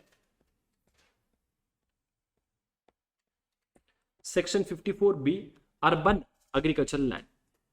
This section is applicable to an individual or an HUF if they have any urban agricultural land, and if they transfer that urban agricultural land. If you are an individual or an HUF, if you have an urban agricultural land, if you transfer that urban agricultural land, then what, upon transfer of that urban agricultural land, whatever gain you get, whether it is short term or long term cap gain, that will be that will be exempt. That will be exempt if you acquire another one agricultural land in India. Now exemption will be the capital gain amount or amount invested in the new land or capital gain account scheme, whichever is less. Now the time limit for purchasing the new property is within 2 years from the date of transfer. Now the new property which you have purchased, there is a lock-in period of 3 years. If you transfer this newly purchased land within a period of 3 years, then whatever capital gain exempted earlier will be, whatever capital gain was exempted earlier will be reduced from cost of acquisition. Yes, sir. And Inter will buy a rural land, which is not a capital asset, and then sell within the lock-in period. No problem. Capital asset from capital. No capital gain. Yes, sir. Loophole in the law. Section for that, first you should have an urban agriculture. Section 54D. Section 54D. Compulsory acquisition of industrial land or building or both. Compulsory acquisition means government is acquiring your property. This section is applicable to all types of assessee if they have any industrial land or building or both, and if that industrial land or building or both is compulsory acquired, then I will call it as transfer. That transfer, upon the transfer, whatever type of gain it is, because it is compulsory acquired, whether the gain is long term or short term, it does not matter. That gain will be exempt if you acquire another industrial land or building or both within a lock-in period of 3 years. 3 years from which date? Because it is compulsory acquired, 3 years from the date of receipt of compensation. So when you receive the compensation, from that date 3 years will be calculated. Now, what is important is another industrial land or building or both should not be sold within lock-in period of 3 years. If it is sold within the lock-in period of 3 years, then while computing the capital gain for that new asset, you should reduce the cost of acquisition. Section 54 EC. Exemption for Section 54 EC.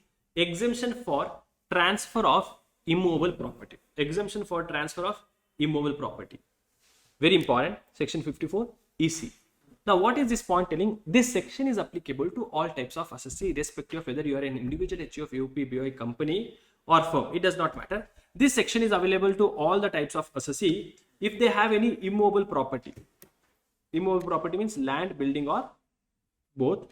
If they transfer that immovable property, upon transfer of that immovable property, if they get any long-term capital gain, okay, if they get only long-term capital gain, then that long-term capital gain will be exempt if they are investing the money in some bonds, some notified bonds, which is NHAI bonds, RECL bonds, PFCL bonds and IRFCL bonds. So how many bonds are there? 4 bonds are there.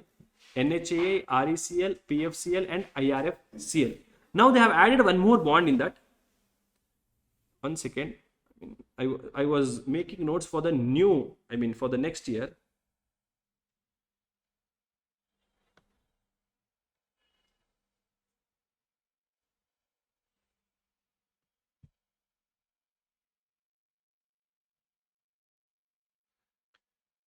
See, we have studied RECL, Rural Electrification Corporation, PFCL.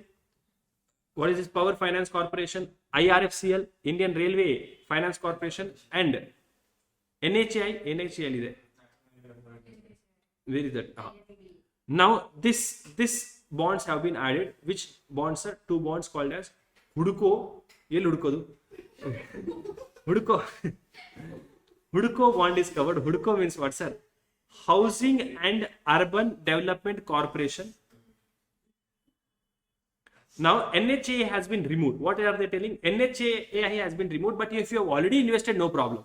Now they have added new bonds called as Huduko, Housing and Urban Development Corporation Limited, and IRDA, Indian Renewable Energy Development Agency. So by any chance, if they add, in the examination, if they give an exemption for 54 EC, and if they talk about these 2 bonds also, exempt it. Okay? Yeah, are you understanding? Because this is not an amendment in Finance Act. Right. This is a regular amendment. So this is a regular amendment, so they may ask. IRDA. NHAI is, yeah, of course you can take exemption, no problem. But these bonds are only not there. NHAI concept is only gone, they are telling. Everyone was teasing government, hey, nine bonds. Right. So these are 2 bonds which is newly added. Huduko bonds and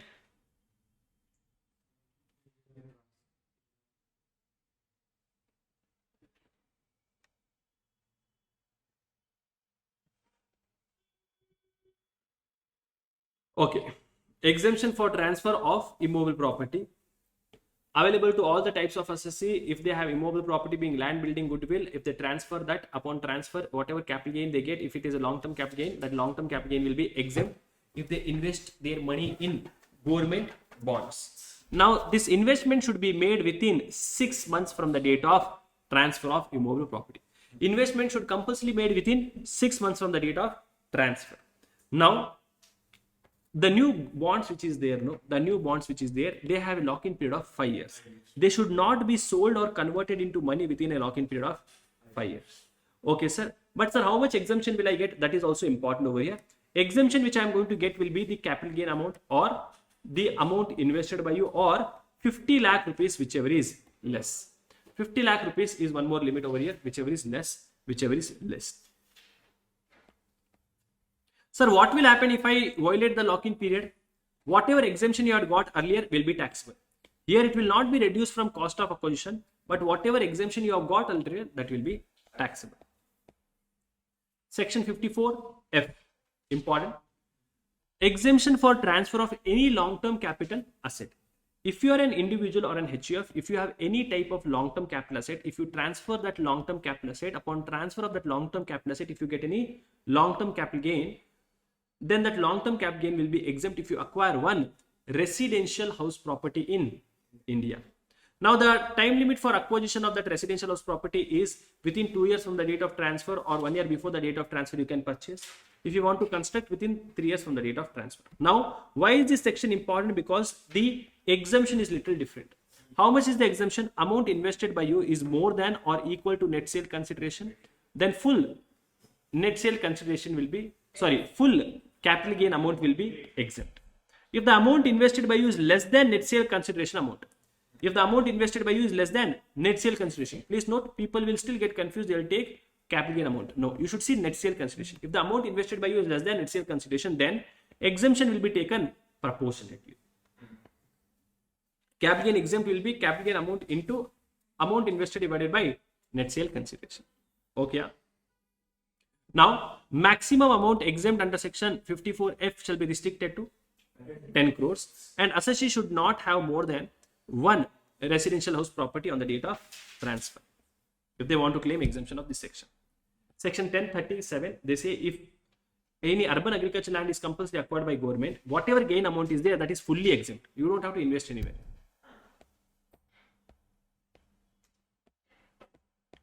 Now, we saw one more point. If any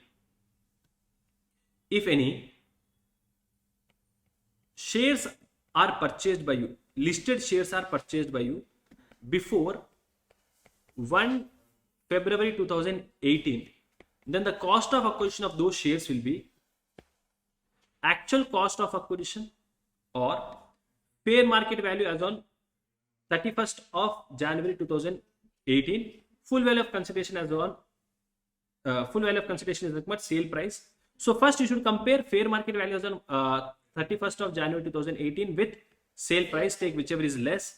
That you compare with actual cost, take whichever is higher. This is for cost of acquisition only for one asset called as listed shares.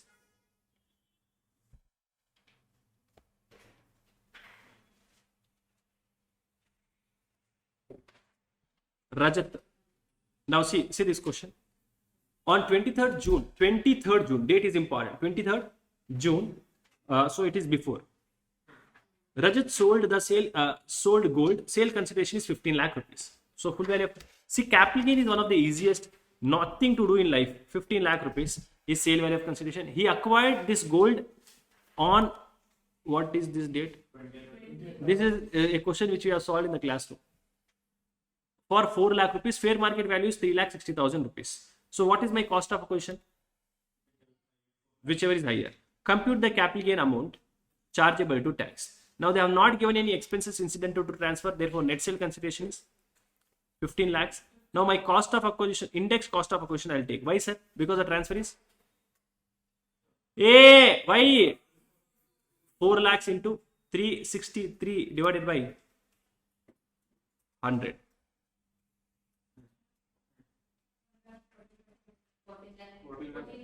14 lakh. This is your. So what is my capital gain? Long-term capital gain is 48.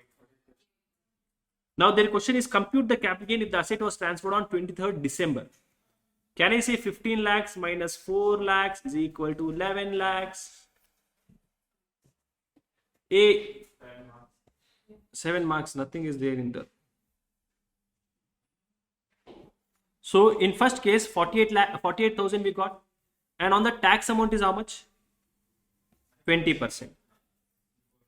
If the asset is acquired before 1/4/2001, so they have written one note also. Then if the transfer is made after 23/7, capital gain amount is 11 lakhs and tax amount will be disbursed. Okay, yeah. Odd questions they are asking. In examination, they'll ask like this only.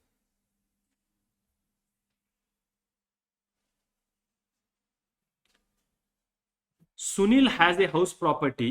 Oh, this also we have solved in the classroom. Now I want you to solve. I want you to solve this question we have solved in the classroom. Question.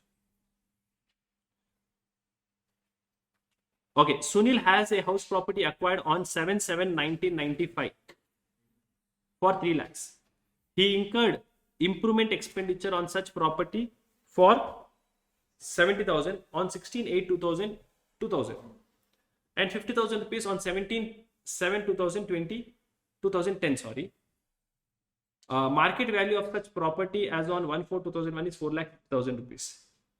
And the such property was compulsorily acquired by government and compensation decided was 21,50,000. 20% of compensation is received on 31st of March 2025 and balance on 2nd June 25. On further appeal, 16/8/25 enhanced compensation is declared by government of 2 lakh rupees and expenditure incurred for this was 11,000. Such compensation was received on 18/8/26. Compute for now. Now they have not given indexation. That is the problem over here. You'll just need indexation for 2010-11. Other things too you are supposed to remember. For base year 2001-2, how much is the indexation? 2,100. And for your examination? For 2010, what is the indexation? Check. This question we have solved in the classroom.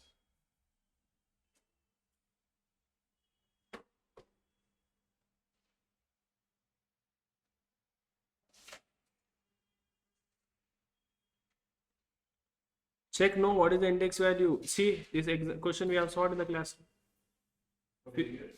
Figures they have changed. For 2010-11 it is 167. A same question, no Sunil. Figures they have changed.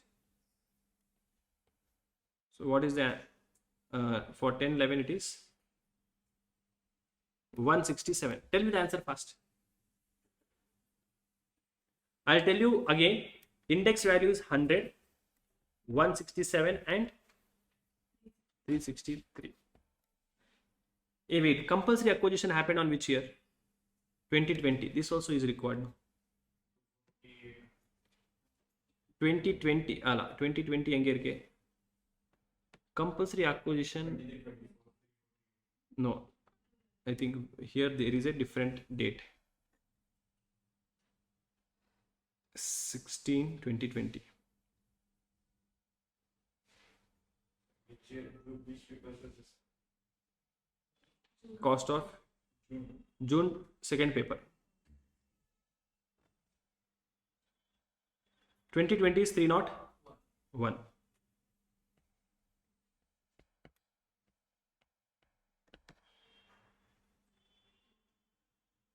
Tell me the answer fast.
Online students karate ಗೂಬೆ ಹೆಸರೇ ಚೆನ್ನಾಗಿದೆ. Karate Gunal ಅಂತೆ.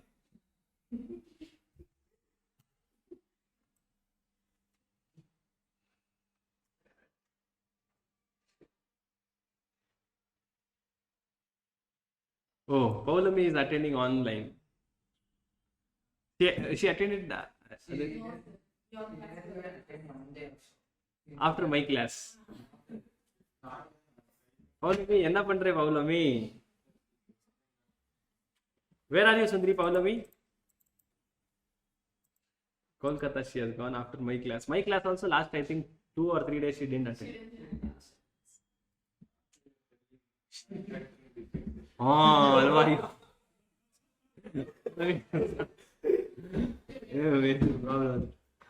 ಅಯ್ಯಯ್ಯೋ ಅದು ಅದಕ್ಕೆ ಅಯ್ಯೋ problem ಇತ್ತು. has she raised a ticket? I don't know.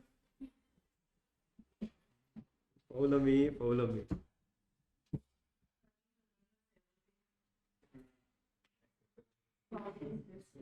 After me, Alan sir came. How was his class? Maja was there. Then who was there?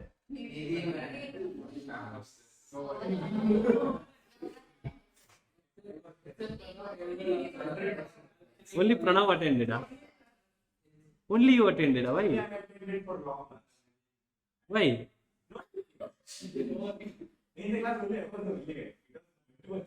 Why, Charan? You too should be.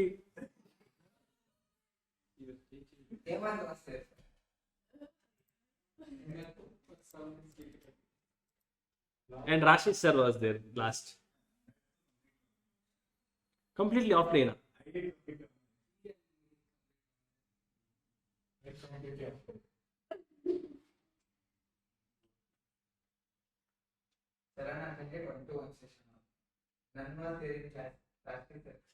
One day. 2 days. Huh? Only one student thought. Crazy. Why? You bunked, don't tell me, but Your daughter did come, huh? Her name is Sahana, no? What is her name? Yahavini, yeah. Yarini. No, her sister's name is Sahalini. Shamini. See, everything you remember except subject.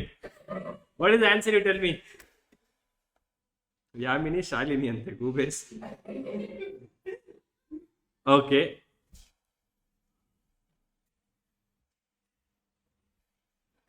Full value of consideration is how much? 21 lakh 50,000. Is there any expenses incident to transfer? So net sale consideration is my index cost of acquisition is how much? Sir, it will be 4,50,000 into 301 divided by 100. 13 lakh 54,500. Then is there any improvement? Yes, index cost of improvement. I'll ignore the improvement done before 1/4/2001, which is 70,000. I take only 50,000. So 50,000 into 301 divided by 167. 90. 1.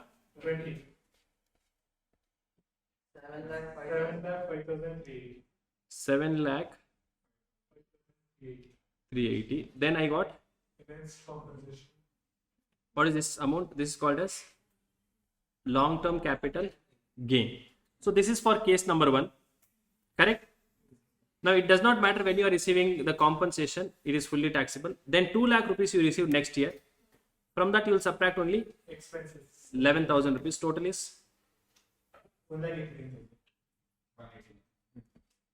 okay. Yeah? Everyone got this? Hey, did they also get the same answer?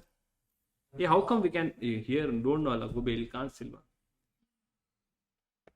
The same answer they got. Second answer also 1,89,000. Now see what are the notes which they have written. First note is what, sir? Initial compensation decided by government shall be treated as sale consideration. Ew. See, now nodi, see your book, no, how goobism they have done. Nodi, now see, they have taken this value. What we have done in classroom. Correct, huh? They have taken this value. Copy paste also, when your institute is doing, they are doing mistake in that.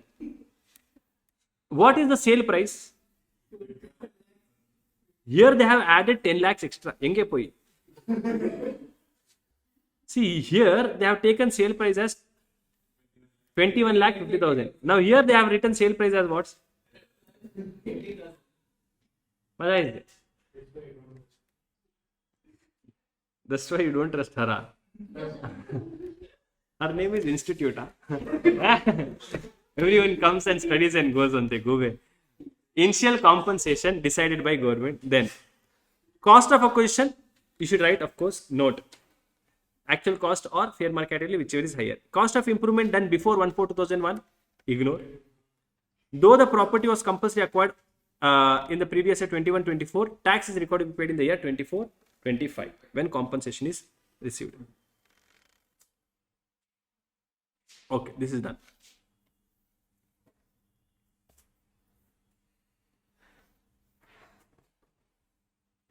Oh, what is this, sir? ABC and company are three partners. This is capital gain question, partnership firm they have added. ABC are three partners, A, B and C sharing profits and losses in the ratio 5:3:2. They admitted D as a new partner on 31/3/24 for 1/5 share, and D is to bring 2,000 rupees as his capital, 2 lakh only I told, which he brought in the form of furniture worth 50,000 and further brought a jewelry whose market value was 2 lakh rupees on when did he get this jewelry? 2nd of August 2024. However, such assets was recorded in the books as 1,80,000 rupees. Now see, please understand. Now see how they twist the question. What are they telling? Actually, the partnership story they have created. Actually, they have created a story. What is happening over here? Some asset he has, which he has introduced in the business as a capital. Correct? So personal asset, jewelry, I will ignore furniture. It is not a capital asset. Jewelry is a capital asset, which was my personal asset. Now I am converting it into business asset. Okay. So what will I take? Book value will I take, or will I take 2 lakh rupees of fair market value? D had acquired such jewelry for 45,000 on 7/7/2001. Compute capital gain in the hands of Mr. D. So can I say indexation, will it be taken or not taken? Indexation, will it be taken or not taken? Please note, jewelry was bought in the firm when, sir? 2nd of August. Can I say afterwards? So I'll directly go over here. See, sale consideration is 1,80,000. Please note, sale furniture being a personal effect is not treated as capital asset, and jewelry is treated as capital asset. Now, because you are introducing in the business is recording 1,80,000. Full value of consideration is taken as what, sir? 1,80,000, which is because that is the consideration received by me. Okay, expenses is nil. Sale consideration will be 1,80,000. Cost of acquisition is 45,000. Cost of improvement is not there. Now, please note, cost of acquisition, I will not take any indexation benefit because the transfer is on 2nd of August. Long-term capital gain will be 1,35,000 rupees. Sale consideration shall be the amount recorded in the books of the firm, and the market value is not relevant. Okay? Asked that question, they have given 7 marks.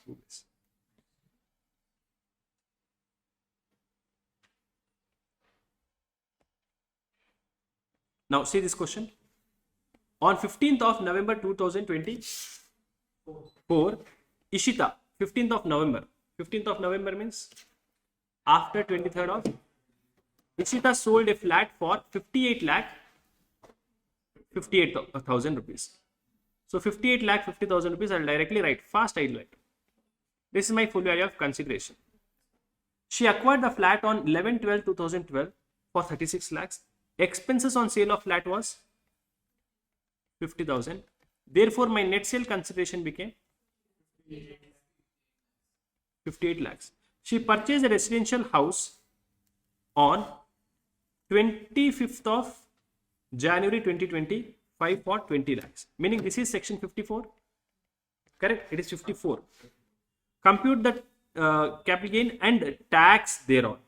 Okay? Before surcharge and cess. You don't have to calculate surcharge and cess, just tax amount. Assuming her other income exceeds basic exemption limit. So this is done. I will take subtract my cost of acquisition. What is my cost of acquisition? 36 lakhs. Will I take indexation? No, because the transfer was afterwards. How much is the difference? 32. 22 lakhs is my long-term capital gain. Correct? Less what? Exemption, how much did I invest? So my taxable long-term capital gain is how much? Correct, not correct, students? 2 lakh ka, can I say without indexation, what is the tax rate? 12.5%. 25. Now please note, this is my tax amount without indexation. Now if I take with indexation, no, straight away without seeing only I can tell I will make a loss. Why? See, when was the property acquired in the year 2011, 12 or 12, 13? No, 12, 13. So for 12, 13 it is 200. Correct, no. So I will take index cost of acquisition 36 lakhs into, please note, this is my actual answer, main answer. I should find tax amount with indexation because it is an flat immobile property. 36 lakhs into 363 divided by. So can I say 65 lakhs, whatever it is, anyways it is a loss only. I have made further investment, further loss. Correct, no. So can I say, if their question is what is my taxable capital gain, my answer is 2 lakh. What is the tax? My answer is 0. Why? For computing tax amount, I will take with indexation, without indexation, whichever is high, less. With indexation, it is 0, tax amount is 0. Without indexation, tax amount is 25.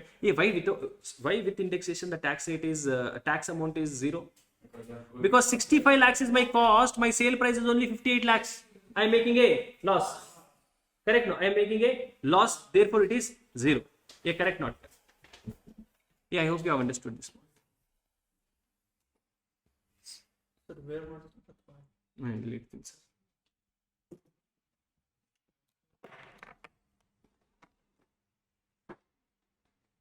आप ये मतलब खाली आ जाए अल कलगड़े ना मुझे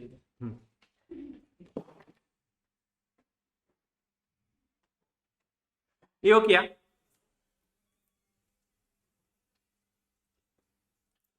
For this we will not have answer. But it is a good question. Okay. Shall we continue with the next chapter?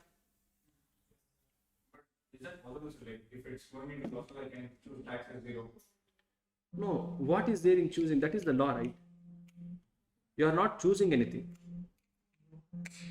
One second. Hello. Hi, madam. ಇವತ್ತು ಕಳಿಸ್ತೀನಿ ma'am ಕಳಿಸ್ತೀನಿ ಎಸ್ ಸರ್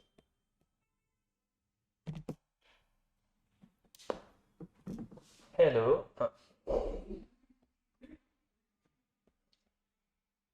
ಓಕೆ ಅಯ್ಯೋ ವಜಾ ಆಯ್ತು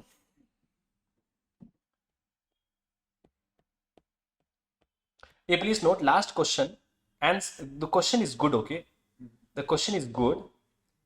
They have not given the answer for this because they have not given. We have computed the answer. Do you want me to recompute this answer? I see this answer to everyone got correct.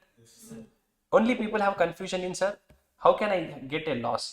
Why will I get a loss? My Net sale consideration is 58 lakh. Till here everyone knows. Correct? Now, because it is a immobile property, the tax which I have to pay is with indexation or without indexation. With indexation, it will be 20%. If I calculate my gain with indexation, my cost is coming to 65 lakhs.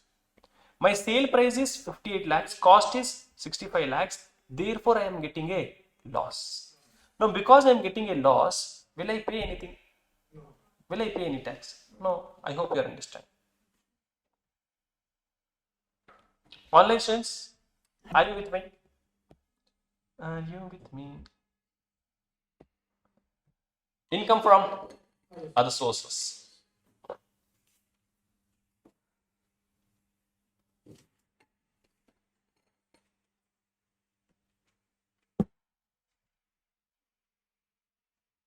You had classes till 8 o'clock every day. Yes. Yeah. Not every day. Yeah, that's all.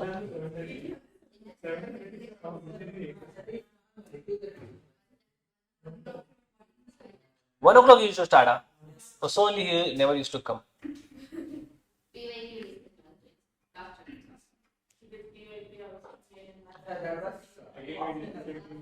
Yeah, I know. Income from other sources. Small topic, easy topic. Now, if there is any income which is not taxable under any head, it will be taxable under which head, sir? Other sources. Section 56 to 10 talks about taxation of gift. Section 56 to 10, gift received by any person. Section 56 to 10 talks about gift received by any person or asset acquired by any person for inadequate consideration. Hey, before that, I'll just check once whether that website is whatever working or not for sharing attendance with you guys.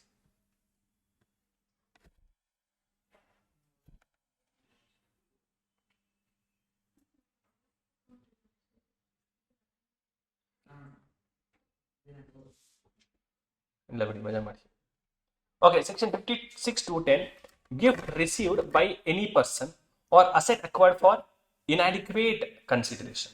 Okay, now if you are receiving the gift at the time of your marriage or from your relative or in contemplation of death, from inheritance, will, local authority, trust, university, hospital, no transfer cases or COVID cases, then it will be exempt. If you are receiving gift in all the cases, that gift will be taxable. Now, who is a relative? Marriage and relative is majorly asked point. Okay, you are receiving at the time of your marriage or at the time of from your relative. Marriage anniversary is not marriage. My daughter's marriage is not my marriage. Okay, relative means relative. Relative means what, sir? For Dilip's brother, sister, father, mother, son, daughter, spouse का father, mother, spouse का brother, sister, and my father, mother's brother, sister. They are all my relatives, and all these people का spouses are also my relative. Meaning my son's wife is my relative, my daughter's husband is my relative, my sister's husband is my relative, my spouse's husband is me only.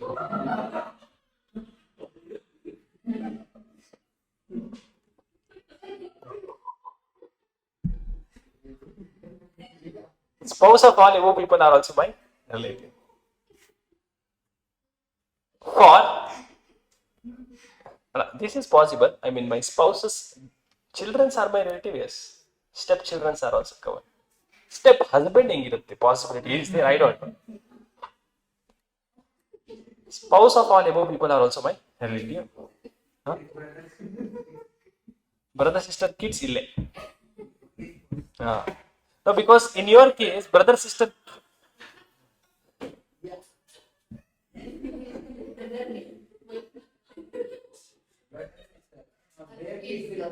No. Why? Because in your case, their kids can become your spouse. No.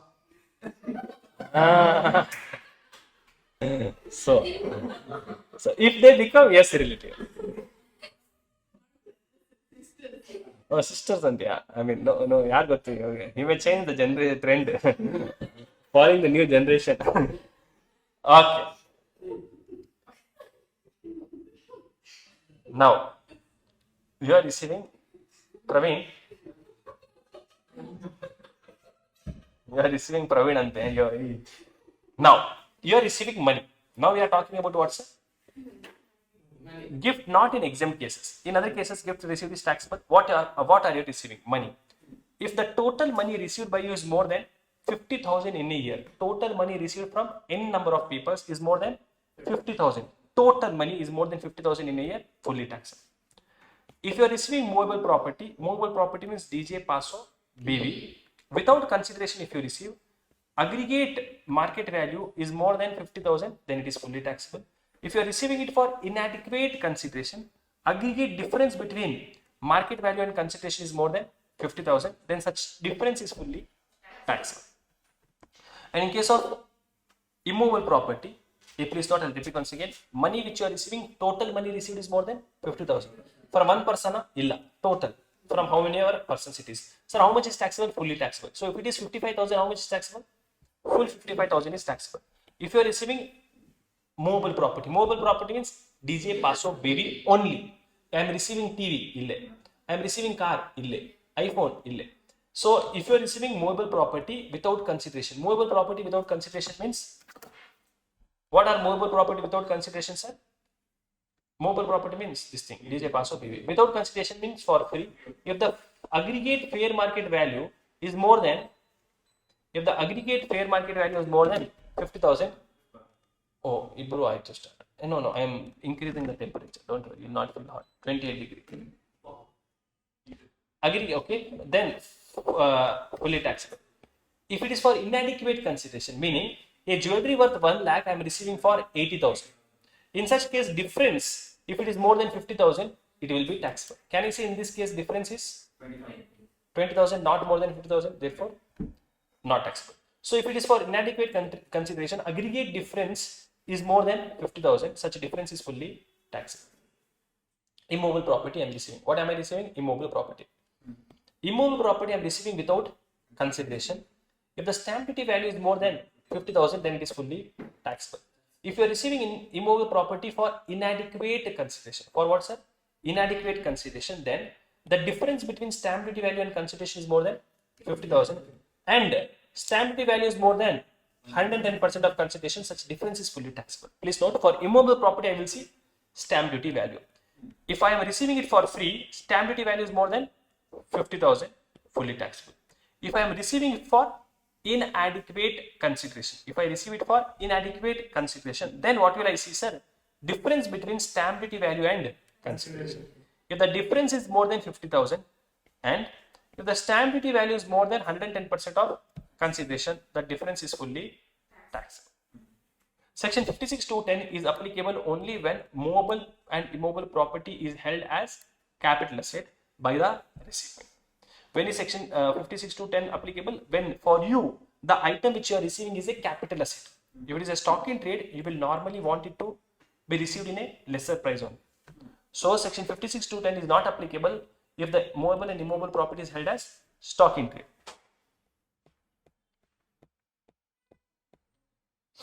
Now you remember this Chota Bhim point?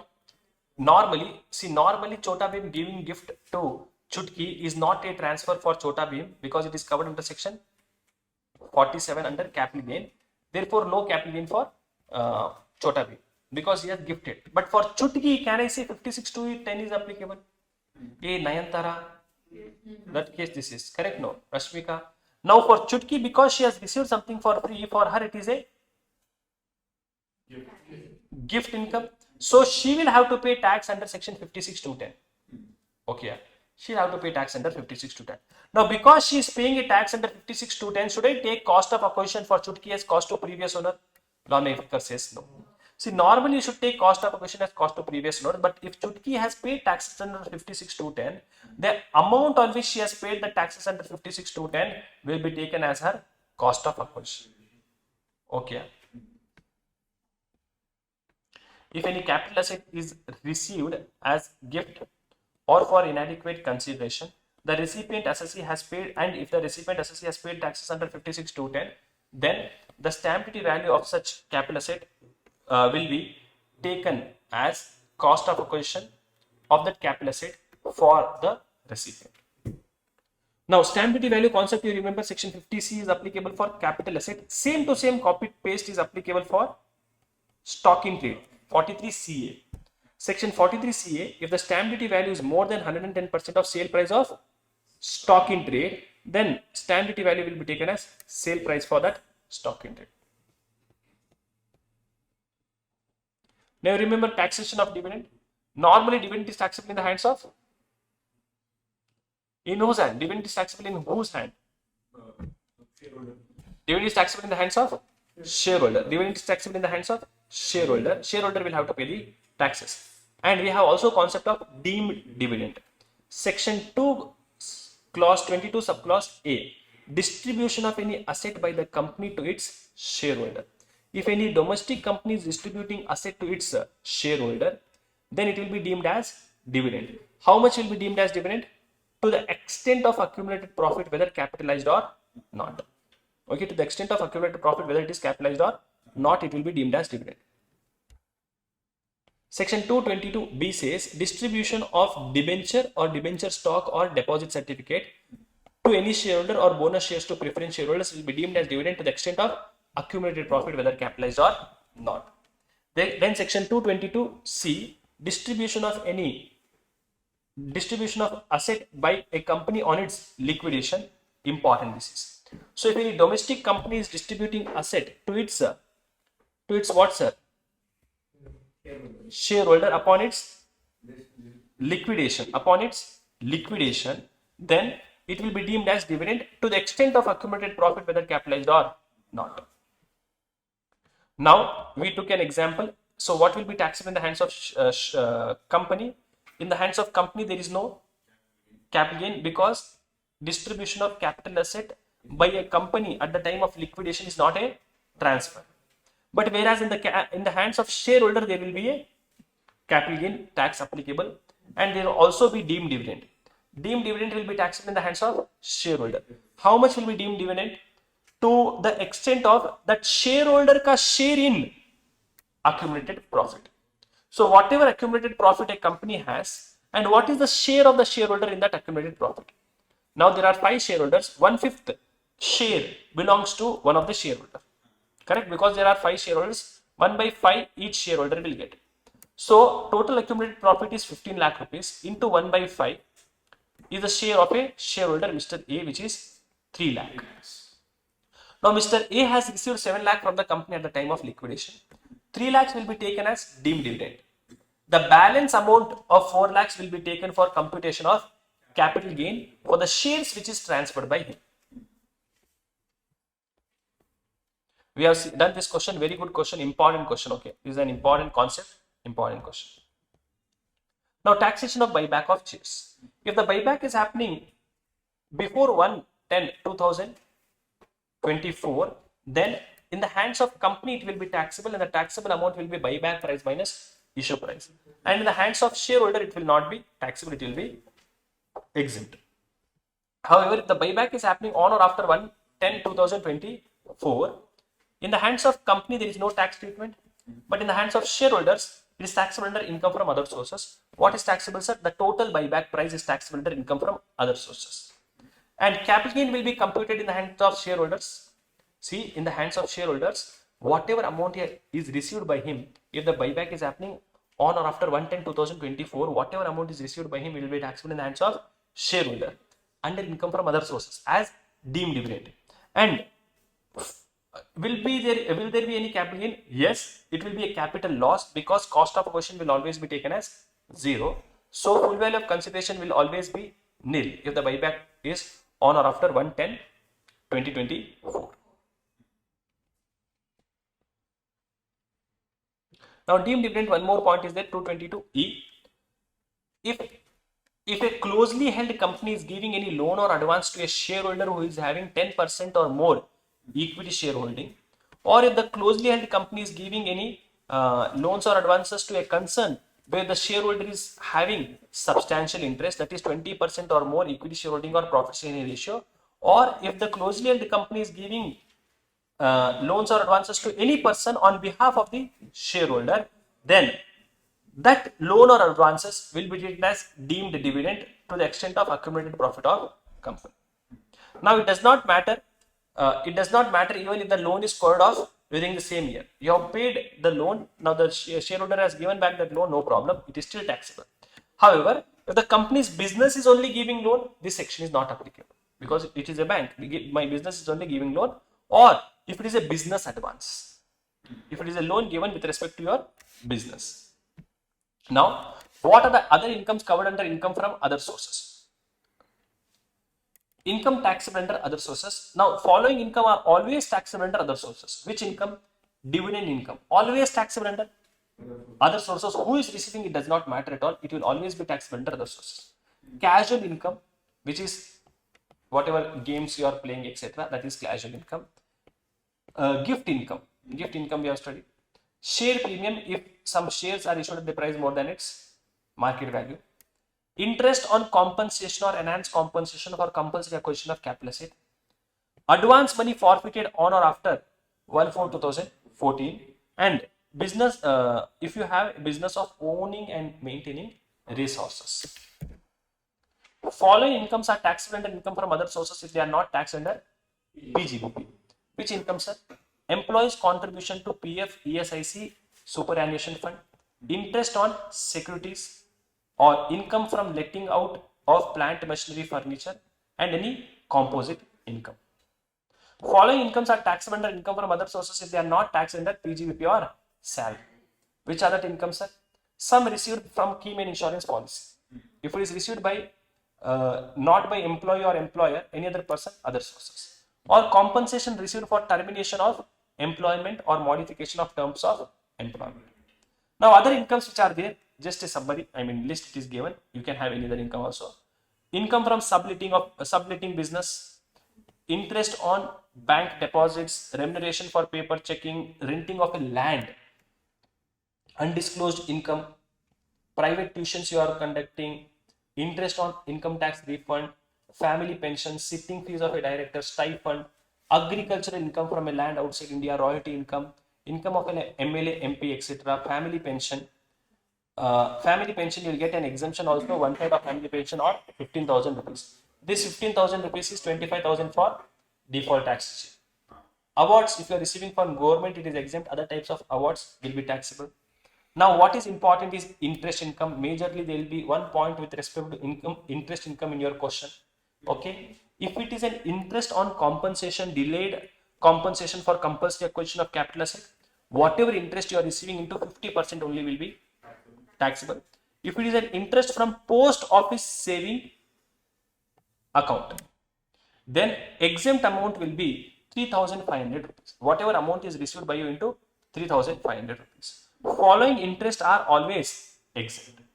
Gold bonds, deposit certificates, public provident fund ka interest, Sukanya Samriddhi ka interest.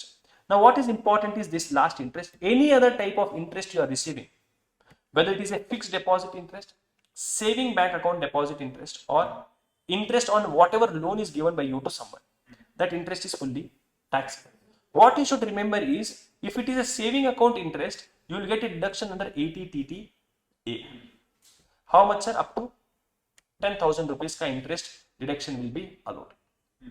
And if you are a senior citizen, the limit will be 50,000 rupees. That is one point which you will do mistake. Now, deductions. Section 57. If the income is taxable, see, deductions means while computing the income under the head other sources, can I subtract any expenses? Can I subtract any expenses? Lawmaker says yes. If the income is taxable, you can also subtract any expenses incurred by you for earning that income. Whereas if the income is exempt, that expenses should be ignored by you. If the income is a casual income, expenses should be ignored by you. Dividend income or income from UTI or mutual fund, only interest expenses is allowed as deduction. That also to the extent of 20% of income earned. This is important. How much interest will be allowed from dividends, sir? Only the extent of 20% of interest earned. And there are some expenses which can never be taken by you. Which are these expenses? Your personal expenses, expenses for casual income, expenses which is made in cash more than 10,000 rupees in a single day to a single person, any unreasonable expenses paid to a related person, or interest paid to a non-resident without TDS. Okay. Then we discussed a concept of grossing up. Whenever they give you any income on which TDS is deducted, if they give you on net income after deduction of TDS, what should you consider, sir? The gross income. For example, I won a lottery ticket of 10 lakh rupees. Now that lottery person who is giving me the money, he will give me only 7 lakh rupees after deducting TDS of 30%. So what is my income? Taxable under other sources? 10 lakhs or 7 lakhs? 10 lakhs. Full income should be taken. Though they will give in my books only 7 lakhs, I should take 10 lakhs.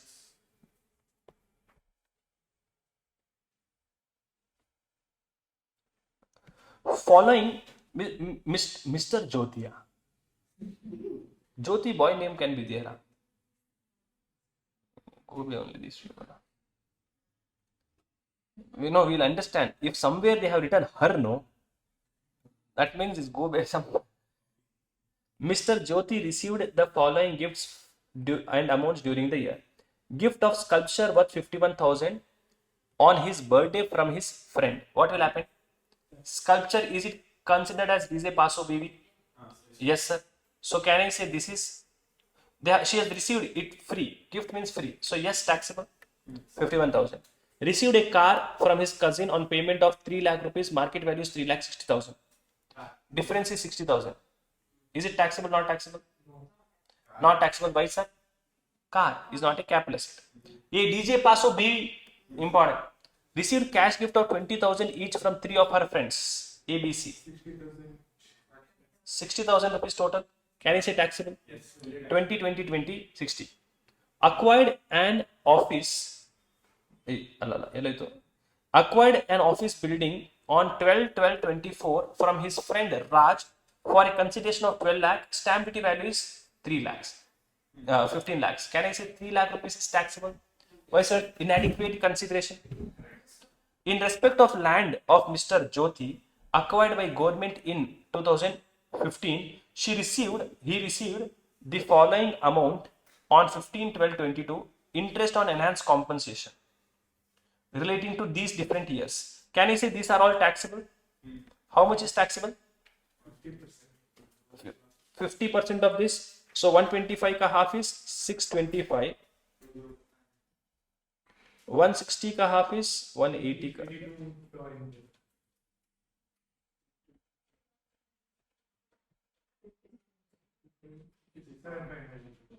57. This will be taxable. Plus, along with that, what else is taxable, sir? 3 lakh rupees for immobile property, cash money, 60,000, and so what is the total? 6 lakhs 13,500. Oh wow, how come our answers are right? Maja is okay.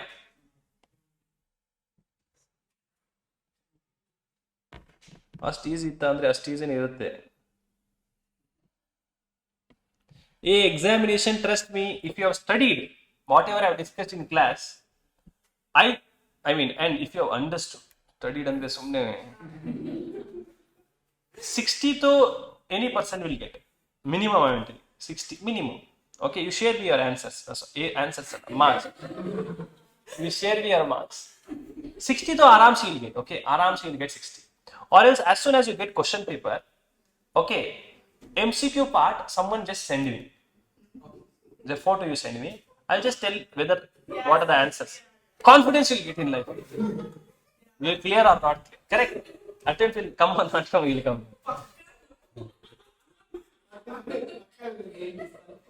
Why? No. They don't give answers to question paper to you. Then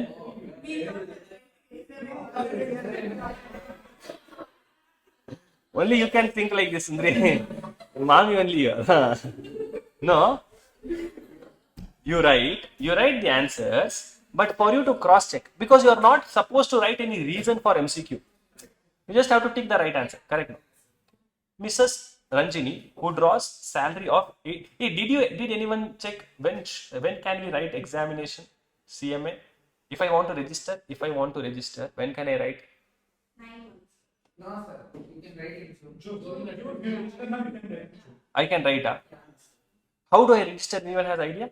Yeah, if I go to Bangalore chapter, they will help. Because the Bangalore chapter is right next to my house only. Huh? They only Sir, online is best.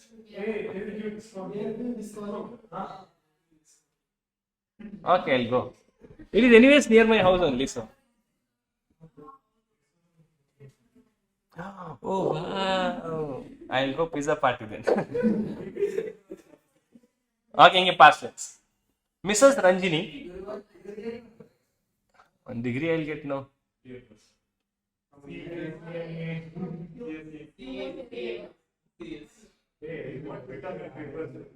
I should not fit. That is Mana will be there. Mrs. Ranjini, who draws a salary of 18,000 per month, received the following gifts. This is the first question which we solved in our classroom during the year. Gift from sister-in-law. Sister-in-law is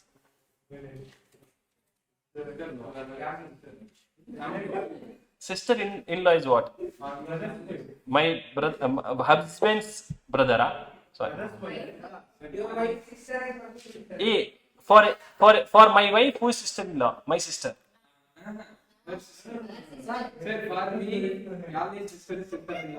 A, I am Rajani.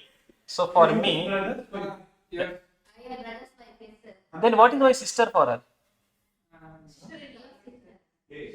My sister for my wife is what?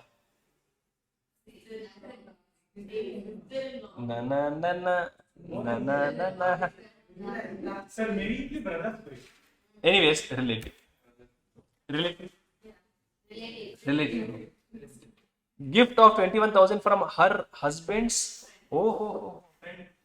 Husband's friend is giving gift to. This is taxable. We should see the total. It is anyways taxable. 51,000 each from her two friends on occasion of her marriage. ಮಜಾ Pannu. Marriage ಮುಂಚೆನೆ husband friend ಇಂದ gift ಬಂದ್ಬಿಡ್ತಾ. Gift of jewelry worth 3 lakh rupees from her fiance.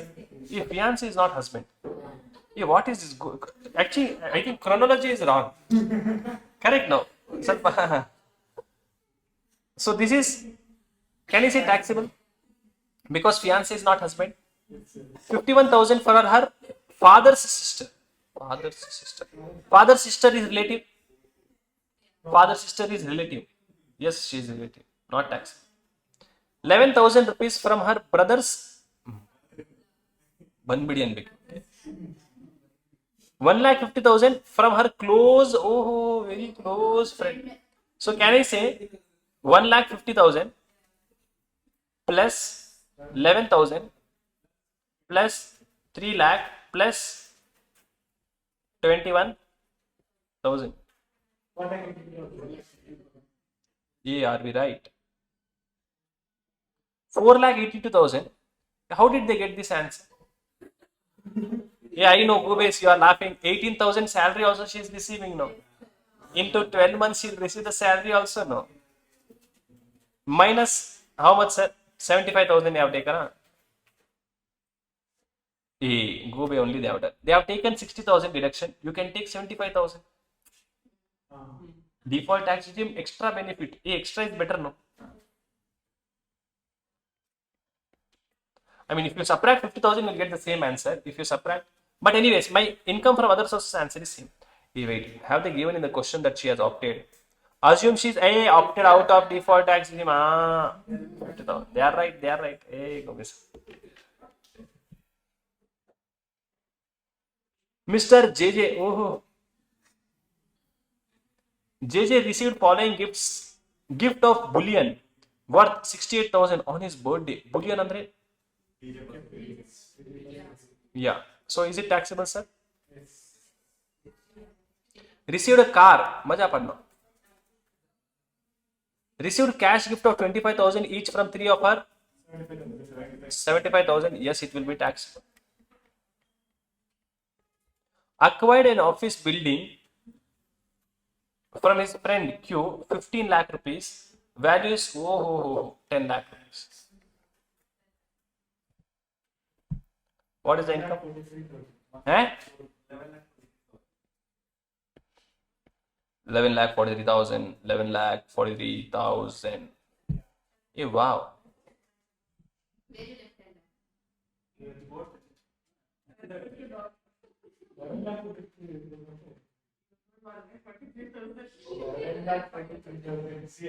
No, I heard 1 lakh 43,000. No, you are. I am supporting your dot. Because they told were you thinking about your dot. So I am supporting dot. Hey, go back, concentrate and tell that. Following details have been furnished by Mrs. Jaya pertaining to the year ended 31st March. Cash gift of 51,000 received from her friend. Oh, by the way, one second. See, answer, don't you think hardly it is taking not even 1 minute? We are discussing the answer. Answer we will be able to write, but you should write the note also. What is the note? Bullion is DJ Paso Billion. You write?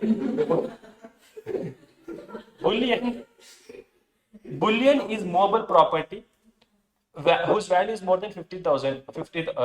Therefore, it is taxable. What they have done, since bullion is included in the definition of mobile property, when bullion is received without consideration, the same is taxable under 56(2)(10) if the value is more than 50,000.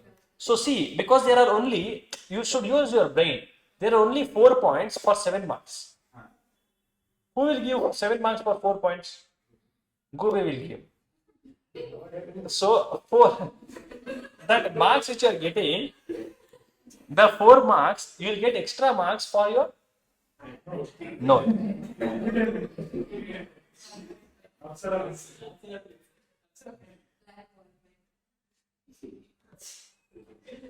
The following details are furnished by Mrs. Jaya.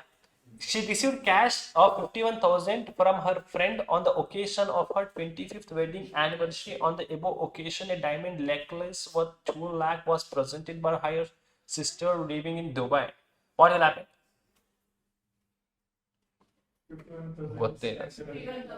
Sir, sister Majapanno, friend no Majapanno. 51,000 is tax. When she celebrated her daughter's wedding on 21/2/2025, her friend assigned in Mrs. Jaya's favor a fixed deposit held by friend in scheduled bank. The value of fixed deposit is 51,000. She acquired an immobile property through will from her deceased uncle. Value of the property is will, gift will, inheritance. Hello. A gift will, inheritance. You receive something on your marriage from your relative. In case of gift, will, inheritance, not taxable. So how much, sir? 1 lakh? 2,000. Inge poi. Oh, answer inge poi.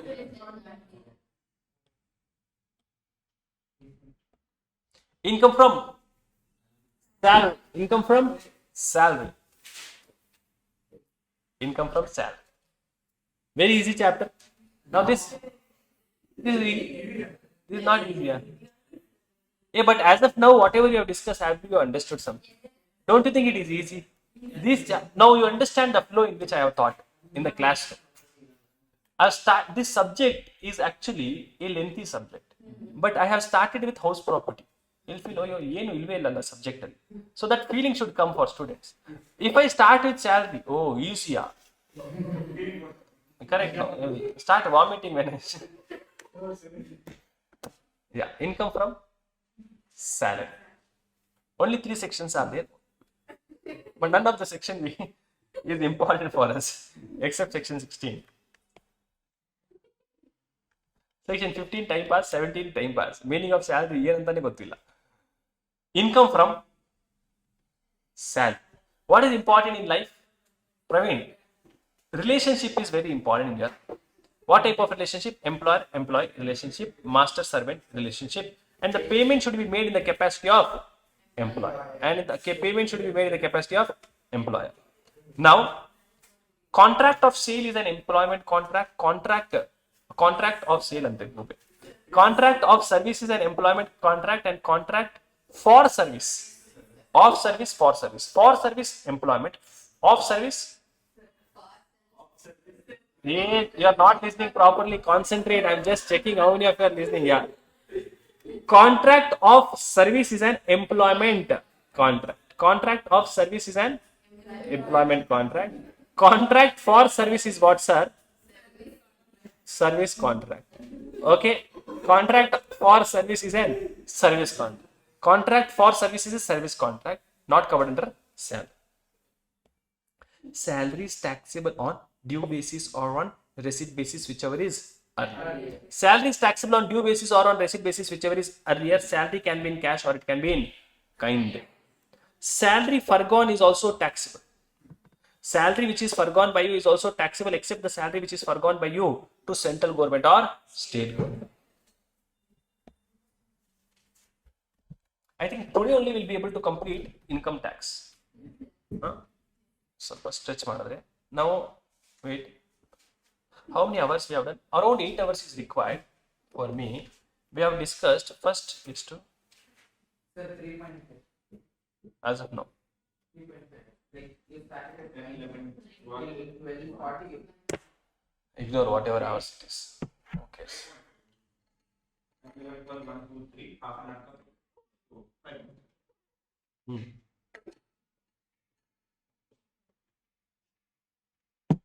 Taken 5.5 hours. Hey, for me, that person, Papa, so you can extend. Okay. Yeah. Components of salary. Format for. Yeah. Format for computation of salary. Basic pay is there. Nothing, Sudhir, out of syllabus. Example barala. Now, see, these are the different components of salary: basic pay, dearness allowance, bonus, commission, advance salary, arrears of salary, retirement benefit like gratuity, pension, leave salary, retrenchment, VRS, allowances, provident fund, superannuation fund, ATC, pension fund, perquisites, gross salary, deductions under section 16 such as standard deduction, entertainment allowance, and professional tax. Then net salary or taxable salary. Now, basic pay. Basic pay means what, sir? That is your base component of salary. That is your base component of salary. Base component of salary means base component of salary. It is a tax. It is a taxable component of salary. See, normally what happens is whatever salary they give will have different components. The base component of salary is called as basic pay, which is the minimum amount of salary which you are going to receive, irrespective of what is the case. Basic pay, it is your base salary. It is a taxable component of salary, and how much is taxable? It is fully taxable. Now, in the question, you should check for date of joining, date of retirement, and date of resignation. Okay, grade pay or grade scale pay. Sometimes the salary will be given on grade pay or grade scale pay. You will do mistake over here. Please be very careful. So, for example, if the question says your basic pay is 20,000, 2,000, 30,000, that means when you join, they will give you 20,000. For every 1 year you complete, how much they will give you? 2,000 rupees extra they will give you. So, maximum they will extend till 30,000 rupees. So, I gave this question. Now, please note, very important. This question, mostly you have done mistake, but make sure that you don't do mistake now. 20,000, 2,500. Now, I mean, even now, if I ask you to do this, you'll do mistake, I know. So, 20,000, 2,500, 25,000, 5,000, 50,000. Now, I have joined the company on 1st of January 2021. They are asking you the salary for previous year 24-25. So, they are asking you salary from 1st of April 2024 to 31st of March 2025. Now, if you see, my salary will increase by 2,000 up to 25,500. Okay. So 20,000 for the first year, 22,500 for the second year, 25,000 for third year, and then 25,000 plus 5,000, 30,000 for fourth year. Now here, if you see 24-25, this period which was there, no, that falls in between third year and fourth year. So for 3 months I will receive 25,000, and for balance month I will receive 30,000. So that important calculation is there. Okay. So 3 months I will receive 25,000, balance I will receive 45,000. Now, dearness allowance is the salary which is given by you for meeting your inflation cost. So whatever amount is given to meet your inflation cost, that is your dearness allowances. So it is a taxable component of salary and it is fully taxable. Now, dearness allowances, it can be in terms or it can be not in terms. If DA is in terms, that means DA is forming part of retirement. If DA is not in terms, that means DA is not forming part of retirement or salary. This is one more name for DA not forming part of pay, DA not forming part of retirement, DA not forming part of salary is DA not in terms. Now, the importance of this will come only when we are seeing formula of salary for computation of few different things. We take basic pay plus DA in terms and turnover commission, something like this, correct? So now sometimes DA will be given in percentage form. When the DA is given in percentage form, then you should take DA as a percentage of basic pay. Bonus is a taxable component of salary, but it's taxable on receipt basis. Bonus can be contractual or it can be voluntary. Now bonus, now check if they give bonus paid, take it. If they give bonus only, nothing else, take it. If they give bonus declared, ignore it. Commission or fees. If you are receiving any commission or fees, then also it is taxable component of tax salary and is fully taxable. Commission can be based on turnover, etc., any type of commission. Now, see the question carefully. If the question is silent, what is the type of commission? And if they are told that turnover is some percentage of commission is certain percentage of turnover, that means it is a turnover commission. Okay, whenever they say commission is certain percentage of turnover, that means it is a turnover commission. When they have not mentioned that, then just write a note telling it is not a turnover commission. Advance salary or arrears of salary. Advance salary is the salary which is received by you in advance. That is a salary which is taxable and it is taxable on receipt basis. Now, advance against the salary, if they give in the question, that is not a salary. It is advance against salary. That means it is a loan. Arrears of salary is a past increment in the salary from retrospective effect. Any increment in the salary with retrospective effect which was not taxable in the earlier years. It is a taxable component of salary and it is fully taxable and it is taxable on receipt basis. Now, retirement benefit, we have different retirement benefit. First retirement benefit is gratuity. What is gratuity, sir? When the company, because of the services which is rendered by you to the company for a very long period of time, you would have worked in the company, for the services which is rendered by you, the company is going to say you thank you. How will the company say you thank you, sir? By giving you something called as gratuity. They will say thank you to you by giving gratuity to you. That gratuity which you are receiving is taxable. When is it taxable? It is taxable if it is received during employment. If it is received during employment, that gratuity is fully taxable. Irrespective of how much amount you have received, gratuity is fully taxable. But if it is received by your legal heirs, if the employee dies and the legal heirs are receiving gratuity, then it is fully exempt. But however, gratuity is received at the time of retirement. If the gratuity is received at the time of retirement, then it will be exempt under section 10(10). How much will be exempt, sir? Please note, gratuity received at the time of retirement is exempt. If you are a government employee, if you are a non-government employee, I am going to check whether you are a person employee who is covered under Payment of Gratuity Act or not covered under a Payment of Gratuity Act. If the question is silent, take it not covered under Payment of Gratuity Act. If question does not say whether the employee is covered or not covered, what will you take? Not covered. So, if you are a POGA employee, then take 15/26 into salary per month into completed year of service, actual gratuity received or statutory limit of 20 lakh rupees, whichever is less. However, if you are a non-POGA employee, I will take half of average salary per month. Wait, I'll first cover the POGA employee completely. POGA employee, what is the exempt gratuity for POGA employee? 15 by 26 into salary per month into completed years of service or actual gratuity received or limit of 20 lakhs, whichever is less. Now, what do you mean by salary per month over here? It is the last drawn salary.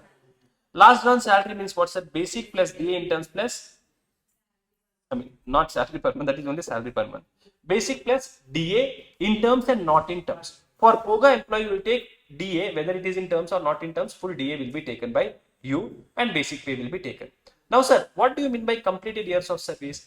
Completed years of service means the number of years you have completed working in the company. Completed years of service.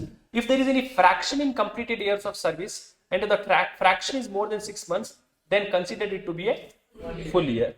So, if the fraction is more than 6 months, you should take it as what, sir? Full year. If the fraction is more than 6 months, take it as full year. If it is exactly 6 months, same, don't extend. Okay. Now, if you are a non-POGA employee means what? Non-POGA employee means what, sir? Non-POGA employee means what?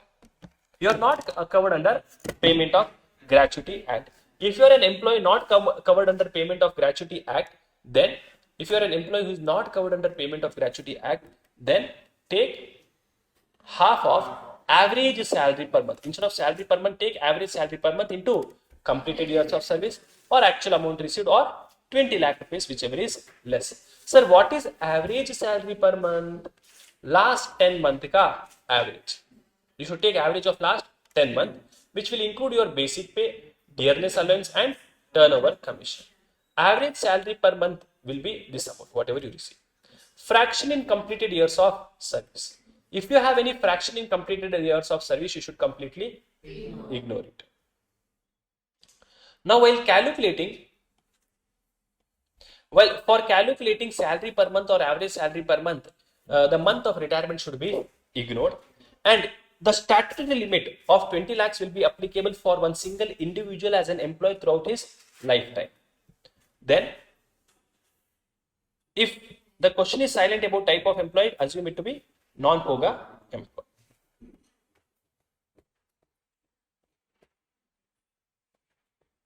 Then pension. Pension pension can be of two types.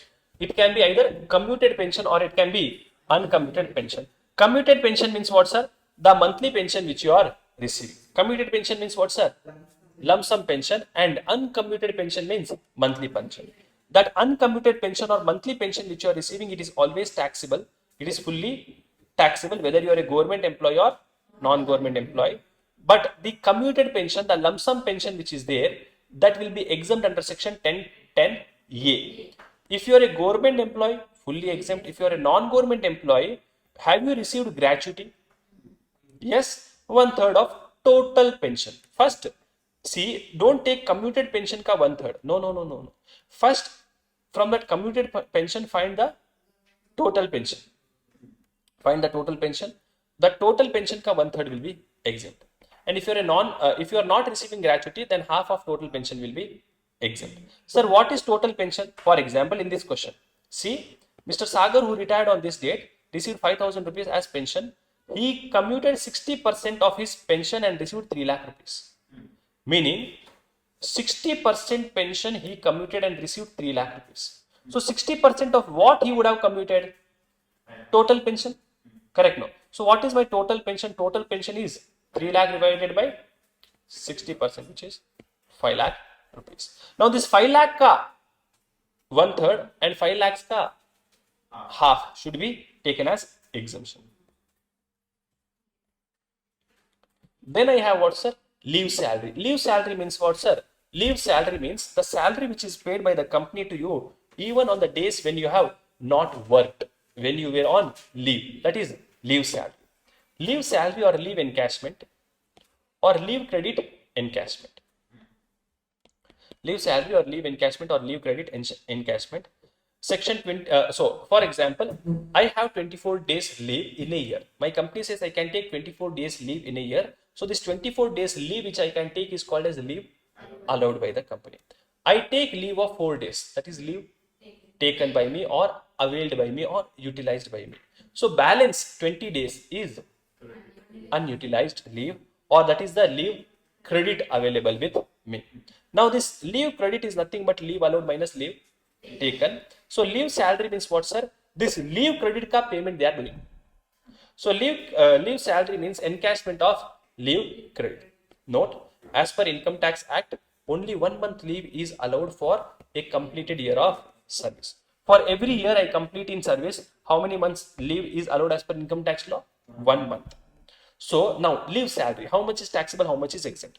Leave salary, if it is received during employment, fully taxable, whether you are a government employee or non-government employee, it does not matter. Yeah, and if it is received at the time of retirement, it is exempt under section 1010 AA. If you are a government employee, fully exempt. If you are a non-government employee, leave credit into average salary per month, 10 months into average salary per month, actual amount received and limit of 25 lakhs, whichever is lower.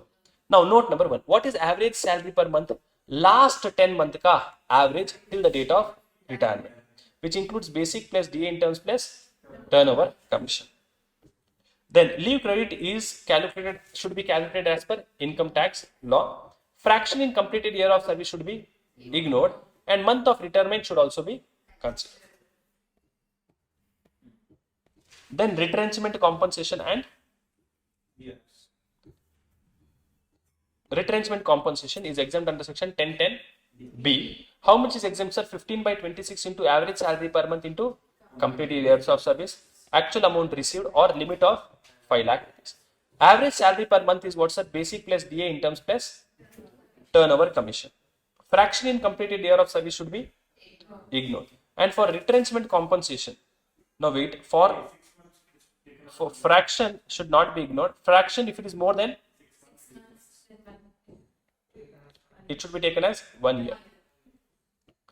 VRS compensation, section 1010C. VRS compensation, how much is exempt, sir? Salary per month into 3 months into completed year of service, salary per month into remaining months in service, or actual amount received or statutory limit of 5 lakh rupees, whichever is less. Now salary per month is what's the basic plus DA in terms plus turnover commission. Fraction in completed year of service should be ignored. Now allowances also important. Allowances. See, actually salary, if you study in installment, no, it is a good chapter. Meaning you will not feel that it is very big. What are those installment? Retirement benefit is one part. Allowances is one part. Allowances with rent, what is that? PF and superannuation fund, that is one part, and perquisites is one more part. So if you study this chapter in 3 installment, that will be more beneficial for you. Okay, so if you study everything at one, you may feel confusion ಆಗ್ತಿದೆ life ಅಲ್ಲಿ. Okay, so if you study in installment, now do you have very less. When is your exam, by the way? 10 only, yeah.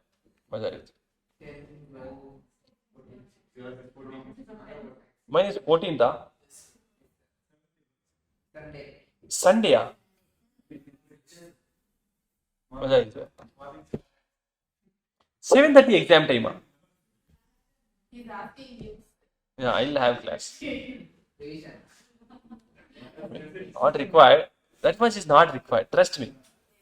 Meaning, as of now, what I am feeling is, whatever you have studied till now, because you are able to answer, I feel that you will clear. I mean, I'm not worried about whether you will clear or not. By your reaction, what I feel is that your feeling is wrong, answer. Huh?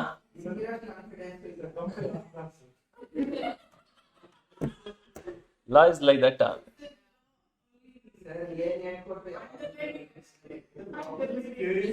Hey, you can, I mean, you can give review and all, you can do, no?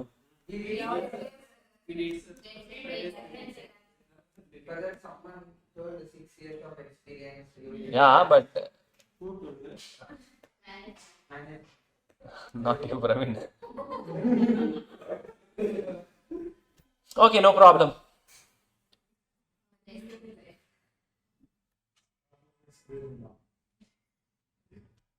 Only law. Cheat you.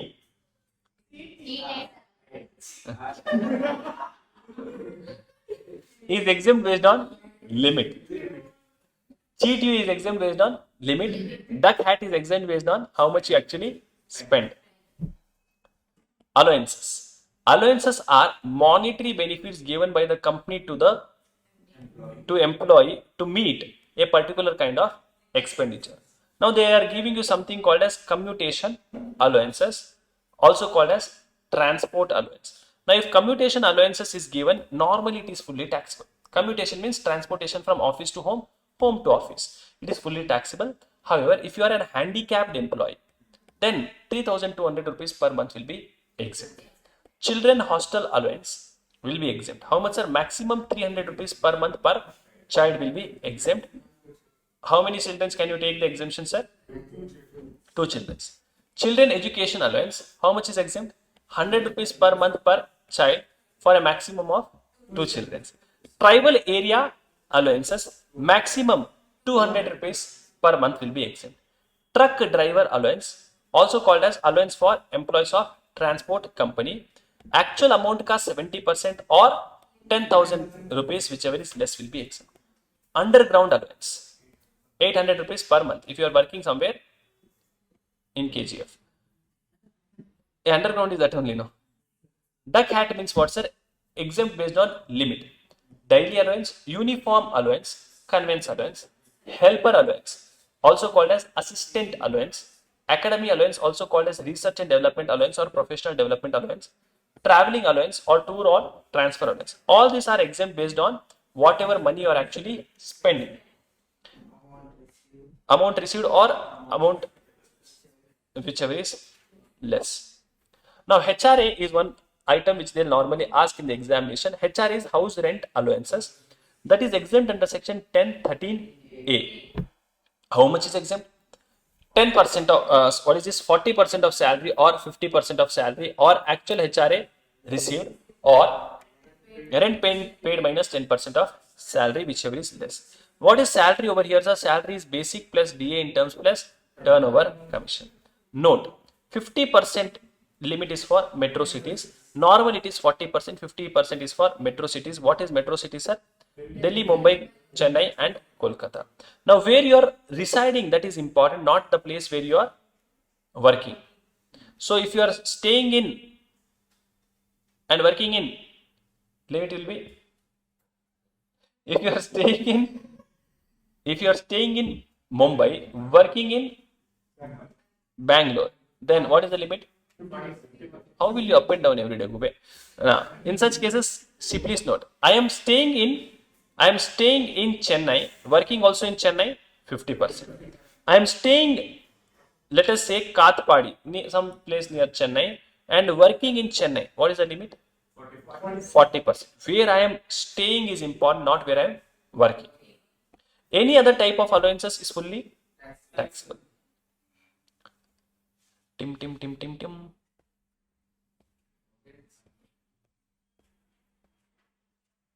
Provident fund. Statutory provident fund, not asked in the exam, will not ask. Why, sir? Everything is exempt in life. Statutory provident fund, your contribution and employer ka contribution exempt. Interest on your contribution, interest on employer ka contribution exempt. Whatever lump sum amount you receive at the time of retirement, that is also exempt.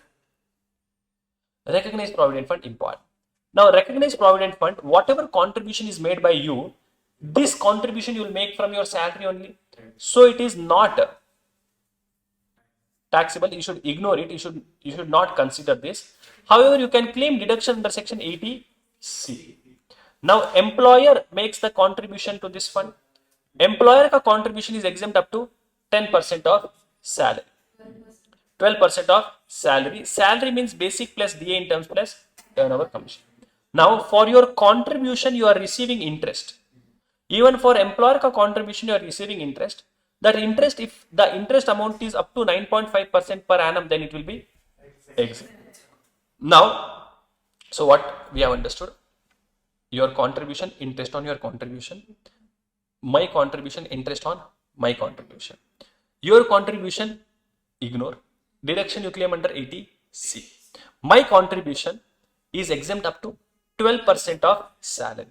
Interest on your contribution as well as interest on my contribution exempt up to 9.5% of salary. Separately for you 9.5%, separately for me 9.5%. Now we are receiving lump sum amount. From this fund I will receive lump sum amount. Lump sum amount received on retirement will be exempt. When will it be exempt? If minimum 5 years of service is completed. If you have completed minimum 5 years of service. Now it will be exempt if these 3 conditions are satisfied. What are these 3 conditions?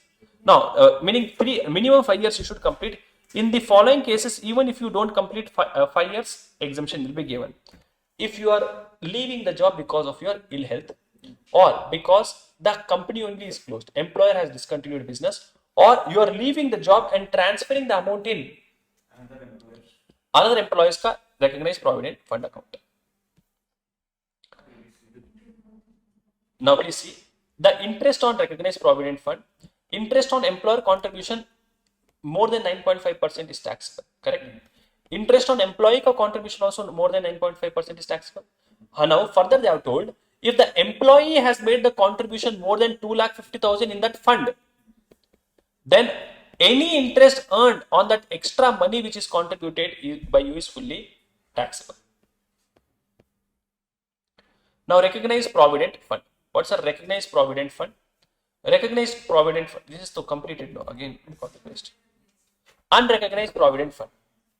Unrecognized provident fund is a good fund, and they normally ask also sometimes in examination. Contribution made by you, ignore, and you will not get deduction under 80C. And then employer ka contribution is exempt. Interest on your contribution exempt. Interest on my contribution also is exempt. Now the lump sum amount which you receive, that will be taxable. Can I say lump sum amount will have 4 people's money? Employee ka contribution, employer ka contribution, interest on employee ka contribution, interest on employer ka contribution. Now employee ka contribution, this contribution which is made by you is made from your salary. Okay, so please ignore it. You have 3 more things, which is interest on your contribution. That interest on your contribution is taxable under income from other sources. Now 2 things are left. My contribution and interest on my contribution. These both are taxable under salary. Superannuation fund. If it is approved superannuation fund, it is just like statutory provident fund. Meaning your contribution, my contribution, interest on your contribution, interest on my contribution, and lump sum amount, everything is exempt. However, my contribution, there is a maximum limit of 7,50,000. And unapproved superannuation fund, exactly like unrecognized provident fund. Meaning your contribution is exempt, my contribution is exempt, interest on your contribution is exempt, interest on my contribution is exempt. Lump sum amount withdrawn by you at the time of retirement will be taxable, wherein it will have 4 money. Employee ka contribution, not treated as income, therefore ignore. Interest on your contribution, taxable under other sources. Employer ka contribution and interest on employer ka contribution is taxable as salary. Deduction under 80C. Deduction under 80C is not available for unrecognized fund. Yeah, but in your book you have not written like that. Same, written the same thing. So You know, what have you written in your book?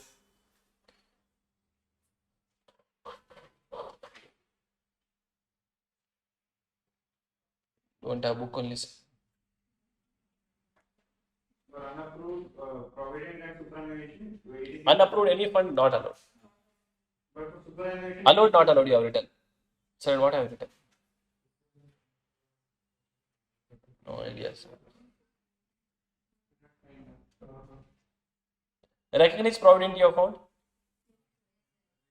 After that, it is unrecognized provident fund. After that, it is superannuation fund. In that superannuation fund, what you have written? One is approved. another Unapproved, what you have? same as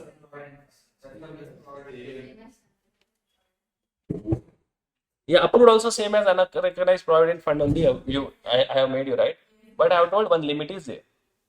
7,50,000.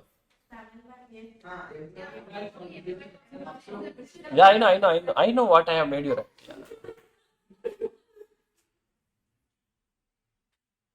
Deductions, section 16. Deductions.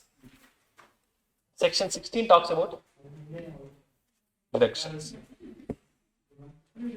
Standard deduction. Standard deduction. Standard deduction. What is standard deduction telling, sir? So from your salary, now gross salary is done. From the salary, you can subtract few things. What is that few things which you can subtract? First thing is deduction. Section 16(1) capital A talks about standard deduction.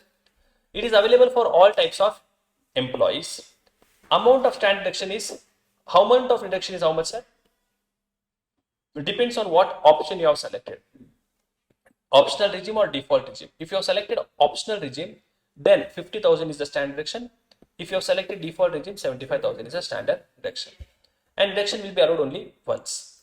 Entertainment allowance deduction. Entertainment allowance, first it will be added to your salary. Then deduction will be allowed only for government employees. How much deduction, sir? 20% of basic pay or actual amount or limit of 5,000 rupees per annum, whichever is less. No entertainment allowance deduction will be allowed for default tax regime assessees. Then professional tax. It is a tax on employment collected by the state government. It is allowed as deduction only if it is paid by employee. If professional tax is paid by employer, first add it to gross salary, then claim it as deduction. Amount of deduction is 2,500 per annum.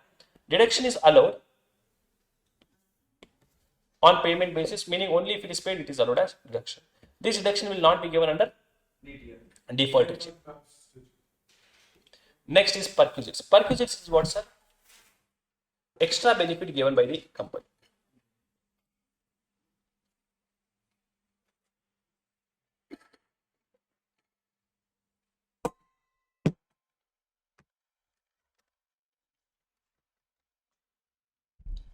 Perquisites is an extra benefit given by the company. Normally, it is a non-monetary benefit. However, sometimes it can be in monetary terms also. Reimbursement of expenses or expenses incurred by the company on behalf of employee is also treated as perquisites. Leave travel concession. Hey, by the way, the section numbers which you are supposed to remember: 10(10) gratuity, 10(10)A, 10(10)AA. Gratuity, normally they'll ask gratuity and pension.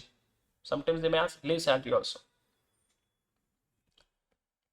10(14) is the section for you cheat duck hat. But what you should remember is 10(13)A HR.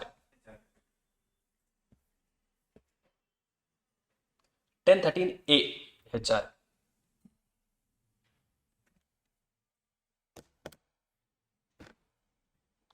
A HR.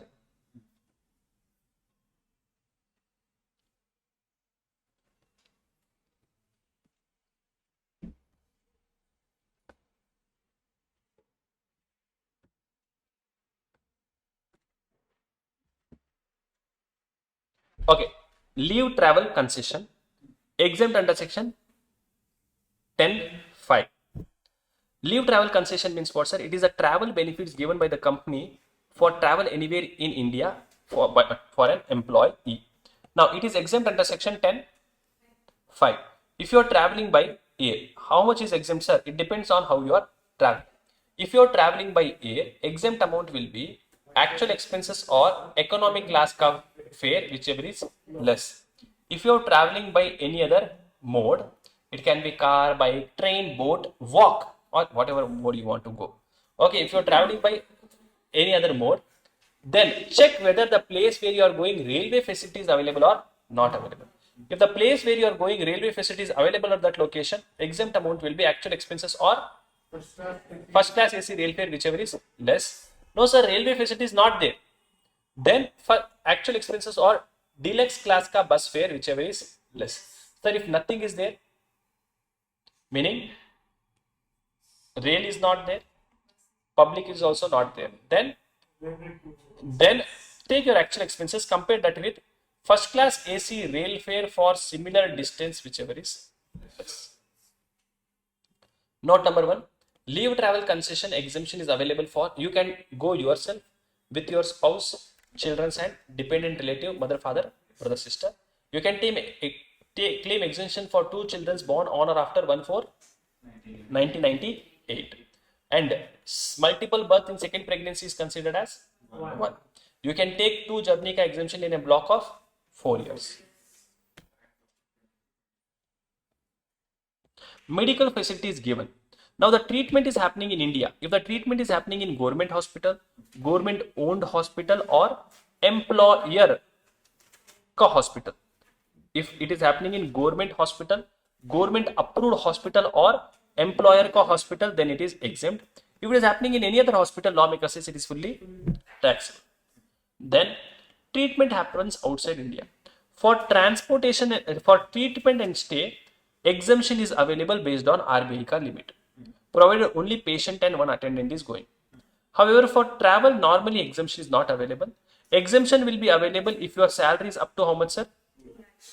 2 lakh rupees. If your gross salary is up to how much, sir? 2 lakh rupees. Gross total income, not salary, sorry. Gross total income is up to 2 lakh rupees. Note, exemption is for, you can take treatment of yourself, spouse, children or dependent relative. Medical insurance is covered. Health insurance is covered, but life insurance is not covered. Now tell me, I am going for treatment in a nursing home. Taxable, not taxable? Nursing home. My, what is that? Family doctor is there. Taxable. When will it be exempt, sir? Only in 3 cases: government hospital, government approved hospital or employer owned hospital. You are giving gift. Gift is given by employer. Cash gift is given by the employer. Any amount, even 1 rupee, it is fully taxable. If gift is given in kind, then I'll see the value of that item which I am receiving. It can be any type of item, including DJ Pasu BV. Even if car is given, it is taxable by employer. Okay. The fair market value of the gift is more than 5,000 or equal to 5,000, it is taxable. If it is less than 5,000, it is exempt. Loan is given by the company for a lesser price, meaning free of interest or without interest or concessional rate of interest. If the loan is given for medical treatment of specified disease, it is exempt. If the loan is given for any other purpose, then I'll see the loan amount. If the loan amount is up to 20,000 rupees, it will be exempt. If the loan amount is more than 20,000, it will be taxable. Now, taxable perquisites will be how much, sir? Loan outstanding at the end of the month into SBI ka interest rate as on first day of the previous year, less interest charged by employer. Now, ESOP, if you are receiving, ESOP means the shares of the shares offered by the company to employees at a concessional rate. Taxable perquisites will be what, sir? Market value of the shares on the date of exercising the option minus issue price into number of shares. So whatever is the market price of the shares on the date when I am purchasing the shares, exercising the option, minus what is the price at which the company is giving me these shares. Capital gain also will come. For capital gain purpose, the cost of acquisition will be taken as fair market value as on the date of exercising the option, and the period of holding shall be taken from the date of allotment till the date of allotment of shares till the date of transfer, and gifting of these shares will also be regarded as transfer. Then education facility is given. String. Yes, sir. If I teach here, my full value of consideration will become 0. So I'll get a loss. No. If you are gifting these shares, then full value of consideration should be taken as the market value as on the date of transfer. On the date when you are gifting it, no, what is the market value? Education facility you are giving to employee. If you are giving education facility, no benefit benefit is there to the company, therefore no perquisites, therefore exempt. If you are giving it to employee ka child, if you are giving employee ka child, employer ka own institution or employer ka tie-up institution, If the value is less than 1000 or equal to 1000, exempt. If the value of the education is more than 1000 rupees, it is taxable per month. Any other person, if you are giving, fully taxable. Any other institution, it is fully taxable. Yes, sir. 1,000 per month, fully taxable. Fully taxable if it is more. Now the company is giving you movable asset except car. Now whether that movable asset is given, like movable asset means AC, TV, fridge, anything company is giving you movable assets except January. If the company is giving you movable assets means what, sir? Car, bike, even chair, table, AC, fridge. Yes, is fixed.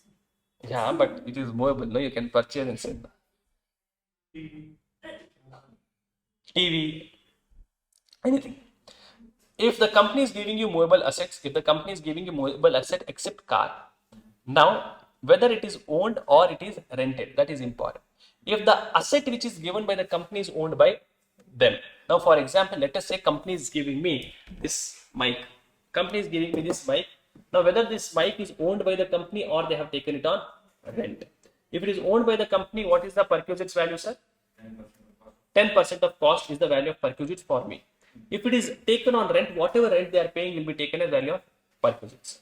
Note, amount recovered by the employer from the employee should be reduced, and laptop or computer is also exempt. If they sell any movable assets, now company told Dilip, you are using it from so many years, you are using it from so many years, you only keep maja panno. So sale or transfer of movable asset by the employer to employee. Now if you are selling what, sir? Laptop or a computer, perquisites will be WDV minus consideration which is paid by you. If you are selling a car, perquisites will be WDV minus consideration. If you are any other assets, WDV minus consideration. Basically everything is WDV. Perquisites is how much? Whatever is the return on value of that item into minus consideration paid by you. Now the question is, what is the return on value? For laptop and a computer, the return on value will be computed by you by taking depreciation at 50% per annum under WDV method. And for car, you should take depreciation at 20% per annum WDV method. And for all other assets, take depreciation at 10% per annum under straight line method. Now, depreciation should be calculated for completed year only. Part of year should be ignored. Completed year shall be calculated from the date of purchase till the date of transfer to the employee. Lunch facility or meal facility they are providing. If the value of meal is up to 50 rupees, then it is fully exempt. If it is more than 50 rupees, then excess amount will be taxable. In case of refreshment, snacks, non-alcoholic beverages, fully taxable. And if you are at exempt only, I told, fully exempt. And if you are at a remote location or on offshore duty, then it will be fully exempt. Now, very important is rent-free accommodation. Rent-free accommodation is provided by the company to you. Rent-free accommodation, you are a government employee. You are who, sir? Government employee, taxable as per license fee given by government. You are a non-government employee. You are a non-government employee. Check whether the property which is given to you, is it owned or it is taken on rent. If it is owned, then the value of perquisites will be 5% or 7.5% or 10% of salary. If it is rented, then value of perquisites will be 10% of salary or rent paid to the employer, whichever is less. Now, in all other cases, value of perquisites, if it is owned, then it is 10%. If it is rented, then it is the rent which is paid by. Meaning, please note. Meaning. Wait. If rent-free accommodation, if the property, the house which they have given to you, if that house is a owned house, what is the value of perquisites? 5%, 7.5% or 10% of. If it is taken on rent by the company, 10% of salary or rent which they are paying. Now, with this house, if they are also giving you furniture, whether that furniture is owned by you or it is, if that furniture is owned, 10% of cost. If it is that is taken on rent, higher charges or rent charges paid. Now, from this, if they are charging something from the employee, reduce it. Amount recovered by from the employee by the employer shall be reduced. population as per latest census should be taken. If the population is up to 15%, I should take 5%. Meaning here I should take 5%, 7.5%, 10%, but what should I take? Depends on population. If the population is up to 15 lakhs, 5%, 15 lakhs to 40 lakhs, 7.5, more than 40 lakhs, 10%. Now here salary means what, sir? BDMC. Basic pay, dearness allowances, bonus, commission, monetary benefits and commission. Now exemption for 90 days. If you have been allotted 2 houses for more than 90 days, then one of the house will be exempt for 90 days. After 90 days, both will be taxable. If they are giving you hotel benefit, then it is whatever rent they are paying for the hotel or 24% of salary. And if the house is given for more than 1 year, you should take indexed value of the first year. Then car facility is given by the company. Car facility, last point I think. Car facility is given by the company, last important point.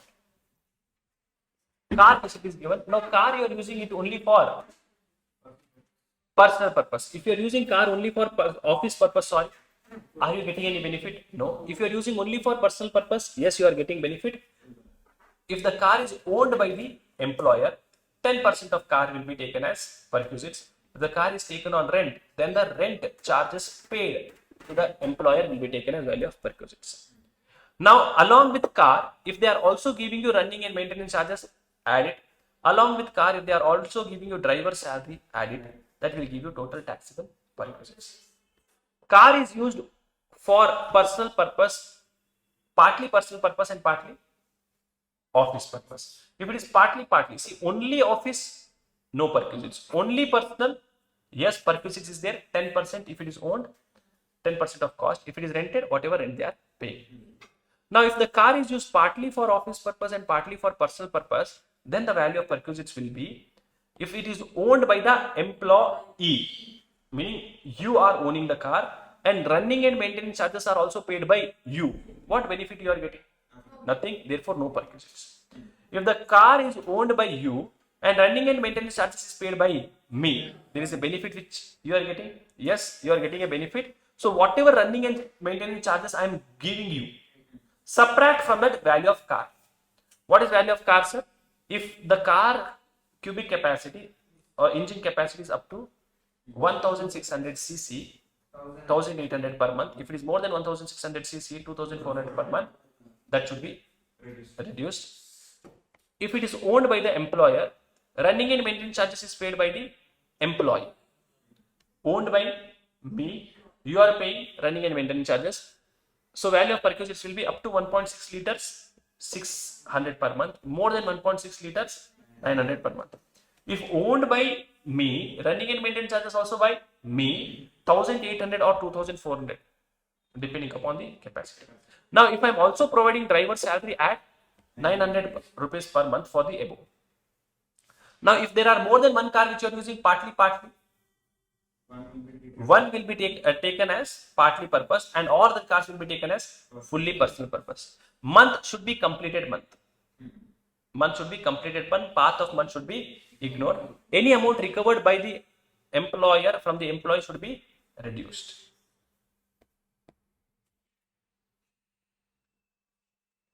Gas, electricity, water facility fully taxable. Servant, gardener, watchman taxable. Now these 2 points, if it is a facility provided by the company, taxable only for specified employees. If the money is reimbursed by the company, it is taxable for all employees. Credit card facility, if the credit card is used for office purpose, exempt personal purpose, it will be taxable. Club facility fully taxable, except corporate club, sport club, health club. Employee ka obligation, your obligation is met by me. Your expenses is incurred by me, taxable as perquisites. Employer ka contribution to these funds, recognized provident fund, approved superannuation fund, 80cc pension fund in excess of 7,50,000 in total is fully taxable. Meaning how much is taxable? Excess amount more than 7,50,000 is taxable as perquisites. Transport facility is given to an employee of a transport company. So if you are an employee of railway or airline, exempt. Any other transport company, it is taxable. Any other type of employee, transport facility given is always taxable.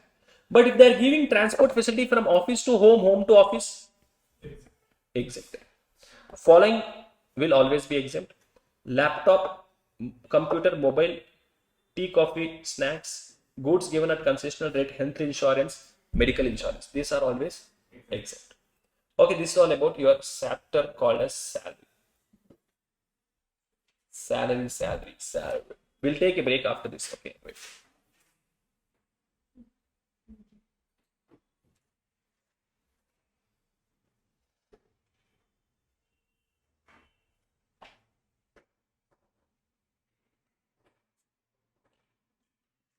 Bharat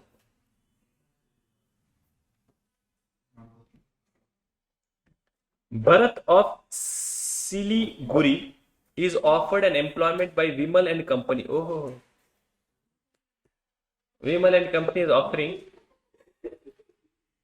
offered an employment by Vimal and Company at Kolkata on a basic pay of 5,500 per month. Dearness allowances are. Please see the questions carefully. Inge par everyone. Praveen inge par.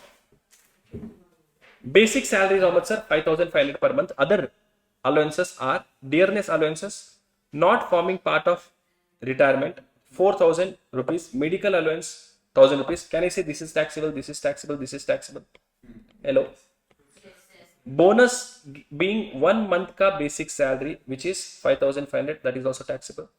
The company gives him an option either to take rent-free accommodation in Kolkata for a rental of 1,000 rupees per month, or to accept cash for house rent allowance of 1,000 rupees. He decides to accept house rent allowance and takes a house at a monthly rent of 1,000 rupees. He has opted for old regime. Discuss what with reasons whether he has made a wise choice or not. Basically, very good question. This is what is this question telling? Here they have not asked you to compute. They have not at all asked you to compute salary. They are telling whether HRA is good or rent-free accommodation is good. Now, for HRA, how much is the exemption? Basically, you are supposed to calculate his salary. Wherever my salary is less, that is more beneficial for me. Right. Correct, no? So, let us calculate the salary.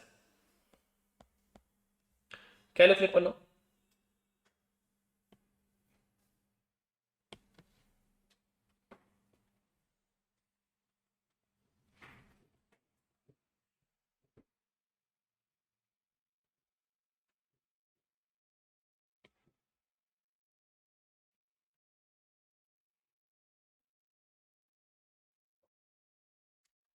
Now tell me, what is his basic pay?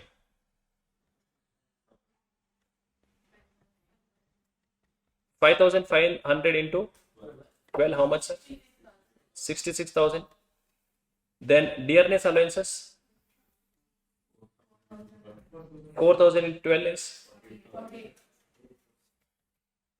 medical allowance, 12,000. Bonus,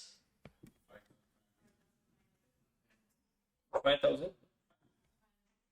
Fine. Any other thing he has received? Okay, what is the total of this?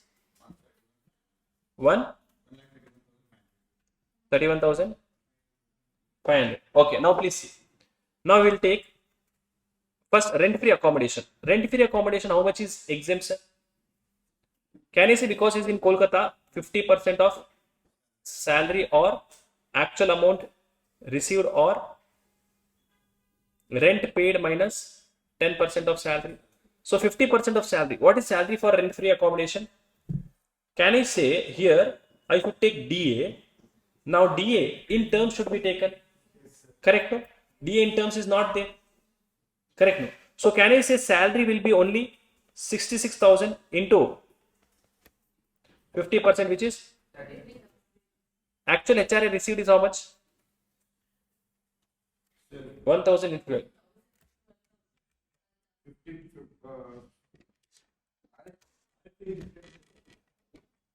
Even this is different direct is different. You are doing direct or which one? HRA. HRA. Actual rent is how much, sir? Sorry, actual rent is? 1,000. No, actual HRA we are writing. Actual HRA is how much? 12,000. 12,000. Rent paid is 12,000. minus 10% of salary, which is 3,300. How much is it? 8,700 rupees. So my HRA amount, taxable HRA will be how much? 12,000 minus 8,700, which is 3,300. So my salary, gross salary will be 1,34,800 rupees. If it is what? HRA. Now, because I'm in Kolkata, the population will be more than 40 lakhs. Can I say I'll take 10% of salary? Now, this property is owned or rented? Wait. What is the, where is this?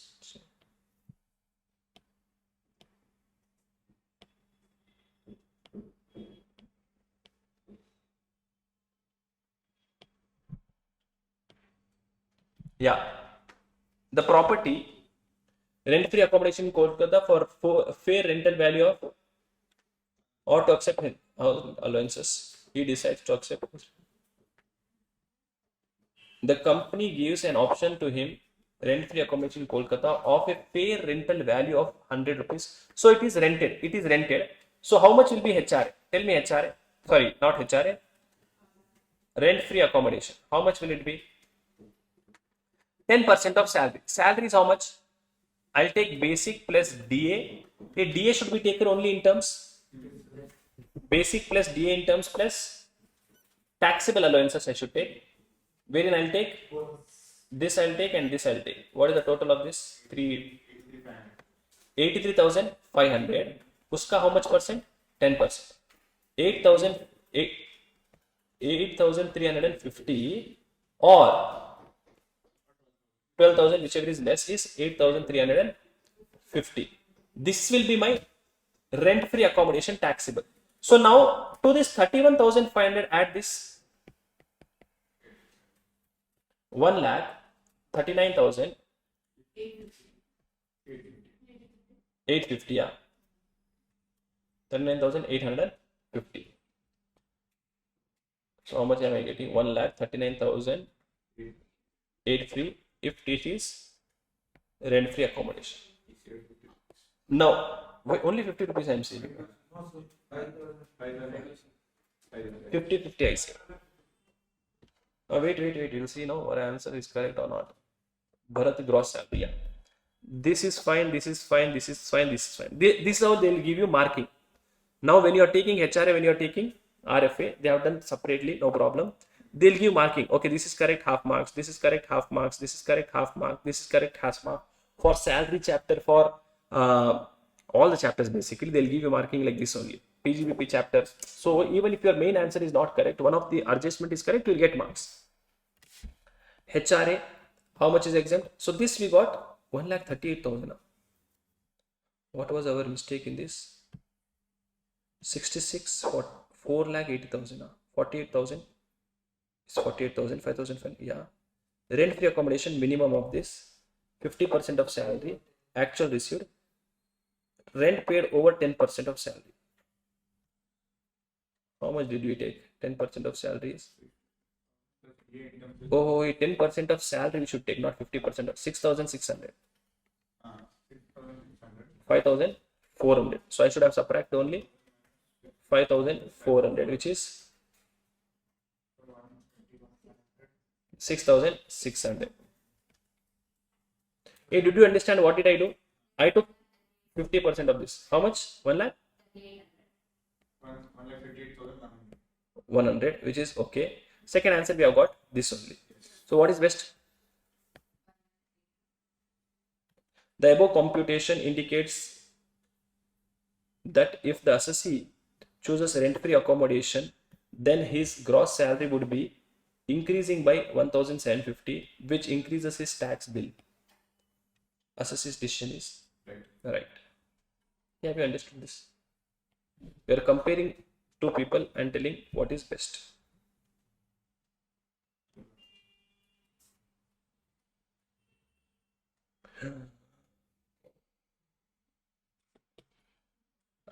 Sir, Now what is happening in this? Basic pay. I'll do the computation on this side. Basic salary. I'll read the question first. We'll understand what they are asking. Compute the income from salary. Okay. Basic pay. How much? 15,000 per month. How much is the total? 12 months. 1,80,000 rupees. Dearness allowance is 60% of this. 1,08,000. Huh? Medical allowance 600 per month. Actual expenditure I don't care. 612s are 7,600 into 12 months is 7,200. Then house rent allowance 6,000 per month. He pays a rent of 7,200 per month in her house in Durgapura. Where is Durgapura? We don't know. So we'll take 40%. So 40% of salary. Wait, city compensatory allowance is there. Turnover commission is not there. They have not told anything about DA. So if the question is silent about DA, what should you assume? In terms or not in terms? In terms. So what is the total this thing? 2,88,000. Uska 40%. How much? 1,15,000. Yeah, I feel that I have done this question somewhere. Anyways, 1,15,200 or 40% of salary, or actual HRA received is how much? 6,000 into 12, 72,000, or rent paid is how much? 7,200 into 12 minus 10% of salary is 2,88,000. 57,600. So how much is exempt? 57,600. So 57,600, subtract it from 72,000. 14,400. I hope you got this answer. At least you see. You just tell me, calculate and tell me amount. Okay. Then city compensatory allowance 12,000 plus 6,000. How much? 18,000. Yeah, 1,500 into 12. Fully taxable. She owns a car which she is using for office purpose. Her employer reimburses 300 rupees per 3,000 rupees per month. 3,000 into 12, 36,000. 36,000 minus, because she is owning the car, value of car will be subtracted. How much, sir? CC they have not given. No. Only they have. If they are not given, 1,600 only will take now. Based on our salary we are taking. Anyways, what is this? 1,600. 1,600. How much? Yeah, how much is the amount? 1,800 per month.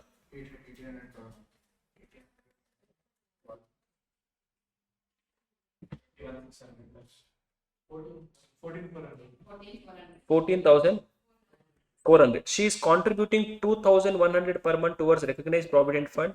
Employer also contribute the same amount. Interest credited in the fund is 11%. Oh, very good question they have given. Big question. She has contributed 2,500 per month. Her contribution, ignore. Employer contributed 2,100. So 1,80,000 ka 12% he can contribute. 21,600 he can contribute. How much is he contributing? 2,100 into 12. 25,200 minus 21,600. Eh? So 3,600 is the taxable component for employer ka contribution. Hey, please note, her contribution to will ignore. Employer ka contribution is exempt up to 12% of salary. So more than 12% of salary is 3,600. We are taxing that. Now interest is how much, sir? 22,000 divided 2,02,000 divided by 11% is how much amount is there? 1 lakh rupees. 2200 divided by 11%. So 20,000 rupees is there. 20,000 rupees is there. On 20,000 rupees into 9.5%. 1,900 is allowed. How much she has received? 300 rupees is taxable interest. She paid professional tax. Okay. The total of this you should tell me first. 3 lakh 3,45,900 rupees.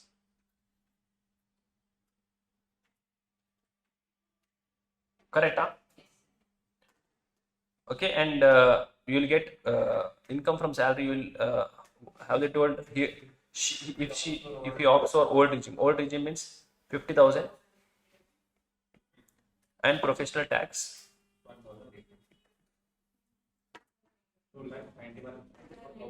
2,90,100. We will see the answer. 2,75,000. This is correct. This is correct. This is correct. This is correct. This is also correct only, no? Then what is the problem? Yeah, this is correct. This is correct. This is correct. House rent allowance 14,400. 18,000. This is also correct only. Rent free accommodation. Wait, this is done. Okay. Car facility share not taken only. What reason they have given? Good, yes. Okay, ignore, no problem. We'll ignore that for the time being. Then apart from that, No, sir, they have not mentioned the CD, so yeah, but still she is contributing. Where she owns a car which she is using for office purpose. Hey, okay, that wait. She is using. official operation. She is using it for office. Yeah, but still reimbursement is there. No, she is reimbursing. No, if she reimbursement is there, that means yeah. But they would have taken it like she is using only for office purpose. If it is used only for office purpose, ignore. They have done like that. If it is only for personal purpose, fully taxable. If it is only for office purpose, ignore. But if it is my car, anyways, no problem. Okay, we'll ignore. We'll accept our mistake over there. Sometimes you should. Now this mistake is there, I think. Yeah, why they have taken up to 9%? 9.5. Writing mistake. Sometime. No, we got 1,900. We got, meaning 0.5% they have not taken. God knows for what reason. This is the mistake. No problem. Please note, online students, your institute while giving recommended answers also they can make mistakes. It is 9.5%. Loss is that. So this one problem is there. 12% of salary. Now DA, when question is silent, what is DA? DA is taken as in terms. So you are getting more than that. Hey, why did you tell me 21,000 then? Why did you tell this 21,000? No. 12% of salary. Salary should have taken both the things. 1,80,000 plus 1,800. 2,88,000 into 12%. So yeah, so this is not taxable at all. What is not taxable? Rent free accommodation. Why, sir? 2,88,000 into 12%. Correct, no? 2,88,000 into 12% is how much? 34,000. How much is my contribution? 25,200 is my contribution minus 34,000. It is negative, so it is not exact.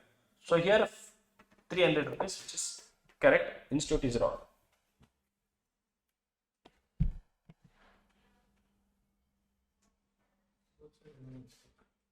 Eh?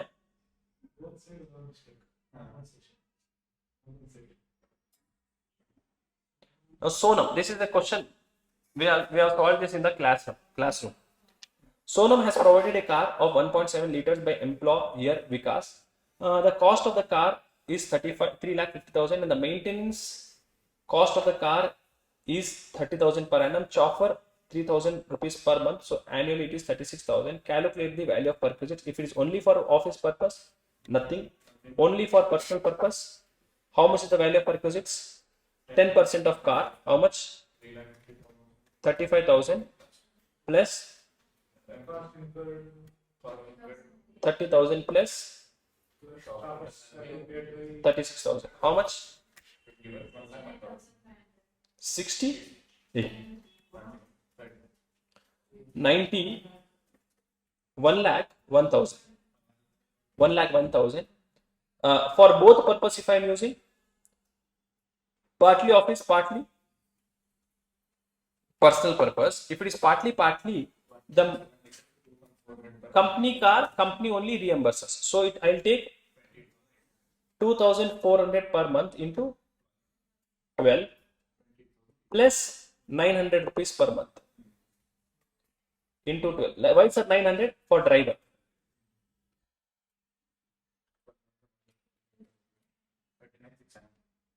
39,000? 39,600. Ashtena. Okay, 39,600. So from this, they are telling in case 2 and 3, if the employee is charged 15,000 per month, subtract 15,000 per annum. Sorry. Third case 24,600. 24,600 and 86,000 rupees. Okay. 86,000 one answer, 39,600, and first case it is nil.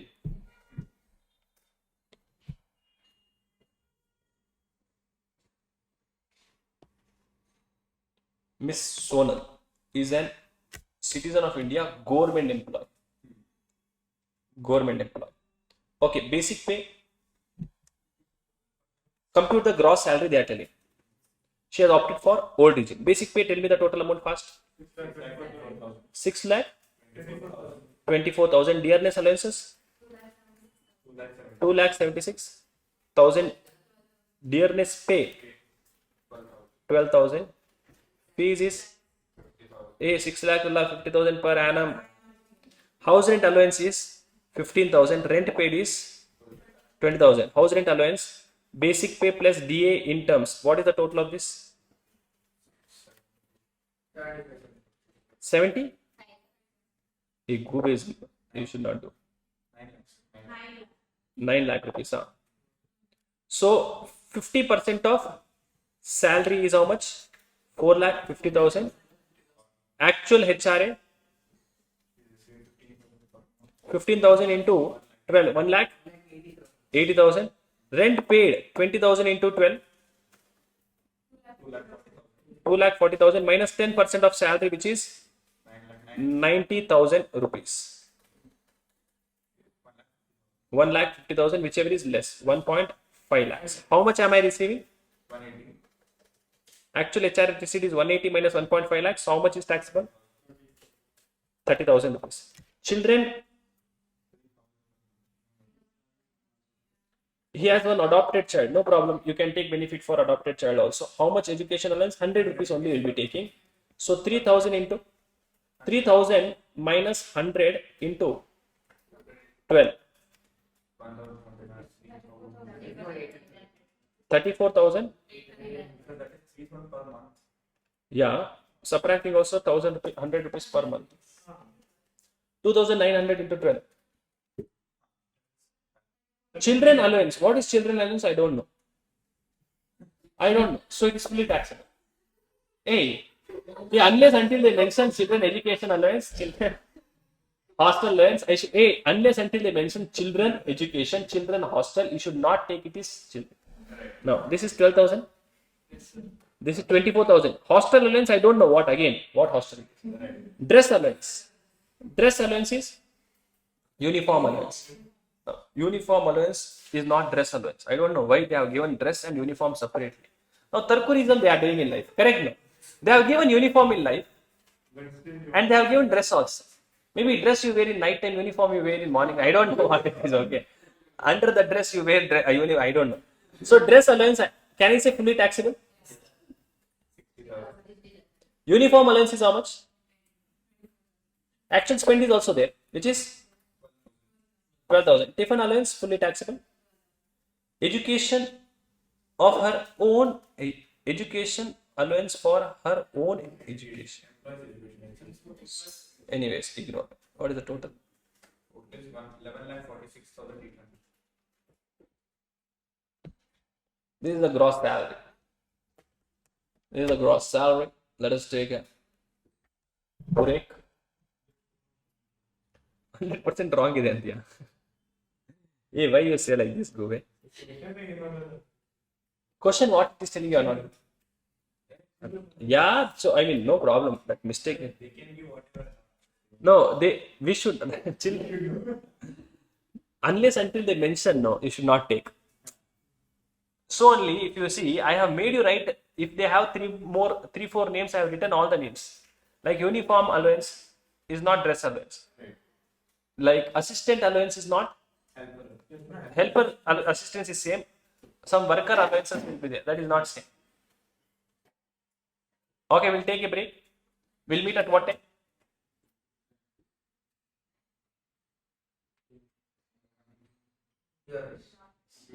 No, how many? Half an hour break you want? 20 minutes break you want? You tell me.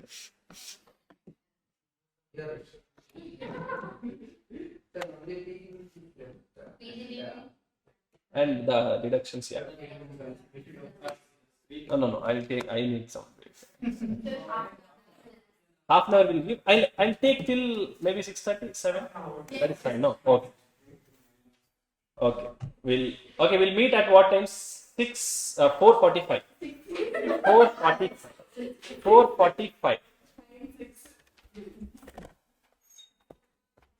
Welcome back, friends. Welcome back, online friends. I hope I'm audible and also the screen is visible. You are asking dot. Yeah. How many dot? No, one dot name you tell ಸಾಕು ನನಗೆ. Day by day. Oh, hanga. Monday, Tuesday, Wednesday. More than one residential house property if you have, deemed to be let out. How to do it is fine. Okay, patience, friends. Very long break I have given. Almost 45 minutes break I have given in my life. Profits and gains from business or profession. Okay. Now, what do you mean by business? Business includes trade, commerce. Trade, commerce or manufacture, and profession includes vocation. Methods of accounting. There are two methods of accounting. One is called as cash system of accounting, accrual system of accounting. This method is required to be used for finding income under either IFOS or under PGBP. There is something called as income computation and disclosure standard, about which you are going to study in finance. Now, section 28 is a charging section of this chapter, which says what income is taxable under this head. Any profits or gain from business or profession during the previous year. So, if you are doing any type of business or profession during the year, that income will go under this head. Any amount received by any person from termination of his office or for modification of terms of his contract, or amount received for not carrying on business or for not sharing technical know-how or patent. Income from services by an association to its own members. Export business. If you are doing export business, what is this? Duty entitled passbook you are receiving for export business, or duty drawback you are receiving, or you are receiving cash compensatory support.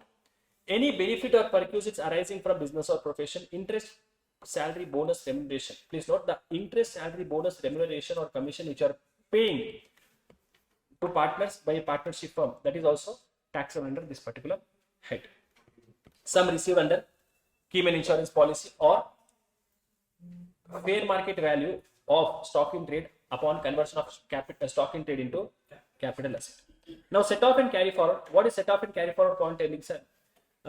Normally business is divided into three categories basically. For set off and carry, normally business is normal business, whatever you are doing, but there is one more type of business called as what, sir? Speculation business.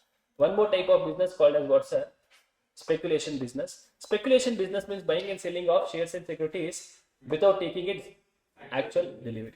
Buying and selling of shares and securities without taking its actual delivery. Now, section 29 says, while computing the business income, please see all the sections from section 30 to 43D. Section 30 talks about expenses. From section 30 to 37 talks about the expenses which are allowed while computing business income. They say section 30 talks about rent, rates, taxes, repairs and insurance of building. If you are paying any rent or rates, taxes and repairs and insurance of building, then that is allowed as deduction. Now, please note, if the building is owned, then rent, whatever you are paying, not allowed because you don't pay any rent. However, if your building is taken on rent, rates, taxes, insurance, all are allowed as deduction. And expenditure which you are incurring on the building, whether it is revenue expenditure or capital expenditure, that you should see. If it is a capital expenditure, add it to the cost of building, and claim depreciation. Sir, it is not my building at all. Yeah, create an asset called as deemed building. Then insurance and repairs on plant, machinery and furniture is also allowed as deduction. Insurance and repairs. If it is a capital repair, add it to the cost and claim depreciation. Now, section 32 talks about depreciation, one of the most important section under the PGP is depreciation section, section 32. Depreciation is allowed as deduction. Depreciation is allowed as deduction if two conditions are satisfied. Assessee should be owner of the asset and that asset should be used for business or profession. You should be owner and the asset which is there for which you want to claim depreciation should be used by you for your business or profession. Now, depreciation is allowed from the date when the asset is put to use and not from the date of purchase. From the date when the asset is put to use. Now, classification of assets are classified into two categories: tangible assets and intangible assets. Tangible assets are building, furniture and plant and machinery. Intangible assets includes patent, copyright, trademark, except goodwill, whatever type of assets are there. Methods of depreciation, there are basically two methods of depreciation: SLM method and WDV method. SLM method is followed only by power people, whereas WDV method is followed by everyone. Every assessees, including they also can follow if they want. Now, SLM method follows a system called as individual asset system, wherein depreciation will be given for each and every asset separately, individually. And WDV method follows a system called as block of asset system. Now, block of asset system means what, sir? You are grouping the assets into a block which has same rate of depreciation and which are falling under same class. Now, for example, same rate and same class. There are how many classes of assets, sir? There are totally 4 classes: building, furniture, plant and machinery and intangible assets. Now, whatever items are having same rate of depreciation and falling under same class will be 1. For example, now cars and plant and machinery. Okay, they have the same rate as same rate of depreciation, which is 15%, and they fall under the class plant and machinery. So they will be forming one block. Similarly, books, laptop and computer have the same rate of depreciation and they fall in the class of plant and machinery. They will be one single block. Now, what are the rates of depreciation, sir? If it is a building, normally the rate of depreciation is 10%, and if it is a residential building, 5%, and if it is a temporary structure, 40%. For furniture, including electrical fitting, 10%. Intangible assets, excluding goodwill, 25%. For plant and machinery, for motor vehicle, it is 15%.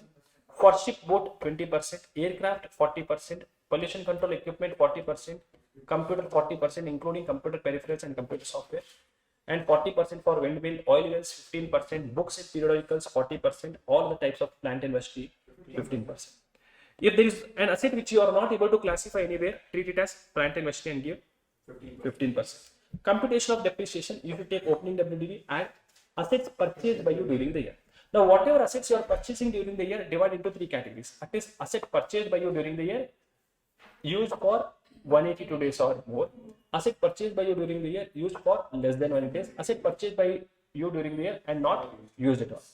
Now, you'll get some amount. From that, you subtract the sale proceeds of assets sold by you during the year. Whatever sale has been made by you, you'll get WDV for depreciation. From that, you subtract depreciation, you'll get your closing WDV. Now, depreciation will be given on what amount, sir? WDV for depreciation. Meaning, take your opening value plus purchases minus sales will give you WDV for depreciation. That amount should be divided into 3 categories. First, you give it to asset which is not put to use. Meaning, from this total amount, whatever total you are getting, first you should give it to asset which is not put to use. Then you should give it to put to use for less than 180 days, and whatever is left over, that is put to use for 180 days or more. So WDV for depreciation shall be divided into asset not put to use, asset put to use for less than 180 days, asset put to use for 180 days or more. If the asset is not put to use, no depreciation. If it is put to use for less than 180 days, 50% depreciation is given. 50% of whatever rate is there. And if the asset is put to use for 180 days or more, then 100% depreciation will be given. Now, please note, 50% depreciation will be given only if the asset is purchased and put to use for less than 180 days in the same year. If the asset is purchased in this year and put to use for less than 180 days in this year only, then what will I do, sir? 50%. If the asset is purchased in this year and put to use in the next year, whether it is more than 180 days or less than 180 days, 100% depreciation will be given. Now you also get something called as additional depreciation. Sir, when will I get additional depreciation? Additional depreciation will be given when additional depreciation will be given if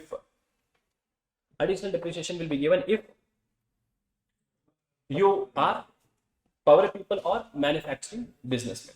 If you are a person who is in the business of manufacturing, if you are a person who is in the business of generation, distribution and transmission of power, or if you are a person who is in the business of manufacturing, then you will get additional depreciation. Meaning additional depreciation means whatever normal depreciation you are getting, no, on top of that some extra depreciation will be given to you called as additional depreciation. How much it will be given, sir? 20%. 20% additional depreciation will be given. Additional depreciation will be available only if the assessee has opted for WDV method of depreciation. Only if you have taken WDV method of depreciation, you can take this additional depreciation. Additional depreciation is available only for plant and machinery. No additional depreciation for building, furniture, intangible assets. And additional depreciation is not available if, in case of following. In case of used or second-hand plant and machinery, additional depreciation will not be given. If the plant and machinery is a vessel, vehicle, aircraft, not given. If the plant and machinery is used in residential accommodation, if it is used in office premises, or if it is a plant and machinery for which you have already claimed 100% deduction. In such cases, additional depreciation will not be given to you. Now, if you are a person who is opting for 115 BAC, then you will never get additional depreciation. It will never be given to you. Additional depreciation is allowed in the previous year in which plant and machinery is put to use. In the year when plant and machinery is put to use, in that year, additional depreciation will be allowed. If the plant and machinery is put to use for less than 100 days, then 50% will be given this year, meaning 10% will be given in this year and 10% will be given in next year. Capital gain in case of depreciable assets, normally this topic will not be asked in the examination. Anyways, capital gain will be calculated. When will capital gain come, sir? In case of WDV method, capital gain will come if a depreciable assets, the capital gain of depreciable assets will always be short term. And when will capital gain come, sir? Capital gain will come if you don't have assets but have WDV, or if you don't have WDV but you have asset, then you will get capital gain or capital loss. For example, I don't have WDV, I don't have assets, you will get capital gain. I have WDV but no asset, capital gain will come. I have asset but I don't have WDV, capital gain will come. Okay, so normally capital gain which is coming on depreciable assets will always be short term. And capital, for computing capital gain, what is the cost of acquisition? Before sale price, whatever amount is there, no, that is the cost of acquisition. And in case of SLA method of depreciation, if for SLA method of depreciation, the amount of depreciation will remain same over a period of time. Now, in case of SLA method of depreciation, you see what is the cost of asset. If the asset is sold at a price more than its cost, actual cost, whatever cost is there more than that, if they are selling the asset, then the cost minus sale price, the difference amount will be taken as capital gain. If the asset is sold at a price less than its cost but more than its WDV of the asset, cost of the asset. If the WDV of the asset is this, cost of the 80 rupees is WDV, cost is 100 rupees. I sold it for 112. Asset is sold at a price more than cost, that amount will be taken as capital gain. And the difference between the WDV and the cost will be taken as balance charge. It is deemed as business income. If the asset is sold at a price less than its cost but more than WDV, the difference between WDV and sale price will be taken as balancing charge. If the asset is sold at a price less than its WDV, the difference is called as terminal depreciation. Section 43A. What is section 43A?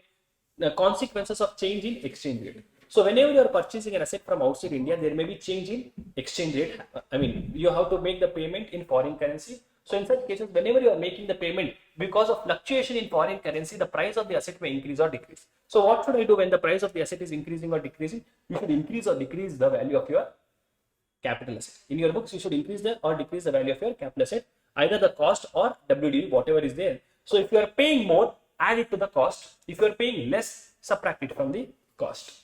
Now, what about amalgamation? What will happen in case of amalgamation? How will I compute capital gain in case of amalgamation? Timely. Now you calculate the depreciation normally whenever there is an amalgamation. For example, there was a company. Now that company A Limited was there. That is now taken over by B Limited. So there will be an asset which will be used by A Limited for some period, and now it will be used by B Limited. So you compute the depreciation normally, ignoring whether that there is amalgamation, merger, demerger. Ignore everything. Just compute the depreciation normally. Now whatever answer you have got, that answer you take. You compute the depreciation normally. Whatever answer you have got, you take that answer, divide between old company and new company in the basis of number of days the asset was used by old company and new company. Now there is this concept called as unabsorbed depreciation. What is unabsorbed depreciation, sir? If the current year business income is not fully adjusted against current year depreciation, then that unadjusted depreciation which is there, if your current year business income is not able to fully take over current year depreciation, then that unadjusted depreciation will be taken as unabsorbed depreciation. This unabsorbed depreciation can be carried forward. This is a loss actually. It can be carried forward for indefinite years, and it can be set off in future years against any type of income. Section 43(1) talks about actual cost. What is the actual cost of assets, sir? Actual cost is cost of purchases. To that cost of purchases, you add some expenses which are directly attributable to asset. What are those? Like installation charges, transportation charges, transit charges, or these are some examples. Okay, duties and taxes if ITC is not claimed, interest on loan till the asset is put to use. Subtract subsidy or grants, subtract sale proceeds for trial rent. Actual cost will be given. Now, if you are incurring any expenses in cash more than 10,000 rupees, that will not be allowed as deduction unless until it is incurred by account paycheck, account by demand draft, or any other electronic clearing system. If you are converting stock in trade into business asset, market value as on date of conversion will be taken as actual cost. Then, if any asset was used by you for personal purpose, now you are putting it to your business use. Actual cost will be whatever your cost is there minus notional depreciation. Now, this is only when someone has given you the asset by way of gift or inheritance. Okay. Now, if any asset is purchased by an assessee at a higher price so as to claim higher depreciation, the actual cost will be determined by assessing officer. Where any asset is sold by assessee and is repurchased, then the actual cost will be repurchase price or sale price, whichever is less. Where an asset is purchased by an assessee and if such asset is given on lease to the same person, then WDV of such asset at the time of transfer will be taken as actual cost. Actual cost of building which is used for personal purpose. So if I had any building which I was using for personal purpose, now I am using it for business purpose. Actual cost will be actual cost of business, that building minus notional depreciation from the time I was purchased till the time it was used for business purpose. Now, if the asset is used partly for business purpose, partly for personal purpose, what will I do, sir? Take depreciation also proportionately only for business purpose. Now, section 35 talks about scientific research. Now, scientific research means what, sir? You are incurring some expenditure for research activity for extension of knowledge in the fields of natural or applied science. Now, scientific research can be of two types: in-house scientific research or donation to research association. If it is an in-house scientific research, in-house scientific research means assessee is doing research for his own business, then it is in-house scientific research. Now, the expenditure is incurred before commencement of business or expenditure is incurred after commencement of business. If the expenditure is incurred by you before commencement of business, so after commencement of business, it's simple. If the before commencement of business, after commencement of business means what? For example, I am a person who is making bun. Now, I first started making bun. Now, I am starting, see, bun I made. How I made, sir? However I wanted to make, I made. Now, so before making that bun, I would have done some research and development. I should put atta, I should put ujala, something and all we should put, and that bun will be made, correct? So I made that bun. Blue color bun, I made a blue color. Ujala, you will get blue color only, no? Did you know Ujala was there? Now it is not there. It is there. It is still there, huh? Yeah, but I'm there. No, in our childhood days, our parents used to wash our White shoe, that only. And also that white uniform was there. Targuri, that used to become. Maja is there, no? Yeah. Yeah, so I have incurred expenses. Now, before making the first bun, I would have incurred some expenditure, no? Before starting the business only, I would have bought a machinery for mixing that atta, okay, for making that bun dough, etc. So, have you incurred the expenditure before starting the business or after starting the business? Now, I am already doing the business. I am selling buns. Now, I thought, let me start selling cream bun. Correct? Let me start selling cream bun. So, now what am I doing, sir? I am incurring an expenditure after commencement of business. Bun is already made by me. I am going to put cream and give it to you. So, expenditure is incurred after commencement of business. What type of expenditure I am incurring? Capital expenditure or revenue expenditure? Sir, it is a capital expenditure, sir. 100% deduction is allowed except on land. Sir, it is a revenue expenditure, sir. 100% deduction will be allowed. Whether it is capital expenditure or revenue expenditure, it does not matter. 100% deduction will be allowed. Except on land. Now, if it is an expenditure incurred before commencement of business, then I can go back only 3 years before the commencement of business. If it is an expenditure incurred before commencement of business, then how many years I can go back, sir? 3 years I can go back. If it is a capital expenditure, 100% deduction will be allowed except on land. If it is a revenue expenditure, then for material and salary excluding perquisites, deduction will be allowed, and for any other type of expenditure, no deduction will be allowed. Now, where any deduction under section 35 is allowed for any asset, depreciation on that asset will not be allowed. And if there is any building which is purchased along with land, then market value should be seen. Fair market value of building will be allowed as deduction and land will be ignored. Unabsorbed capital expenditure is treated on par with unabsorbed depreciation, meaning it will be carried forward for indefinite year, etc. Now, if you sell the capital asset for which you have claimed a deduction under section 35, then what will happen, sir? Business income will come. What is business income? Deduction claimed by you or sale price, whichever is less, is your business income. Where sale price is more than the cost, business income will be cost or deduction, and capital gain will be the price above its cost, actual cost. Now, donation to research association or organization. Now, please note all the donation point can be asked as one single adjustment in your main question. Okay. So, donation to research association or researchers. You are donating money. You are giving money to those people who are doing research. Now, you are giving money to an approved research association, approved institution, approved college or university for doing scientific research, social research or statistical research. 100% deduction will be allowed. Now, you are giving money to an approved Indian company which is engaged in the business of research and development for scientific research. For that also 100% deduction will be allowed. You are giving money to a national laboratory which is undertaking approved scientific research. 100% deduction will be allowed. Now, for donation, deduction will not be allowed under section 35 if you are a person who is opting for 115 BAC.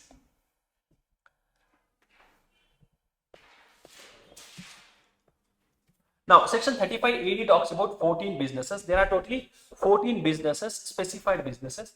These 14 businesses, if you are any type of assessee starting these 14 businesses, then if you incur any capital expenditure for starting these businesses, 100% of that expenditure is allowed as deduction. Yeah, when I say it is allowed as deduction, that means what, sir? While preparing your profit and loss account, you can claim that expenditure. Now, 100% of capital expenditure will be allowed as deduction except on land. Land, goodwill and financial instruments. Meaning 100% will be allowed except on LG fridge. Now, section 35 AD is an optional section. If a person wants to follow 35 AD, he can follow or it's ignore. New business should be taken over here. Here, what is included, sir? New business. Such business should be not be set up by splitting up or reconstruction of existing business. Then the plant and machinery which you are using should be a new plant and machinery. Plant and machinery used in these businesses should be new plant and machinery, except 20% of total plant and machinery can be old. And if you are importing a plant and machinery from outside India, even if it is a second-hand plant and machinery, it will be treated as new plant and machinery. Then, how much is the deduction? So, this is what they are going to ask. So, deduction will be 100% of expenditure, whatever you are incurring. Now, When have you incurred the expenditure? I have incurred the expenditure after commencement of business. Deduction will be given in the year when business is commenced. I have incurred the expenditure before commencement of business. You should capitalize that expenditure in the books of accounts, and it will be allowed as deduction in the year when you are capitalizing. No double deduction will be given. If you have already claimed deduction under this section, you cannot claim deduction under any other section for the same expenditure. No depreciation will be given if you have claimed deduction over here. Lock-in period is there. The asset for which you are claiming deduction under section 35 AD should not be sold within lock-in period of 8 years. If it is sold, then deemed business income. How much will be deemed business income? Whatever was the deduction given to you minus depreciation. Set off. Now, the loss of specified business can be set off against the profit of specified business. Losses can, which is not set off by you can be carried forward and set off in future years for indefinite period. You will have indefinite period. You can carry forward and set off in future years. Section 36, I think next is 35D. Preliminary expenditure. Preliminary expenditure means the expenditure which is incurred by you before commencement of business. This section is applicable if you are a resident assessee. If you are a resident assessee, then only this section will apply to you. Expenses incurred by you before commencement of business can be allowed, will be allowed to be expenses incurred before commencement of business is preliminary expenses, or expenses incurred by you after commencement of business for starting a new unit or extension of existing unit. This expenditure, preliminary expenditure, will be allowed as deduction in 5 equal installments from the year when business is commenced. Now, amount of deduction is how much, sir? If you are an Indian company, if you are any other resident assessee. If you are an Indian company, amount of the deduction which will be allowed to you will be actual expenditure or 5% of capital expenditure, capital employed, or 5% of cost of project, whichever is higher. That you compare with actual expenditure, take whichever is less. And for all the type of assessees, actual expenses or 5% of cost of project, whichever is less. Now, capital employed is what's a share capital excluding reserves, debentures, and long-term borrowing. Basically, the money which you have invested in the business is capital employed. Then cost of project is what's a amount invested in the fixed assets of the new project as per the books of accounts as on last date of the previous. Now, when I say preliminary expenses, only these expenses are covered over here. FM less, which is preparation of feasibility study report, or MOA, AOA preparation, legal expenses, engineering expenses, market survey expenses for public issue. 35 DDA, expenditure incurred under voluntary retirement scheme. It is applicable for all types of assessees. Expenditure is incurred in connection with voluntary retirement of employees. Expenditure is allowed as reduction in 5 equal installments. Now, 36 is important, section 36(1).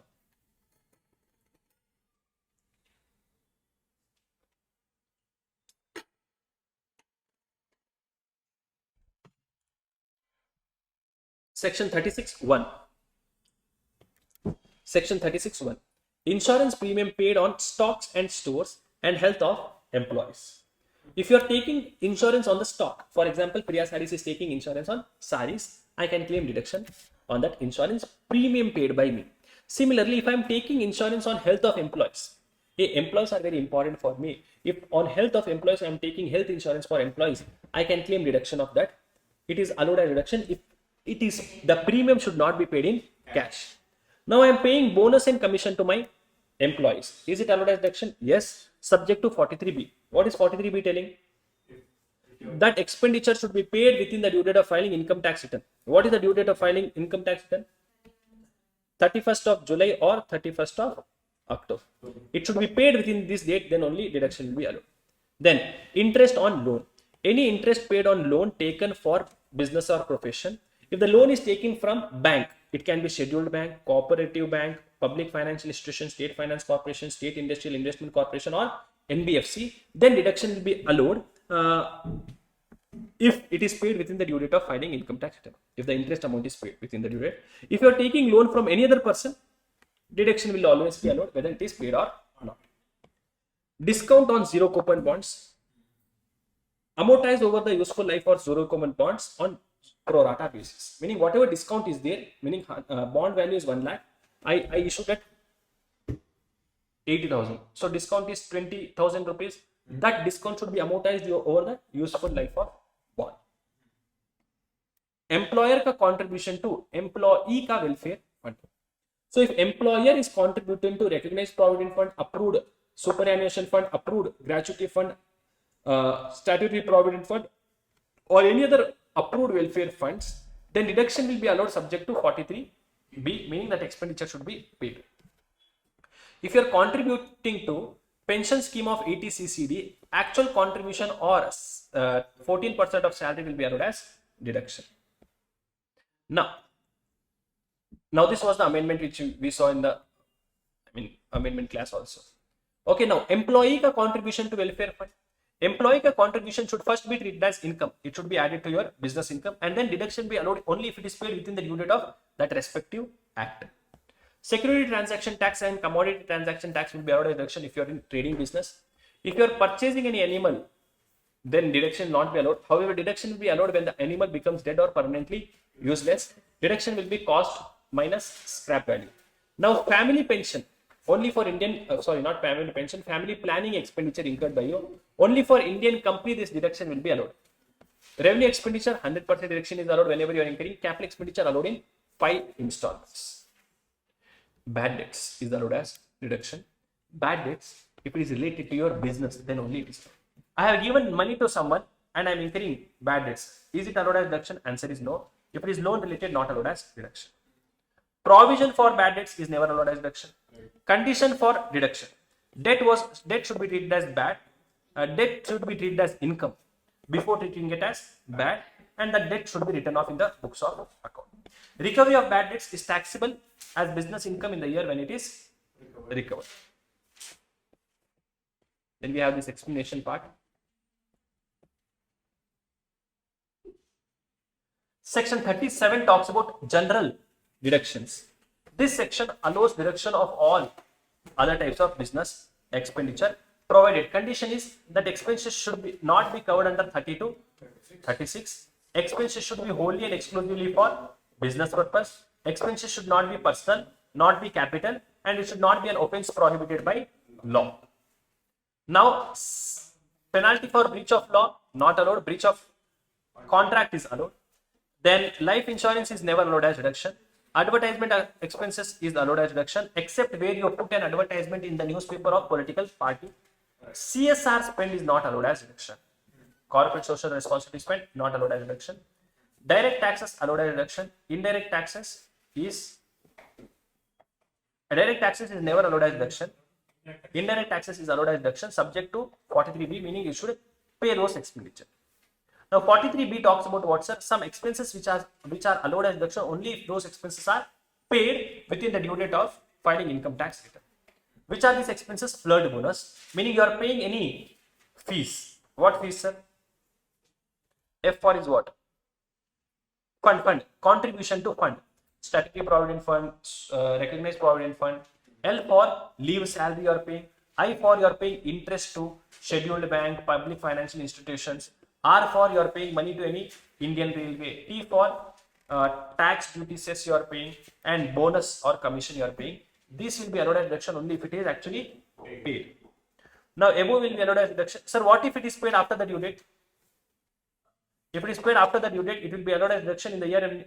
If it is paid after the due date, it will be allowed as deduction in the year when payment is made. If the interest is converted into loan or debenture, then it is not treated as actual payment. If any interest is converted into loan, is it payment, sir? No. Interest shall be allowed as deduction as and when such installment is paid.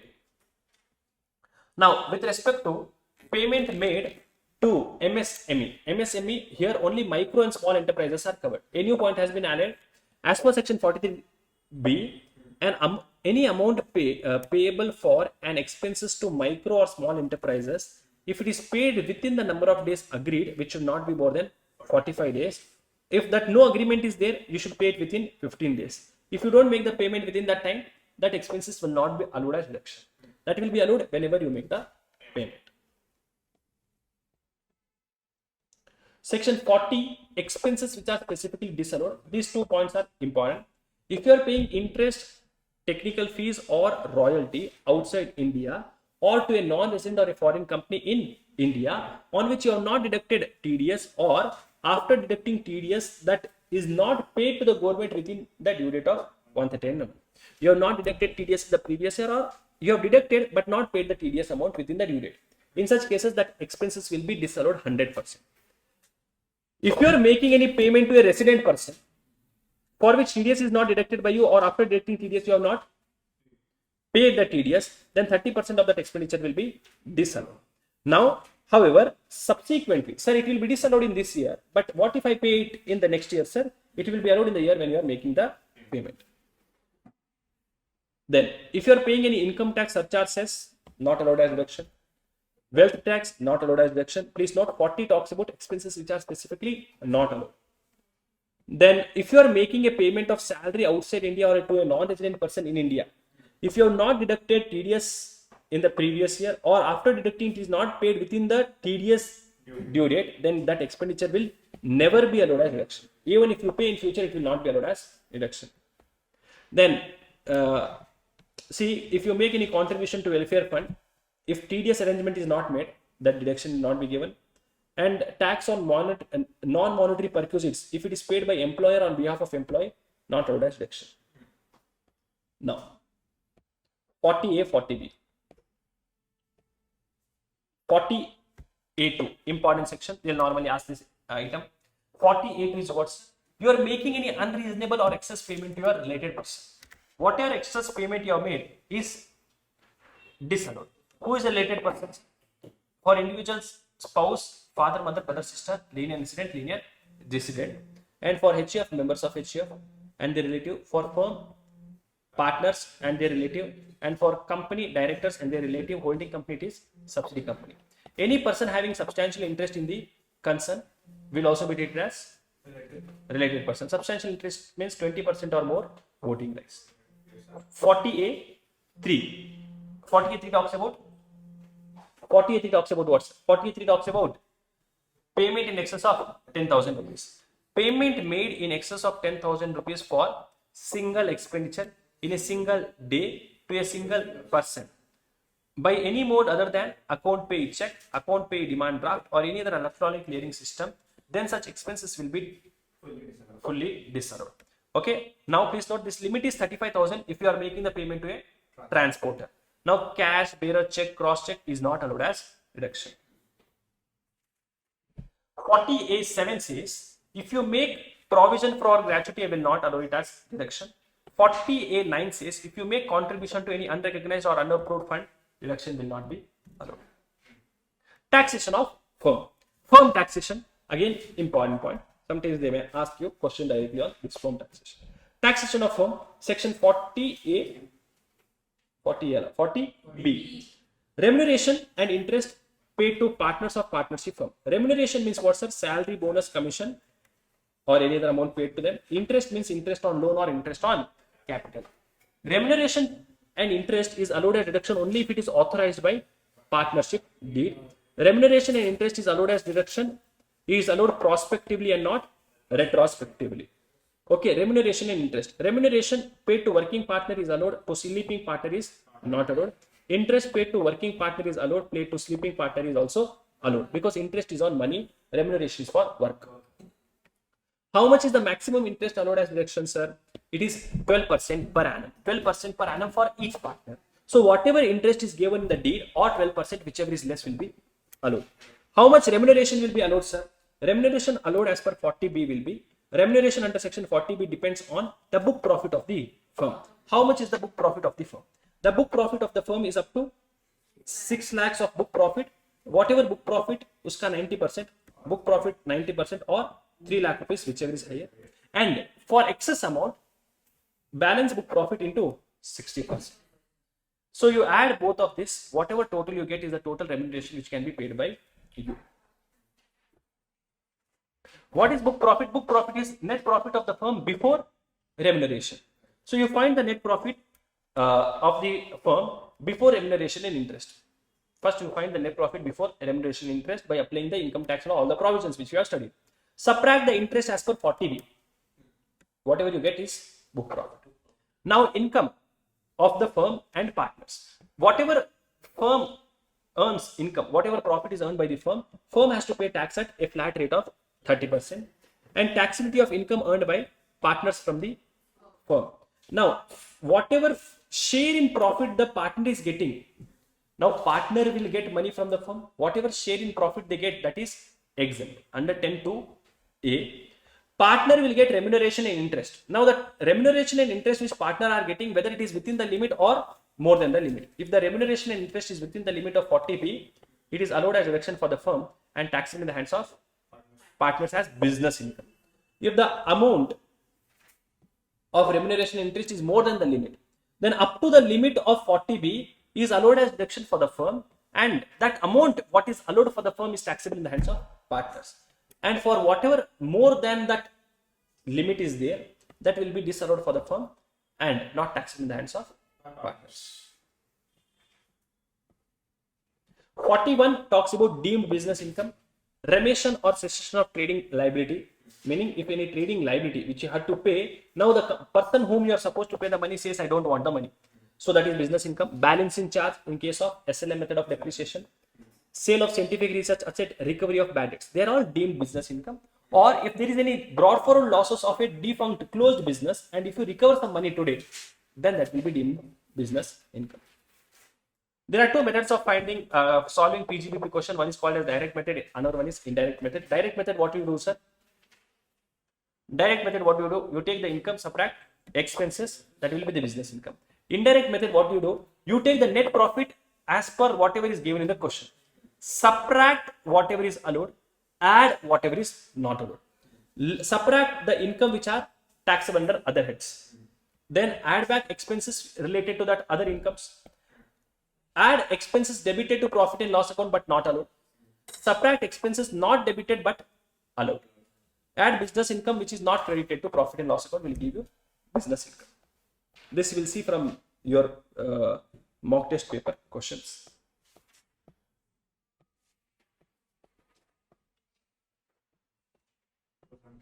Presumptive taxation. Income under presumptive taxation. Now, presumptive taxation, section 44 AD. Section 44 AD is applicable for a businessman or a non-specified profession. Who is a non-specified profession? Those who are not specified profession. Yeah, but who is specified professions? I lift come, accountant, etc. Now, if you section 44 AD is applicable if you are a businessman, if you are a resident individual, HUF or a firm excluding LLP. If you are a resident individual, resident HUF, resident firm excluding LLP, and you are doing any type of business except agency business, commission business or 44 AD or 44 AE business, and if your total turnover is more than, up to 2 crores. If your total turnover is up to 2 crores, in such cases, what can you do, sir? You can take your business income to be turnover ka 8% or turnover ka 6%. So if the sale proceeds of the previous year is realized or received through account pay check, account pay demand draft or any other electronic clearing system within one due date. Please note, normally I should take what, sir? Turnover ka 8%. But I can take 6% if the money, whatever sales I have made, that sales ka money I should receive, that money is received by account pay check, account pay demand draft or any other electronic clearing system. Now, for those people who are opting for this, what is that, sir? Presumptive taxation. For those people who are opting for presumptive taxation, no deduction will be given under section 30 to 37. 40B ka benefit also will not be allowed in case you are a firm. And if you have a higher income, then you can declare if you want. Meaning more than 8%, 6%, if I want to declare, definitely you can declare. If the assessee wants to declare a lower income than the rate prescribed under section 44 AD, then he can do so subject to the following conditions. What are the conditions? He will have to maintain books of accounts and get it audited. Normally, you should declare 8% or 6%. If you want to declare less than that, get your books audited by a chartered accountant. Then against this income, you can claim deduction under chapter 6, and brought forward losses can also be adjusted. And you have a lock-in period. What is the lock-in period? For a period, if you are opting for 44 AD for 1 year, for next 5 years, you should opt for 44 AD only. But if you come out of 44 AD, for the next 5 years, you cannot opt for 44 AD. And please note, this limit will be 3 crores. The limit will be 3 crores if the total receipts, if the total cash receipts, is less than, if the total cash receipts is less than 5% of total receipts, or total cash payments is less than 5% of total payments, then the limit will be 3 crores instead of 2 crores. Section 44 ADA, presumptive taxation for specified professionals. Who are specified professionals? I, lift, come. Accountant, chartered accountant, cost accountant, architect, interior designer, legal professionals, then IT professional, film artist, technical professional, company secretary, medical professional, and E for engineers. Now, if you are a resident individual and a resident firm, then only you are included over here. And you are doing any type of this specified profession, and your gross income is up to 50 lakh rupees, and your income is up to how much, sir? 50 lakh rupees. Then you can select for this. Then your business income will be gross receipts into 50%. Note, no deduction under section 30 to 37 will be given to you. 40B benefit is not allowed in case of firm. And higher income, if I want to disclose, can I disclose, sir? Yes, you can declare the higher income. If the assessee wants to disclose a lower income than the rate prescribed under 44 AD, then can he do so, sir? Yes. But for that, he will have to maintain books of accounts and get it audited. Yeah, basically, these points are same. Deduction under chapter 60 can be taken, brought for losses can be adjusted. 44A, important. 44A, presumptive taxation for goods carriage businessmen or transporter. So if you are a person who is in the business of paying, hiring, leasing, renting of goods carriage, and if you have up to 10 goods carriage at any time during the previous year, then this section will be applicable to you. Now I will check what type of goods carriage it is, heavy goods vehicle or normal vehicles. If it is heavy goods vehicle, what is a heavy goods vehicle? That vehicle which can carry more than 12,000 kg, gross vehicle weight is more than 12,000 kgs or more than 12 tons. For that, the business income will be 1,000 rupees per ton per vehicle per month or part thereof. And for other vehicles, I will take 7,500 per month per vehicle per month or part thereof. Now, month should be considered from the date of purchase of the vehicle and not from the date of put to use. This is all about this chapter, business income. Now, maintenance of books of accounts is not relevant, but yeah, auditing of your books of accounts. Now, books of accounts, if you are a businessman and if your turnover of gross receipt is more than 1 crore, your books of accounts should be audited by chartered accountant. Limit will be 10 crores if the total cash receipts and total cash payments is less than 5% of total receipts and payment. For professionals, the gross receipts should be up to 50 lakhs, and limit will be 75 lakhs if the receipts is total cash receipts and cash payments is less than 5%. And person covered under presumptive taxation if he wants to declare lower income. Penalty, if no audit is done, penalty of 0.5% of turnover of 1.5 lakhs, whichever is less, is required to be paid by you. Now, for maintenance of books of accounts, for specified professional, the limit is 1.5 lakhs, and for businessmen, it is 1.2 lakhs, or turnover limit is 10 lakhs. Clubbing of income.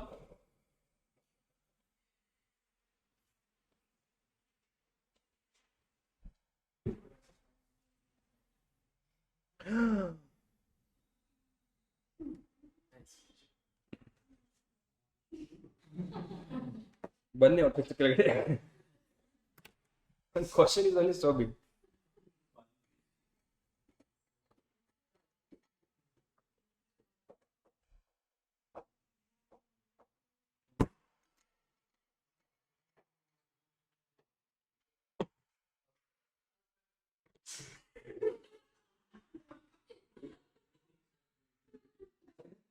ಯಾವ chapter ಅಂತ ಕೇಳ್ತಿದ್ದೆ ನಾನು.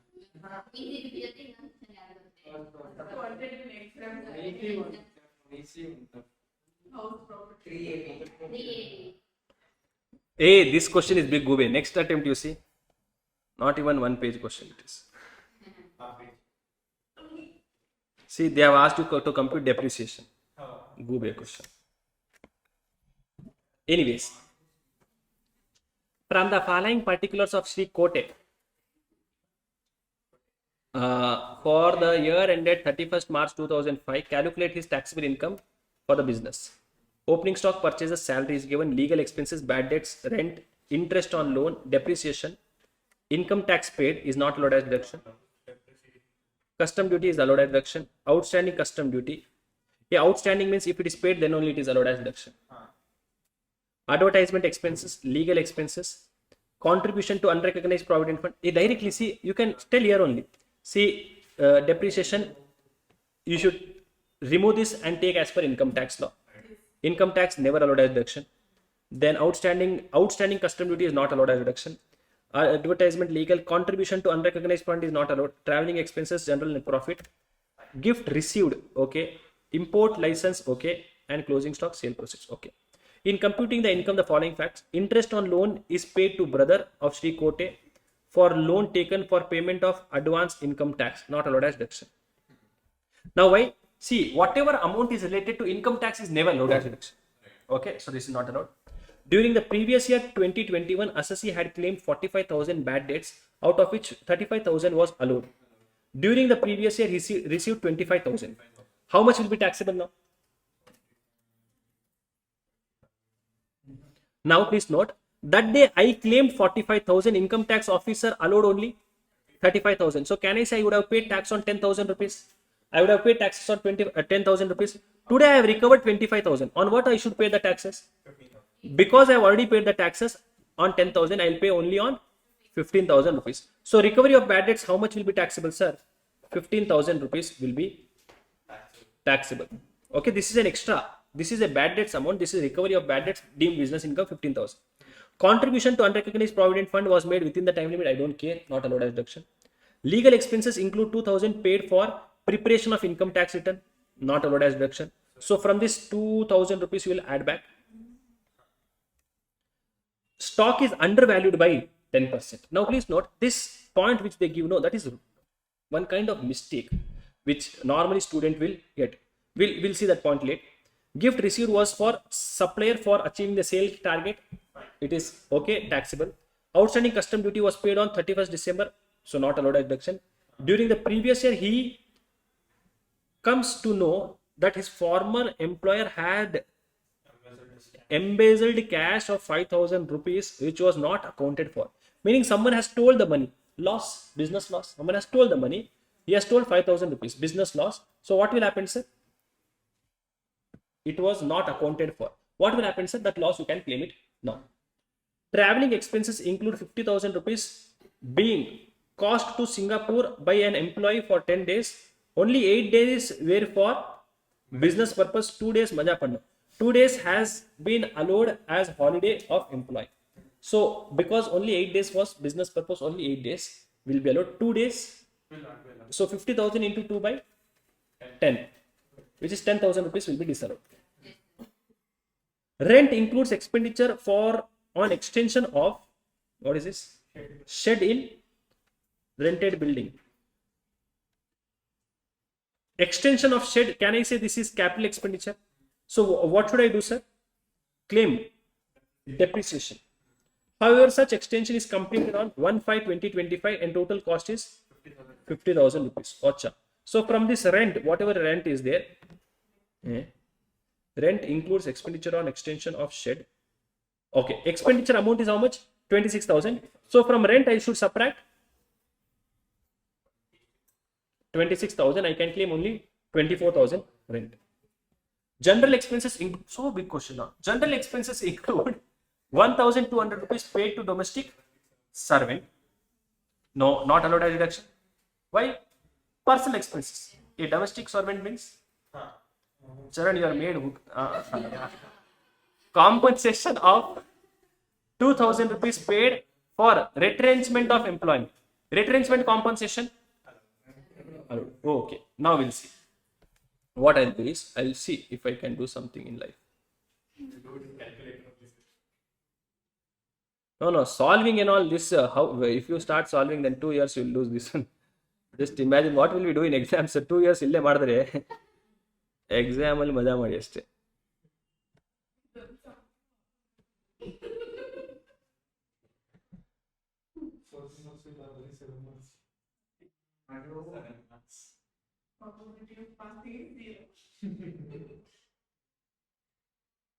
House property skip ಮಾಡೋಣ ಅಂತ ಕೇಳಿದ.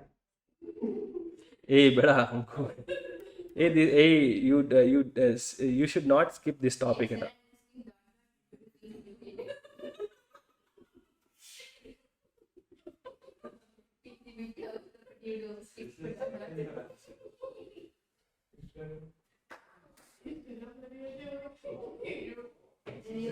View.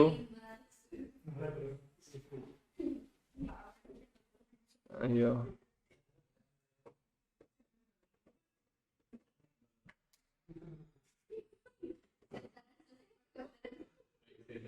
Right side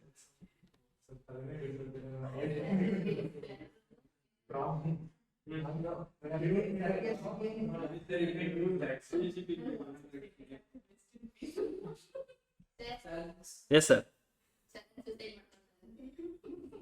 ಬರ್ತೀವಿ ತಿನ್ನಕ್ಕೆ.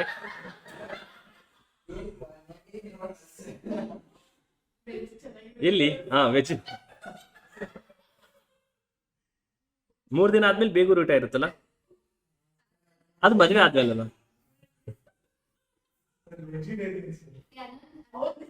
ಅವನು ವೆಜಿಟೇರಿಯನಾ? ಓಕೆ.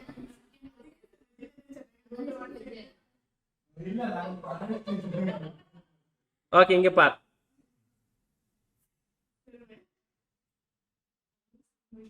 ಇದು 2 ಸ್ಕ್ರೀನ್ ಕಾಣಿಸ್ತಿದೆಯಾ ನಿಮ್ಗೆ?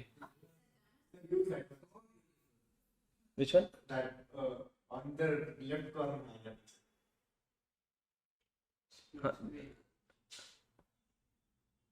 ಓಕೆ, ಏನೋ ಮಾಡ್ತಿದ್ದೀನಿ ನಾನು ಬೇರೆ. Okay, you should take that. ಈ ಕಡೆ ಬರೆಯಕ್ಕೆ ಆಗ್ತಿಲ್ಲ. Okay, anyways we are not able to see this figures.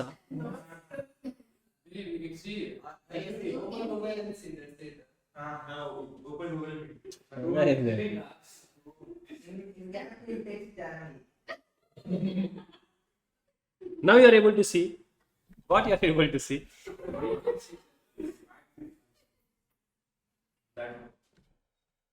Little bit also you are not able to see. Online students, are you able to see something? Because one side I opened question. The question will open something you should answer.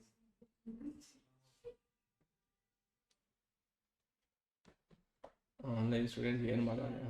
Sir, it is blur ante. Anyway, now net profit they have taken 2,58,000 is given over here. This you ignore. This is just question for my reference. You see the answer, okay? 2,58,000 net profit they have given. Okay, sir. Now in our question, no, one point was income tax paid. Income tax paid. One was the point income tax paid. Correct. Income tax paid is there. One point. See over here, income tax paid. It is not allowed. And outstanding, this is also not allowed. We have directly subtracted these amounts. Correct. They should add it back. So income tax paid, they have added 25,000. They have added outstanding amount. Contribution to unrecognized provident fund. Then interest on loan because it is paid for payment of income tax. Expenditure for extension of building. Yeah, have we discussed this? Yes. And amount paid to servant. These are all personal expenditure. Add back. Add income taxable but not taxed. This is this deemed business income recovery of bad debts. 15,000 only we also got now. 15,000 only we got. Hey, till here our answer is correct now. Till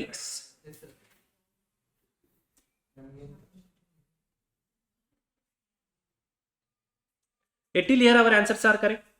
Now employee stole the money, subtracted that expenditure because it is a loss for you. You subtract it. Then adjustment in the stock. Now undervaluation or overvaluation. So only this one, I think one entry I told, this entry will make a mistake in examination. Undervaluation and overvaluation of stock. Okay, all the other points are something which we have covered only. Now can I say depreciation also I'll allow because they have not given depreciation as per income tax law. Right. Because they have not given, it is as good as that it is a depreciation of as per income tax law itself. Now here adjustments are more, but there is no adjustment at all. See, only this point is there which is different over here. When I say my closing stock is 2 lakh rupees, my closing stock is undervalued by 10%. What does this mean? How much should be my actual closing stock? What should be my actual closing stock?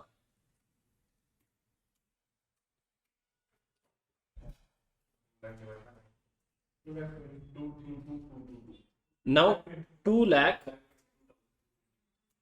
divided by how much, sir? 90%. Now this is undervalued by 10%. So it should be 100%, but I have taken 10% less. So it is how much, sir? 90%. So can I say if I divide this by 90%, I'll get 100% value, which is how much? 2 lakh 22,222. So this amount should be added back to the profit because closing stock is going to increase the profit. Then similarly, 1,20,000 is also recorded as on at 90% only. Please note why I am telling you this is people will take 2 lakh into 10%, 1,20,000 into 10%. So this one point, which is how much? Whatever amount is coming. That is right answer actually. You should make that adjustment. Add closing stock less opening stock.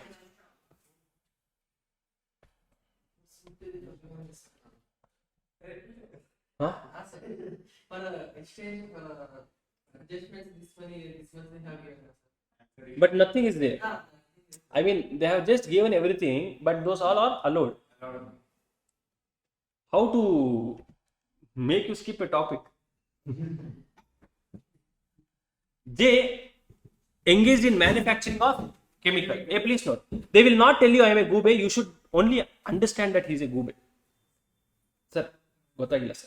When they say I am a manufacturer, additional depreciation will come. Okay.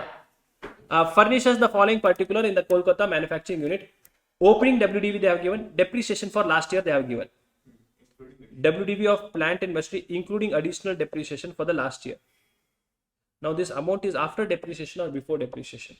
WDV of plant and machinery as on 31st of March 2024. So I am assuming it to be what, sir?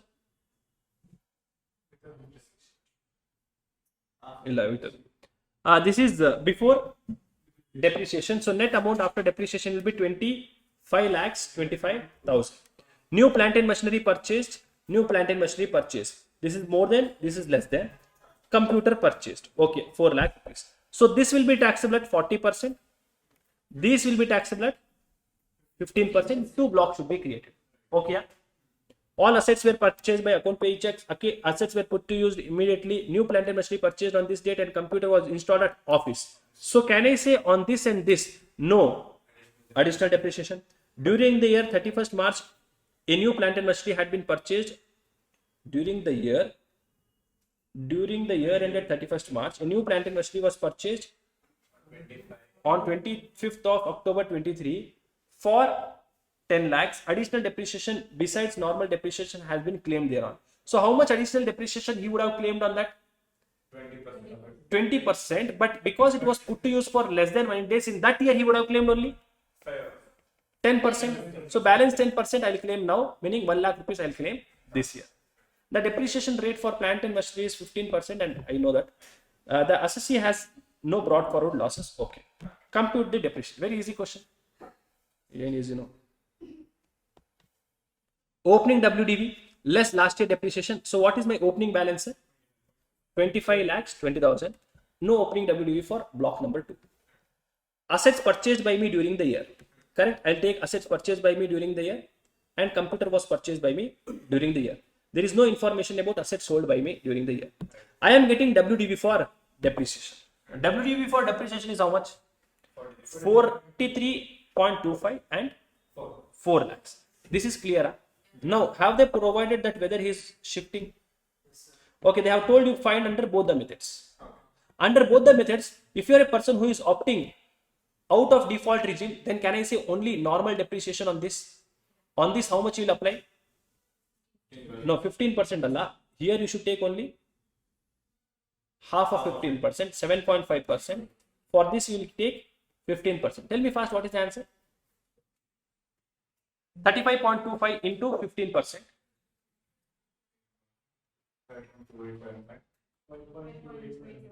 Whatever answer you have got, 8 lakh into 7.5%.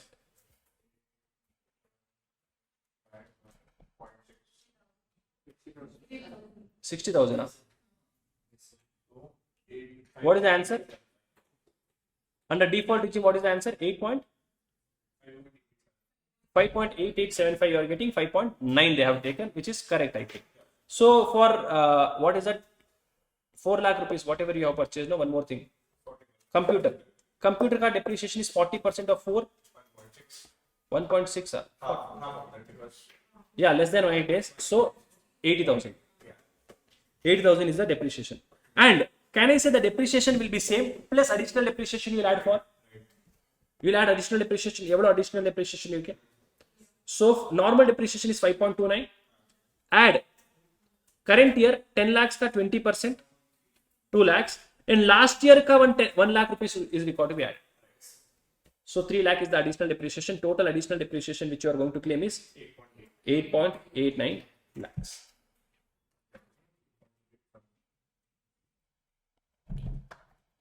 Next question.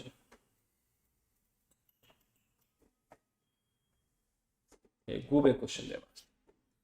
Import limited. See, this is how easy question. One, they have compensating. One paper was very big question. Now they have just given 2-line question.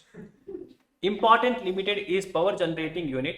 On 1/4/22, it purchased a plant and machinery for 50 lakhs, eligible for depreciation at 15% SLM method.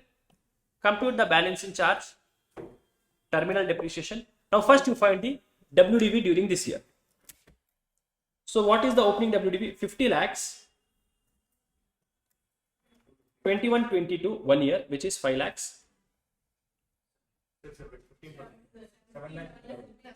Yeah, that only I am telling. And for 22/23 also, so 35 lakhs is the value of this plant and machinery. Correct? No, 35 lakhs. Yes. Can I say this is the WDV of this plant and machinery? Yes. I sold it for less than WDV. So 7.5 lakhs minus 35 lakhs will give me 22.5 lakhs ka loss. Can I say this is? If the SLM method ka asset is sold at a price less than WDV, then it is called as terminal depreciation. It is sold for 30 lakhs. Then also 5 lakhs is the loss. Terminal depreciation. 45 lakhs. 10 lakhs gain is there. What is this called as? Tell me fast. Balancing charge.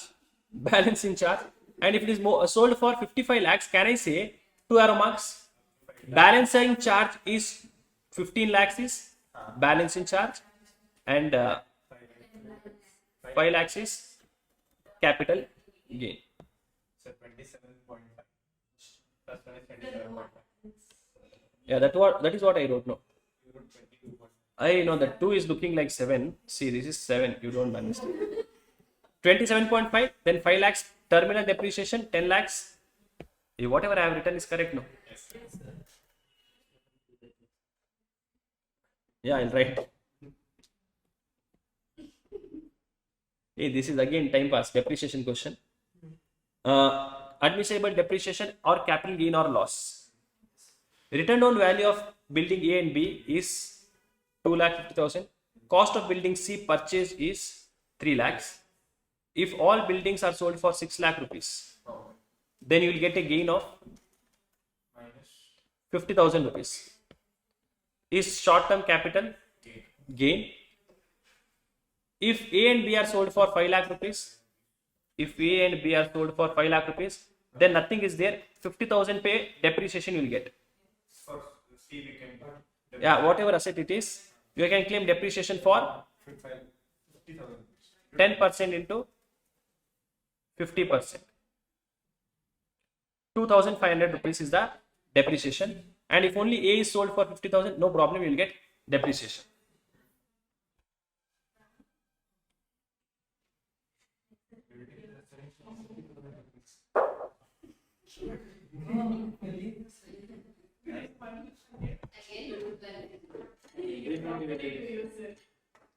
Law attend here only, okay?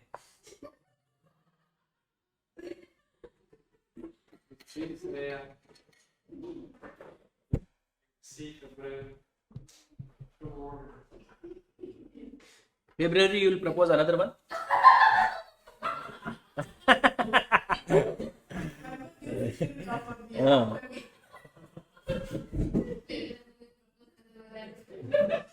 New dot dot will come in my next class.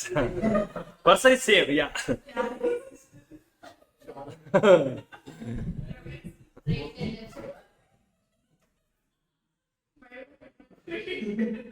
Clubbing.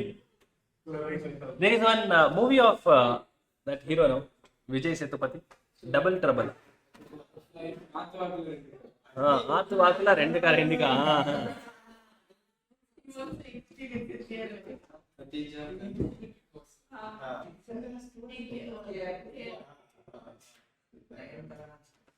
Nayantara and Samantha, both heroines are good. Maja for Vijay Sethupathi are telling. Now please note, clubbing of income time pass chapter, very easy chapter. I mean, there will be no separate question on this. They will include. Separate question will not be asked on clubbing. Okay, they may include in other sources. Clubbing, section 60 talks about transfer of income without transfer of asset. So if you transfer an income without transferring the asset itself, the income whichever, why am I teaching from this? This is better. Yeah, you remember Gopal begging somewhere on the roadside? I gave FD interest to him. So that FD interest will be taxable in my hands. Revocable transfer. I am giving an asset to my, let us say I am giving an asset to Praveen, and Praveen is giving it to politician for farmers. I have transferred the asset. I have sold the asset, directly transferred the asset, which a condition that I will take it back from you. Revocable transfer. Whatever income is earned by Praveen will be clubbed in my hands. Exception, irrevocable transfer and transfer with a condition that it will be revocable on a future date. Then next point, reading is better. Section, if you are transferring anything to spouse or son's wife, if an individual transfers any asset to his or her spouse without consideration or for inadequate consideration, then the income from such asset shall be clubbed in the hands of transfer. Now, what are the conditions? Marriage should be there at the time of transfer of asset as well as at the time of receipt of income. And above is not applicable in case of divorce or in case of agreement to live apart.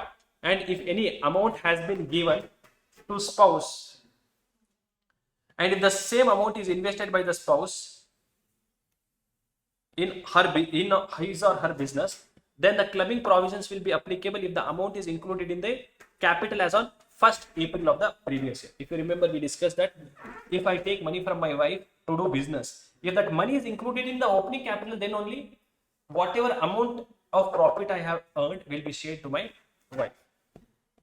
Then income from a concern where assessee is having substantial interest. So where any salary, remuneration or commission is paid by a concern where I am having substantial interest. So that concern is paying salary, interest, remuneration to whom, sir? My wife. Now in such cases, for example, there was Dharma production where Akshay Kumar has substantial interest, meaning substantial interest is more than 20% voting rights, profit sharing ratio or equity shareholding. Now this Dharma production is paying salary, remuneration, commission to Twinkle, which she does not have any technical or professional qualification. Therefore, whatever income she is receiving will be clubbed in the hands of Akshay Kumar. But if she has professional technical qualification, no clubbing shall apply. Now, if the Dharma production is paying, if Akshay Kumar as well as wife of Akshay Kumar both have substantial interest, if Dharma production is paying salary, remuneration to both of them, then will clubbing apply? Answer is yes, in the hands of that assessee whose income is higher before clubbing this income. Sir, if both of their income is equal or they don't have any other income at all, then no clubbing provision shall apply. Then clubbing of minor child. Minor's income will be clubbed in the hands of parent, whoever is having higher income before clubbing this income. And once the clubbing is done in the hands of any parent, for all future years, the clubbing will be done in the hands of same parent. And if the minor is earning income by skill, talent, manual work, or if he is a 80U disabled minor child, clubbing will not apply at all. And the parent in whose hands the minor child income is clubbed, that parent will get an exemption under section 1032, which is how much, sir? 1,500 per annum per minor child. Minor child includes minor married daughter and minor married son. Minor child includes own child, stepchild, and legally adopted child. And divorce of parent, clubbing will happen in the hands of that parent who is maintaining the child. That is all about this clubbing provision.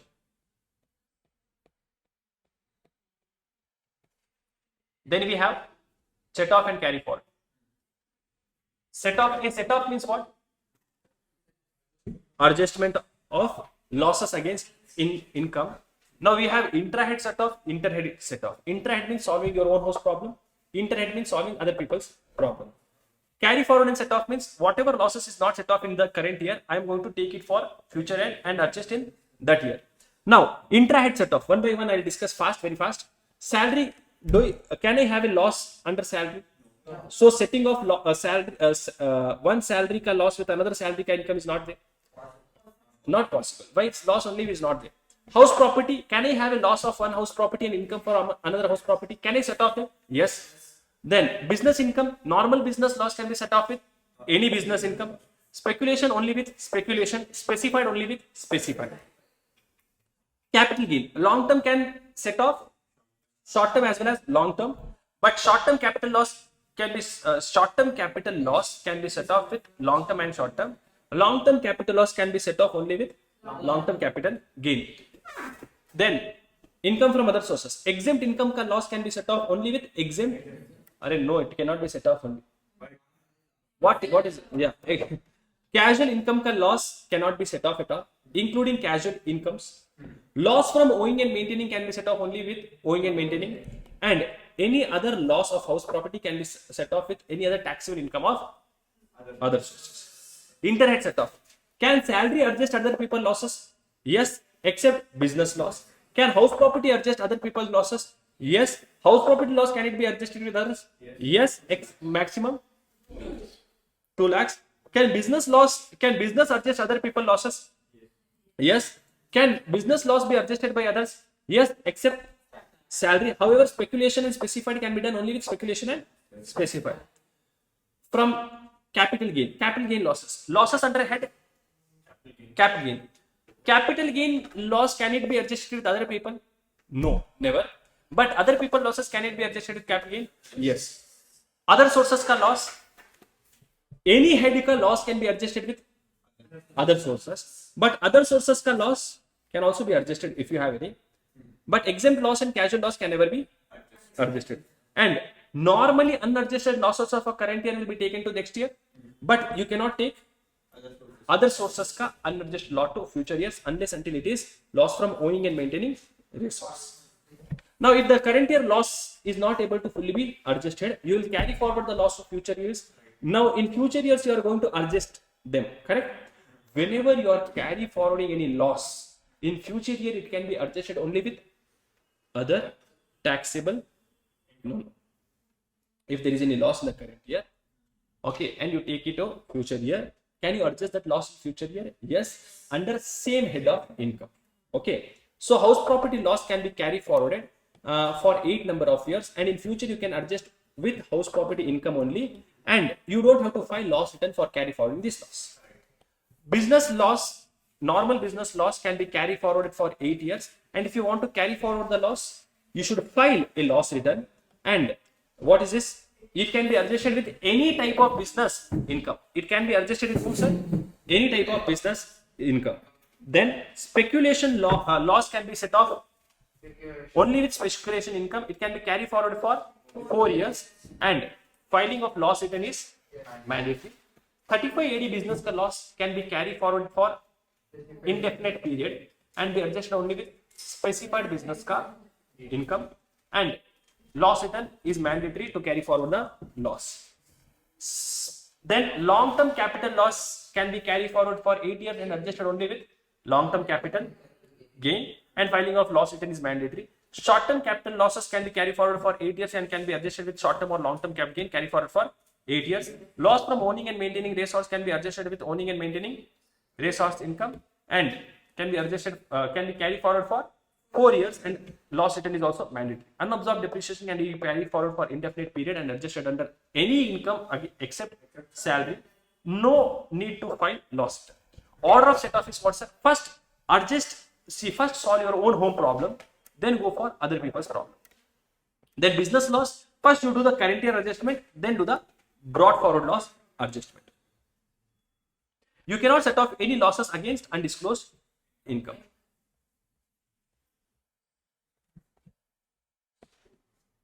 Next is deductions, but before deductions, hey, 2 more chapters are left out.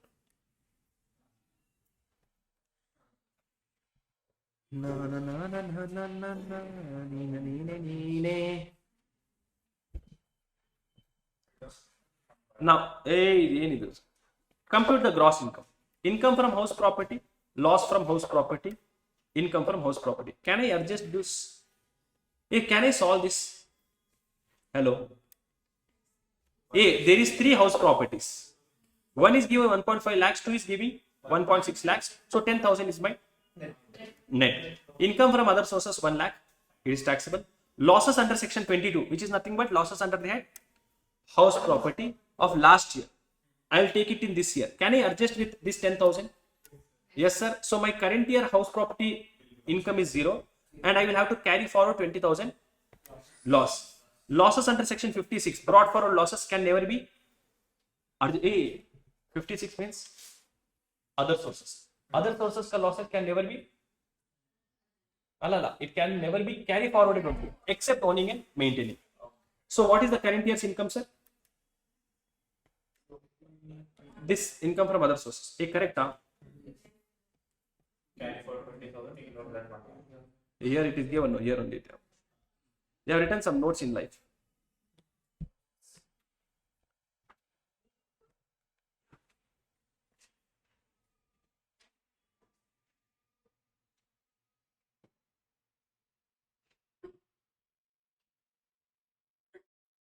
Okay, in this case, they have not asked any question with respect to that. This is also business chapter question only. PQR are partners sharing profits and losses in the ratio 1:1:2. Provided the following, compute the firm's net income. Net income of the firm is loss of 1,20,000, out of which unadjusted depreciation is 20,000. R retires from the firm and others carry on. Business. Okay, PQR. Others carry on the business. The firm's income for the assessment year 25-26 before adjustment of loss is 1,20,000 before loss and depreciation. Okay. So what they have done is, this is the last year ka loss. Last year ka loss is 1,20,000. Current year ka, last year ka depreciation is how much? 40,000. Current year someone retired and current year ka income is how much? 1,20,000. So against current year ka income, I can subtract last year ka loss, and my answer will anyways become 0. So this unabsorbed depreciation will be carried forward for future years.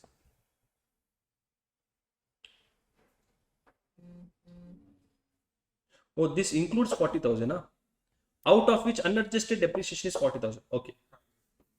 Okay, 1,20,000 rupees. Brought forward losses is 8,000. Losses which cannot be set off is 30,000. Hey, what is this loss?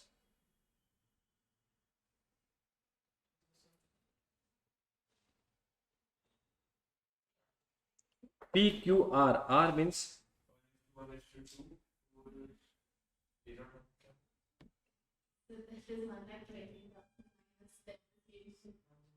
yeah. So 80,000 into 50%. No, wait. What is 30,000? If I say losses cannot be set off, they have given over away 30,000. So I'll take unabsorbed depreciation. Total loss of last year. Unabsorbed depreciation 80,000 rupees.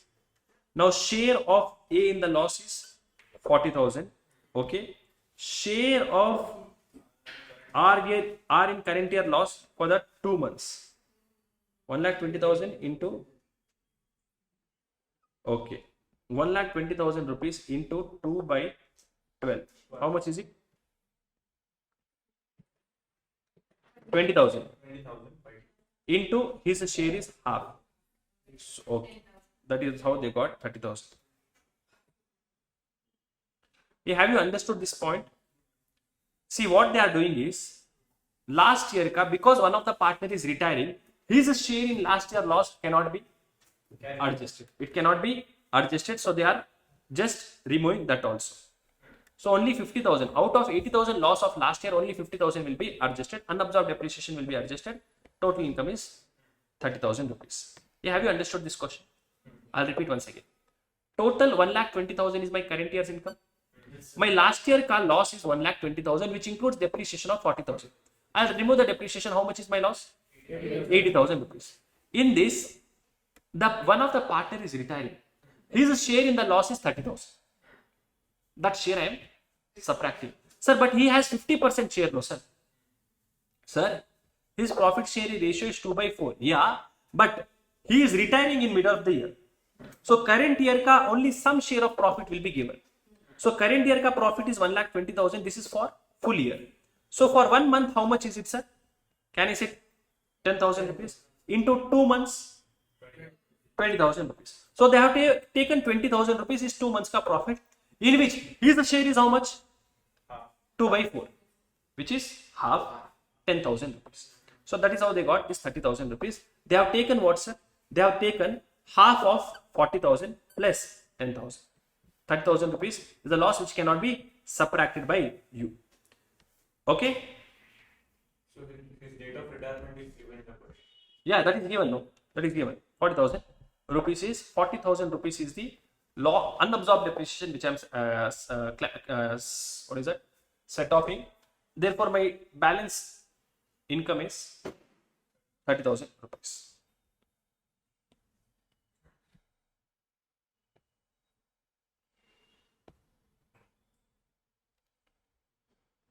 This is easy question. Income from house property, salary, you can adjust this both. How much is your income?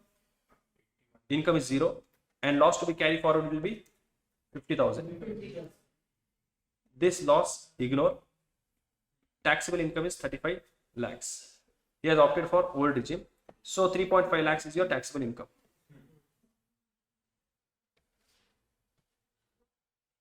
3.5 lakhs is your taxable income and losses.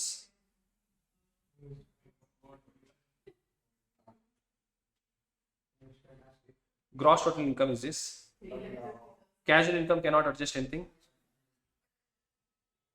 So losses of house property set off with salary income.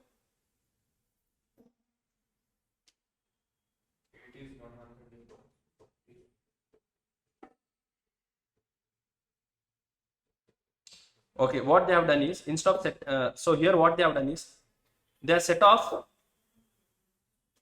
Now, nice. Now please see. What did we do? We set off house property with salary. They did not do that. They have set off other sources with salary because other sources loss cannot be carried forward. Makes sense. Therefore, 1.3 lakhs will be carry forwarded and this 10,000 loss which is there, that will not be carry forwarded. This is your taxable income. Okay? I mean, nice, good question.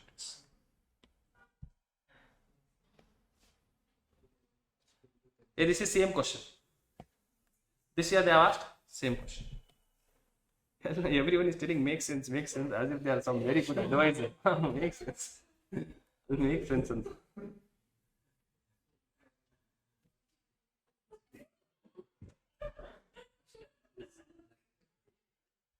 Okay.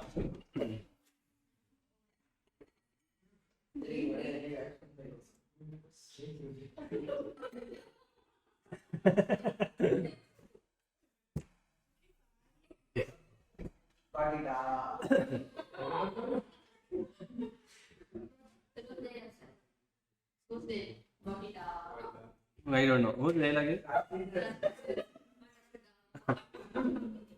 Oh, antara ಅವರು.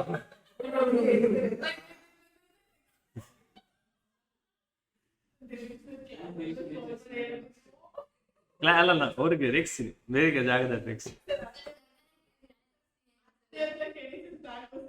ಏನೇ ಅತ್ತೆ ಎಲ್ಲ ಕ್ಲಾಸಲ್ಲಿ ಅದೇ ಕೇಳ್ತಾರ ಪಾಪ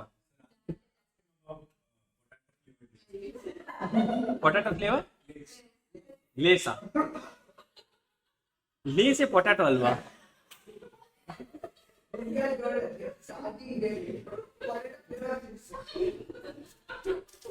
Economics P.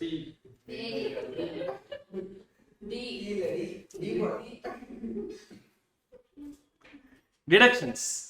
D for deduction. Okay. Gross total income Now please note, if you want to find total income, what is important for you to do in life? If you want to find total income, what is very important for you to do? Learn deductions. Because from your total income, you subtract deductions, you will get. Go by from gross total income, you subtract deductions, you will get total income. Okay, not okay. Now, deductions can be subtracted from all incomes except what incomes, sir? Long-term capital gain under section 112, 112A, short-term capital gain under 111A, and casual income. Deductions can be claimed, yeah, all the other points is not relevant. Okay, ATC is the first deduction. ATC talks about deductions with respect to LIC premium, deductions with respect to tuition fees, repayment of housing loan, provident fund, etc. It is available only for individual and HF, whether they are resident or not. Maximum deduction allowed is how much, sir? 1,50,000 rupees. Now, LIC premium is paid by you. If you are an individual or an HF, if you are taking the life insurance for self or spouse or children's, and HF is taken for members of HF, they can claim deduction. How much deduction? Whatever premium they are paying or limit, whichever is less is the deduction allowed. What is the limit, sir? For normal cases, if the policy is taken before 1st April 2012, 20% of sum assured. If the policy is taken on or after 1/4/2012, 10% of sum assured. Person with disability. If you are a person with disability, then it is 20% before 1/4/2012. During the year 12-13, it is 10%, and now it is 15% of sum assured. If nothing is given, take what's at 10% or 15%. Now, if you are taking any policy on or after 1/4/2024, or if you are paying any premium on or after 1/4/2024, then the maximum deduction, maximum premium should not exceed 5 lakh rupees in a year. Now, if the policy which you are taking, if the premium is more than 10%, 15% or 5 lakhs, then whatever amount you receive on the maturity is fully taxable. See, normally section 1010D talks about exemption. Amount received at the time of maturity of policy. See, maturity means what, sir? Policy is maturing over. Now the policy holder is still alive. In such cases, what is the premium paid during the term? If the premium paid is more than the limit, whatever amount you receive on maturity is fully taxable. If premium paid is within the limit, amount received on maturity is fully exempt. And amount received by nominee is at the time of death. If you are receiving at the time of death, then it is always exempt. Now, if you are taking public provident fund, contribution by an individual for self, spouse or children's, and for members of HUF to 80 CCD fund, whatever amount you have contributed or 1.5 lakhs, whichever is exempt. Whichever is less is exempt. Exempt in the sense allowed as deduction. Employer contribution to recognized funds, statutory provident fund, recognized provident fund, approved funds is always allowed as deduction. If it is unrecognized fund, never allowed as deduction. Principal repayment of housing loan, including stamp duty, is allowed as deduction. Amount contributed to National Savings Scheme or NABARD bonds, Senior Citizen Savings Schemes, and ELSS, Equity Linked Savings Scheme, Unit Linked Insurance Policy, or pension of any mutual fund company, Sukanya Samriddhi account, or fixed deposit for a period of 5 years or more, allowed as deduction. Tuition fees, maximum for 2 children. Education should be in India, and full-time education, it is allowed as deduction. 80 CCC, pension scheme of any insurance company. If insurance company ka pension scheme you are taking, then will it be allowed as deduction, sir?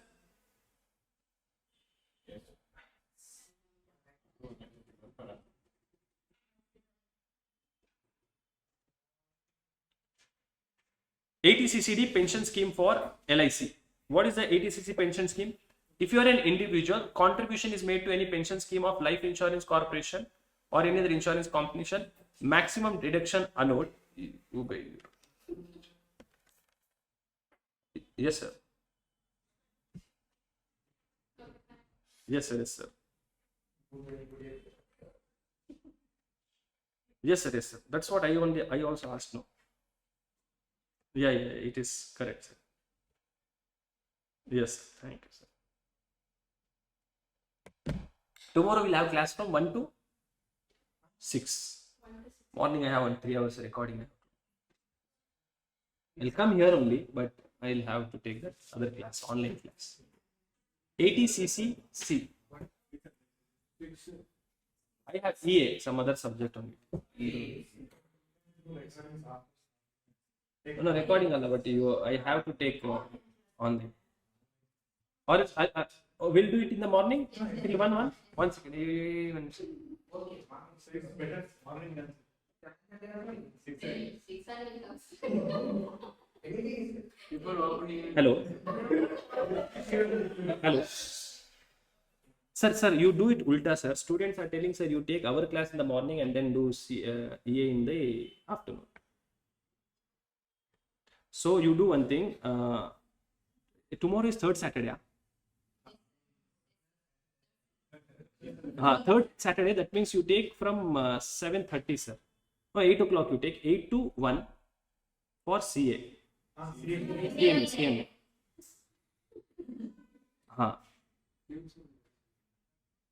And from 1:30 you take that class, sir. 1:30 to 4 o'clock. Thank you. Thank you, sir. 8 o'clock we have told your timings. No, I should be available first. So third Saturday, I normally drop my daughter to school and come. So I take 9 o'clock. Third Saturday means Raja will be there, hopefully. Huh? Otherwise, I'll have to hold my wife's leg, request her. Amma thai. 80 cc C. Yalini 80 cc C. Pension scheme of life insurance corporation or any other insurance corporation. If you are an individual and making contribution to pension scheme, life insurance corporation or any other insurance company, then maximum deduction which you can claim is 1,50,000 per annum. 80 CCD pension scheme. Now 80 CCD pension scheme is national pension scheme or central government pension scheme. You can claim maximum deduction of 1,50,000 rupees. If you are a salaried employee, whatever contribution you are making, that deduction you can claim how much, sir? Your contribution amount or 10% of your salary, whichever is less. For employer ka contribution, first it will be added to your salary and then deduction will be allowed under 80 CCD 2. Deduction will be allowed 10% of salary or 14% of salary or employer contribution, whichever is less. Now, what if I am a non-salaried employee, sir? Amount contributed by you or 20% of gross total income, whichever is less, will be allowed as deduction.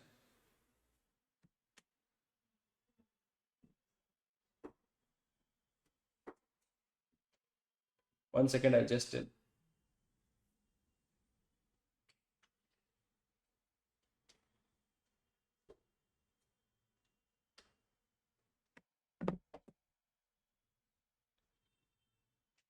ATCCE says the combined limit for ATC, ATCCC and ATCC D1 is 1,50,000 rupees per annum, and total deduction will be 1,50,000, all the three combined together.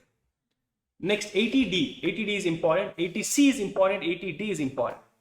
Medical insurance or health insurance premium is paid by you. Please note this, only first sections are important. 80C, D, E, U, G, TTA.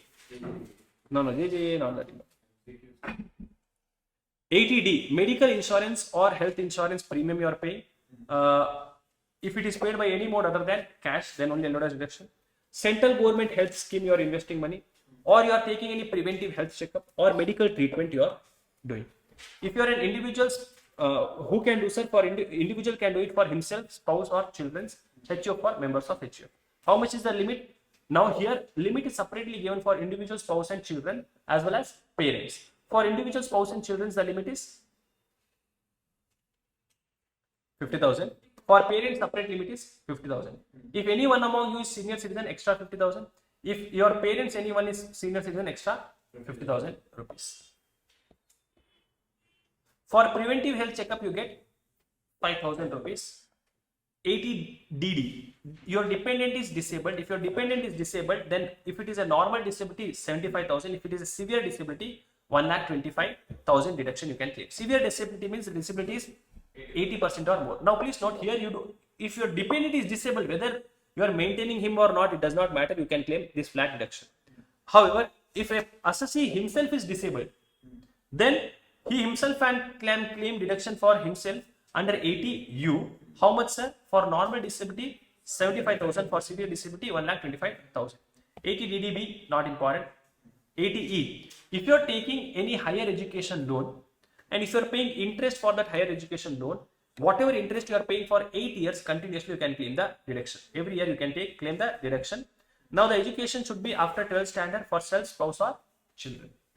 Now housing loan, if you are 80E, interest on housing loan, if you are an individual, now this is over and above what is given over there in house property. If you are an individual paying interest for house property, you can claim a deduction of 50,000 rupees. The loan should be in the should be taken from bank or financial institution. House property value should be up to 50 lakh rupees. Loan should be sanctioned. A loan should be up to 35 lakhs. And what is this, sir? Loan should be sanctioned in the year 1670. Because it is only in that 1 year, this section is not important. Don't study at all. 80 EEA. If you are a person who is not covered under 80 EE, and if you are paying any interest on house property loan, then up to 1.5 lakhs deduction will be given. Now here, what is the condition, sir? Loan should be from bank or financial institution. House property stamp duty value should be up to 45 lakhs. Loan should be sanctioned during 1/4/2019 to 31st of March 2022. And the assessee does not have any other house property at the time of sanction of loan. 80 EEB, interest on electric vehicle ka loan. Up to 1.5 lakhs interest will be allowed as deduction if the electric vehicle is purchased by you during the period 1st April 2019 to 31st of March 2022. Donation if you are giving. Now, if you are donating the money to PM Drought Fund, whatever amount you have donated into 50% will be allowed as deduction. If you are donating money to any central government fund, PM fund, CM fund, national fund, Swachh Bharat, Clean Ganga, Army or Zilla funds, then whatever amount you have donated, 100% of that will be allowed as deduction. Now, there is limit based also, meaning that donation amount will be limited to the amount calculated, that is nothing but 10% of adjusted total income or amount donated, whichever is less, into 50% or 100%.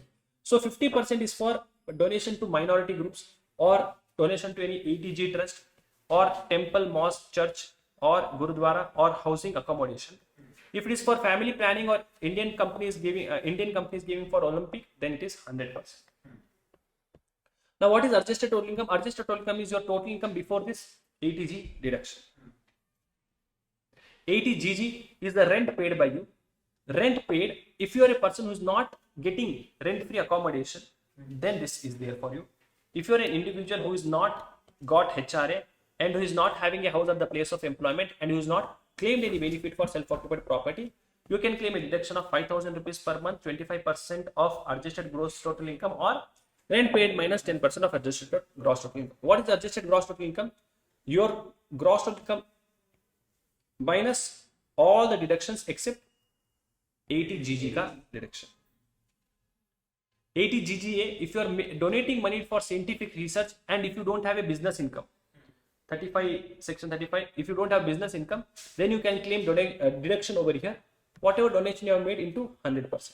So if you are any type of assessee not having a business income and if you have donated money for scientific research, rural development or poverty eradication, deduction is allowed to you. How much is the deduction allowed, sir? 100% of donation. Note 2, donation is more than 2,000 rupees, then it should be made by account pay check, account pay demand draft or any other electronic clearing system. If you are donating money to political party, deduction is allowed. If you are an Indian company, 100% deduction. If you are any other type of assessee, also deduction will be allowed. For Indian company, the section is 80 GGB. For other people, it is 80 GGC. 80 JJAA not required. 80 TTA very important.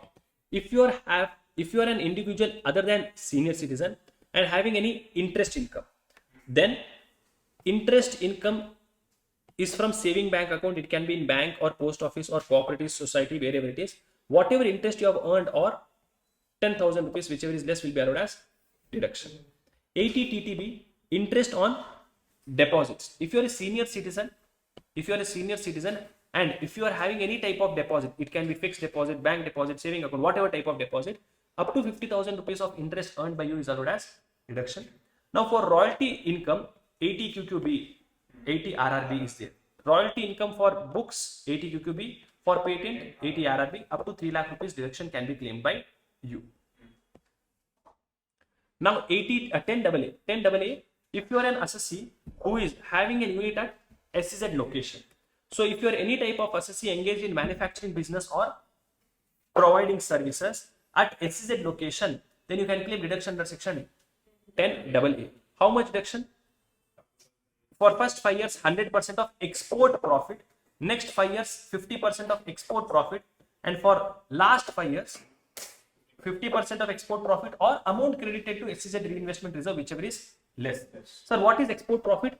Your total profit of SEZ business. Please note, SEZ business only you should take. Total profit of SEZ business into export turnover divided by total turnover. Export turnover means what, sir? Whatever amount is received by you in convertible foreign currency within the RBI time. RBI time limit is 30th September of next year. Now, one more topic I will discuss, which is total income. How to compute total income? Do you know? Compute all the heads of income. Do clubbing and set off adjustment. You will get gross total income, subtract deduction, you get total income. Now, the tax on the total income, you should compute. Okay, you should compute the tax on total income. While computing tax on total income, special income taxes compute first. Balance total income will be taxed at slab rates. You should see whether the assessee has opted for default regime and option regime before finding the income as well as tax. Now, that is the normal tax which you pay. Or the assessee also may have to pay alternate minimum tax. 115 JC. All type of assessee except a company. If you are an individual HUF, AOP, BOI, artificial judicial person, or firm or LLP, for you 115 JC is applicable.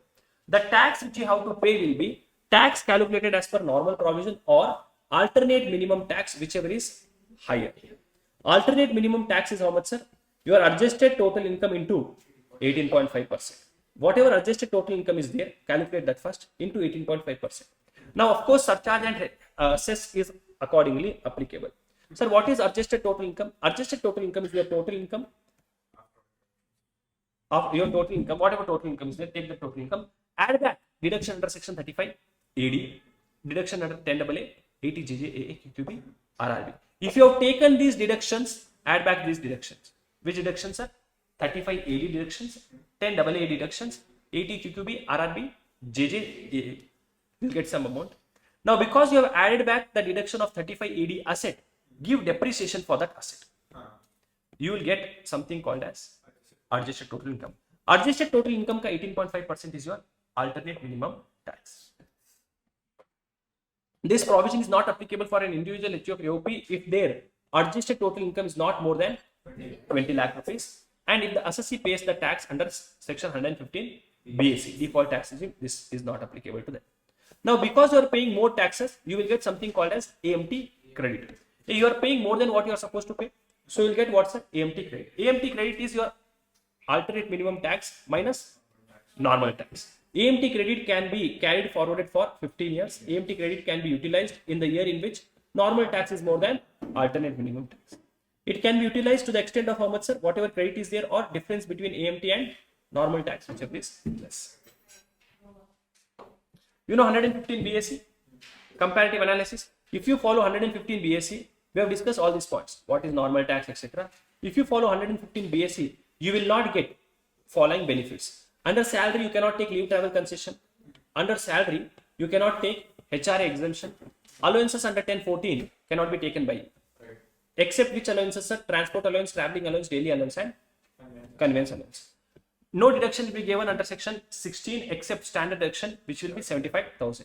House property loss, if it is a self-occupied property, interest deduction will not be allowed. No change for let out and deemed to be let out property.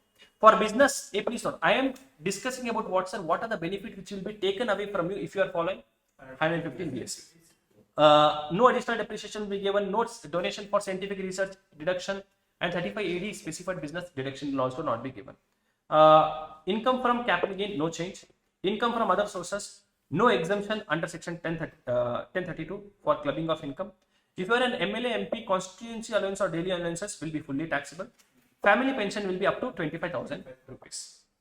And deductions from gross income will not be given to you except 80 JJA and 80 CCD2. Set off and carry forward losses is normally not allowed. I mean, normally allowed, but house property losses cannot be set off with other heads of income. Now, even if you are opting for 115 BSE, the income taxable at special rate will always be taxable at special rates. AMT under section 115 JC is not applicable for these people.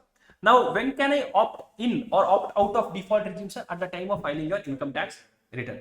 If you don't have any business income, at the time when you are filing income tax return, opt in, opt out, every year you can do that. But if you have a business income, once you opt out of 115 BSE, for all the future years, you cannot go for 115 BSE. Okay, one point, advanced tax point I'll tell you. I mean, TDS, TCS, so anyways, rates are there. So that is the last topic left. Advanced tax means what, sir? You are paying the tax in advance. You are paying the tax in advance means whatever taxes is paid by you by end of previous year, 31st March of the previous year, till 31st of March of the previous year, if you have paid any taxes, that taxes is called as advance tax. See, what is advance? Normally, whatever income you earn in the previous year, you should pay the taxes in assessment year. But advance tax says, because you know that you have to pay the taxes in future, why don't you pay now only? So they say that estimate your total income and pay the taxes in this year. So advance tax is payable only when your advance tax liability is more than 10,000 rupees or more.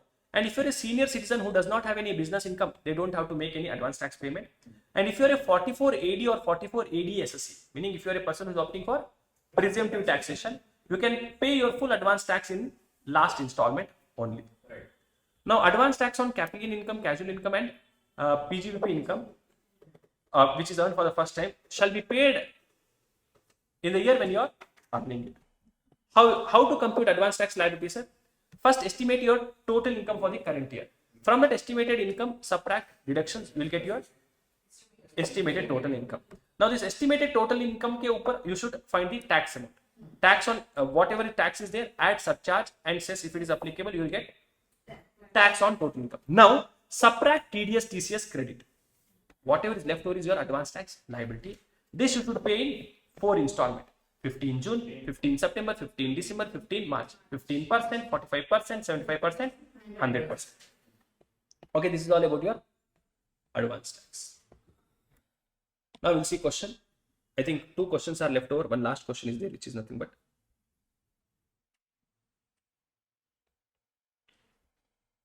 Akhil, 35, has provided the following details relating to the previous year, 25.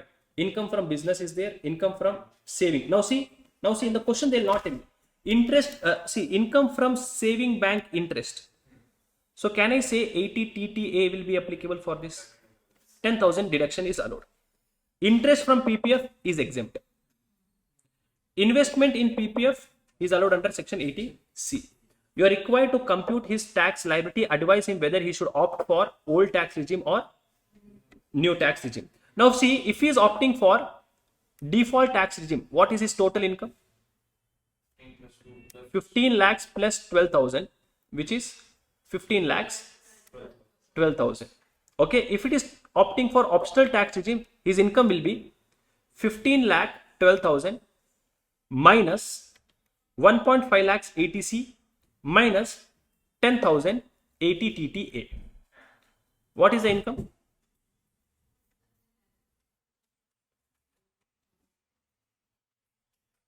13 lakhs. A go base one small.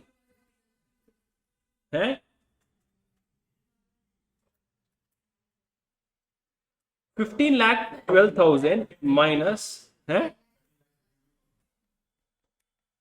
you understood how I got this amount? Yeah. If your default tax regime, you will not get any deduction ka benefit. Okay, you will not get any deduction ka benefit. So I'll first compute the income. So I got 2 incomes. Where is that question? 13 lakh 52,000 and 15 lakh 12,000. This we found.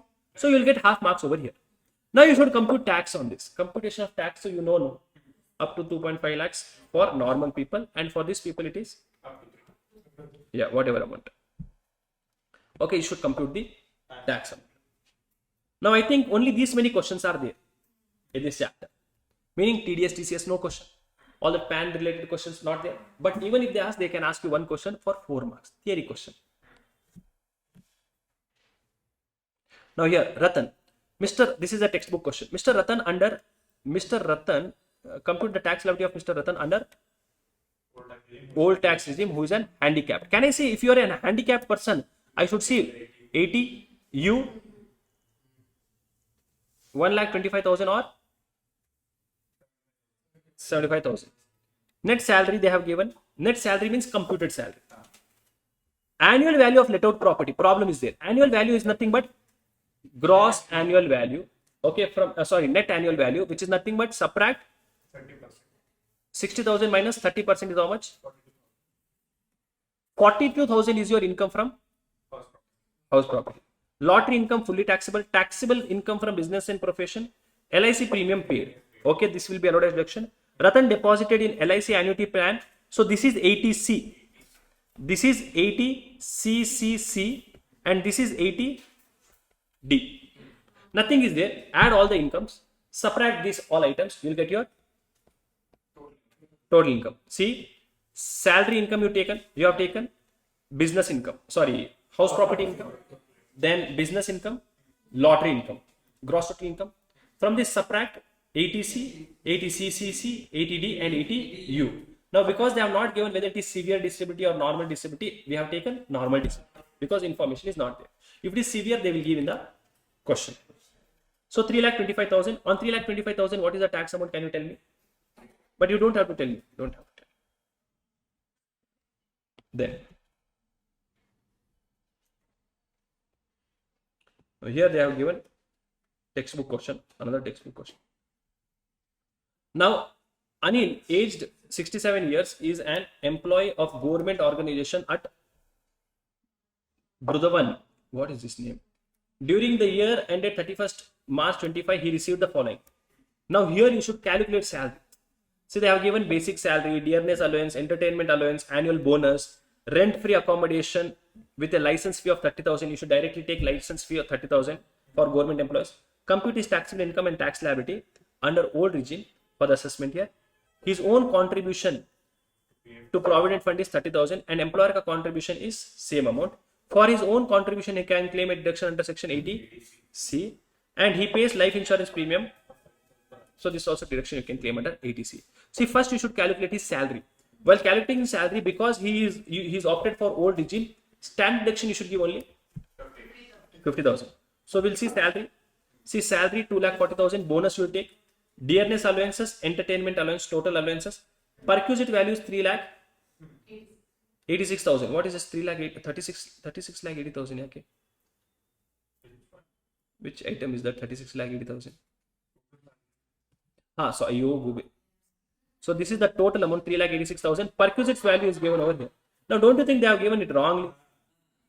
This is point number 1. 30,000 is the perquisite value. Contribution to PF, it is within the limit, therefore they have ignored it. Now gross salary, subtract standard deduction, you will get your net salary. Now entertainment allowance they have not given only, no? Given. They have given entertainment allowance. So entertainment allowance is given 5,000 rupees. Entertainment allowances will be subtracted, and you have subtracted this also. Okay. So 80C deduction will be 60,000 rupees, which is 30,000 for LIC, 30,000 for PPF. Tax amount on 3,01,000, I think you can calculate.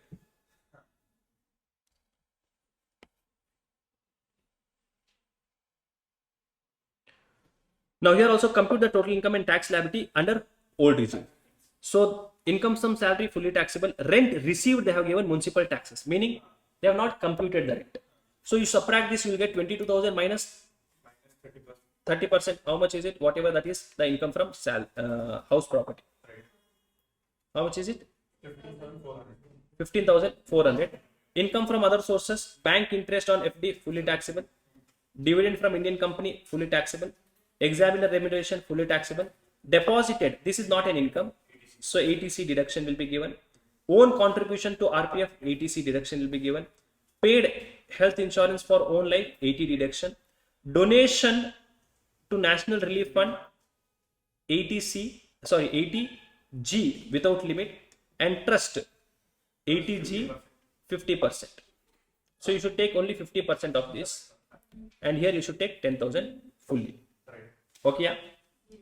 Now, before we close our today's class, can I quickly take? I think we have covered everything under DT from this question paper. Now we'll see how many of you give right answers, including me. Which of the following? Which of the following is an agriculture income? Dividend paid by a company out of its agricultural income. Share of profit of partner from a firm engaged in agriculture. Income from supply of water by an assessee from tank in agricultural land use. Interest from money lending. So what is an agriculture income, sir? Share in profit. B. I mean, you write somewhere, whether we'll recheck our answers. Write somewhere, A, B, whatever, any one person write. Pratik, aged 48 years and is a resident, has a total income of 6,50,000. Yeah, 6 crores 50 lakhs, comprising of long-term capital gain 20%, 55 lakhs.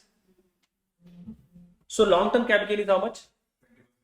50, no, taxable at 20% is 55 lakhs. Short-term capital gain is 65 lakhs.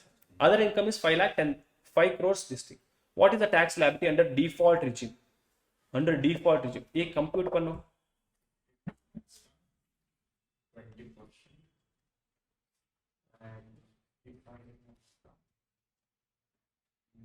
A for 55 lakhs apply 20%. You calculate under slab rate for 5 crores 30 lakhs. And for 65 lakhs you calculate 15%. Up to 5 lakhs Allah, this is up to 3 lakhs, 3 to default. To 10 lakhs is 2. That is different, sir. For this, I think this is up to 15 lakhs if you do. It is something I think, I don't know.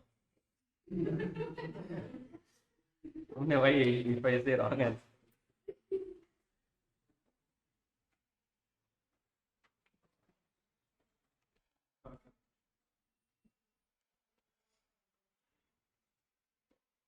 In examination, it will take time. Let us skip the question and anybody go base.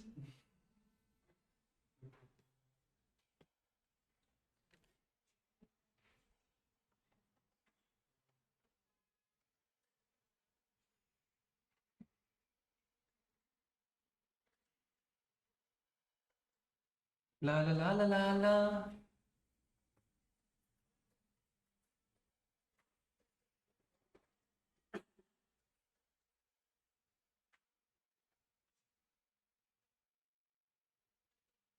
A 10,000 years you are taking.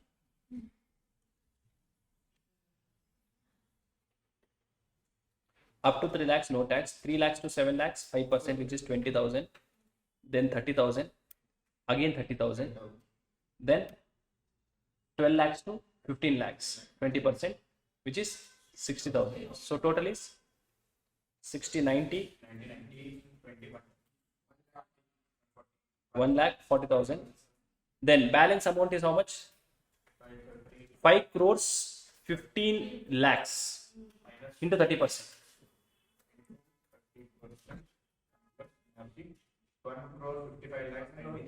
1 crore 55 lakhs. After this 140.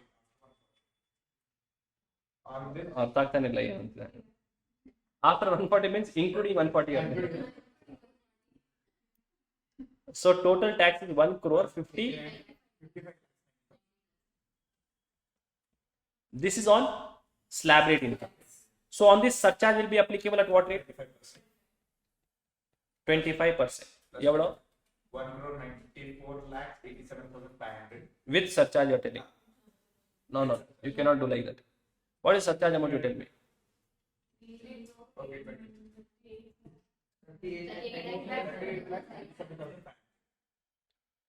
Now what is tax on this amount? 55 lakhs into 25%? 11 something. 65 lakhs into 15%? Including those values. How much? 9,75,000. Total is on this surcharge is 15%. 3 lakh. Now you add these amounts. This plus this plus this plus this. Oh, sorry, MCQ. I thought easy, sir. This only will take 2 hours. Nobody is even thinking. I question very easy actually.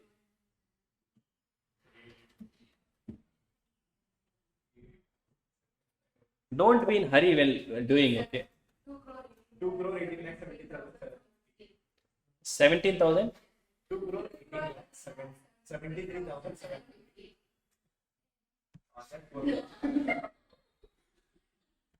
Yes, you should add Gube. New ancient Mamas. 27 lakhs 48,700. Answer is option number A. Oh, A goes Christ. Yeah, but confidence is there. 5 minutes it took, but we got the answer. Oh. Which of the following? What is this? Which of the following? A. Which of the following receipts is taxable under the head income from other sources? Uncomputed pension of ex-employer, rental income from house property, income from rural agricultural land, income from transfer of rural agricultural land, not taxable at all. Income, this is also not there. Income from racing establishment is what? Ex-employer. Which of the following interest on delayed compensation is how much? 50% deduction is there.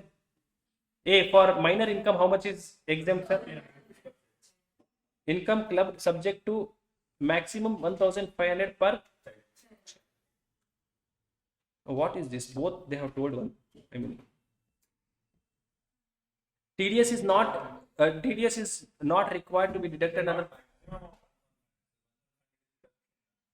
1,500 I can deduct, but other income. No, maximum. If the income is less than 1,500, So I will not. no, you will deduct. But if it is less than 1,500, whatever is there, that income only will deduct. TDS is not required to be deducted under 194A if the amount is not more than. If you don't know the answer, 5,000 rupees limit you take. Hey, go 5,000 rupees. This is TDS on 194A. GST we don't know. GST we don't know. Tomorrow we know. Now, first 6 questions. What is the answer? First question was BA. Then what did we write? A we wrote. Answer is D. Okay, wrong answer one we got. This is correct then. 6th one A only we got. No. What is this? Third one is income from racing establishment. They think it is horse racing. No, what to do? They are thinking we cannot do anything. We'll have to write what they are telling us to write. Which of the following shall be considered as financial year? 24-25. Assessment year. Previous year for assessment year. Question है बता.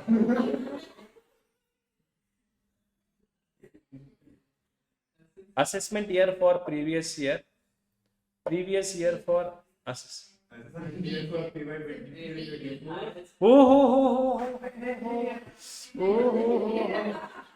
Now I understand. What is financial year? Financial. Can I say for the previous year 23-24, assessment year is 24-25, and for assessment year 25-26, previous year is 24-20. Oh, wow. Hey, nam jate aata. Hey. Hey, Maja only they are taking it like, hey, what do you think you are? Huh? They thought he'll not be able to answer. An individual purchased a bullion or 11124 for 5 lakh rupees through fair market value of assets 5,25,000. Okay, 25,000 is the difference. What is taxable under 56(210)? Ille. Ille no. Nil, as the difference between market value and actual consideration is. What is the due date for filing 3CB? It is 30th November. 3CB 30th November. During the previous year 24-25, Mr. Sambit, a resident, has made a contribution to PPF for 1,50,000 and also paid insurance premium for life of spouse. Insured value is this much. You can take maximum. You can take how much? 22,000. Why? Because 10% of this. What is the deduction allowable under ATC for the assessment year? If he has exercised an option of if he has exercised an option of what, sir? If he has exercised an option of shifting out of default tax regime. Yeah, how much deduction can, what is the deduction allowable under ATC? Max, he can claim maximum how much, sir? 1,50,000 rupees. Allowable under ATC. Okay, please note, both are allowed. 1.5 lakhs and 22,000 both are allowed. So 1,72,000 is the total amount covered under ATC, but how much will be allowed? Only 1,50,000. On 1st of June, Mr. Rohit made 3 fixed deposit, 3 lakh rupees for each for 9 months at interest rate of 9% with Park Street, MG Road Bank and whatever banks they are, which adopted core banking system. The fixed deposit matures on this date.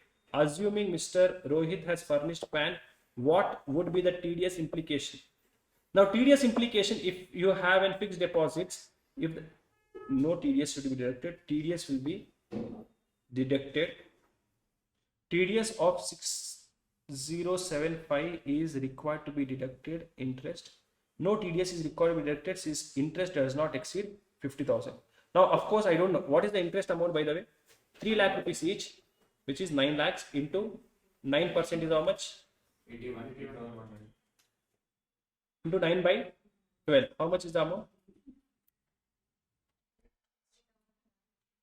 For 9 months into 9 by 12. So how much is the amount of interest? 16,000.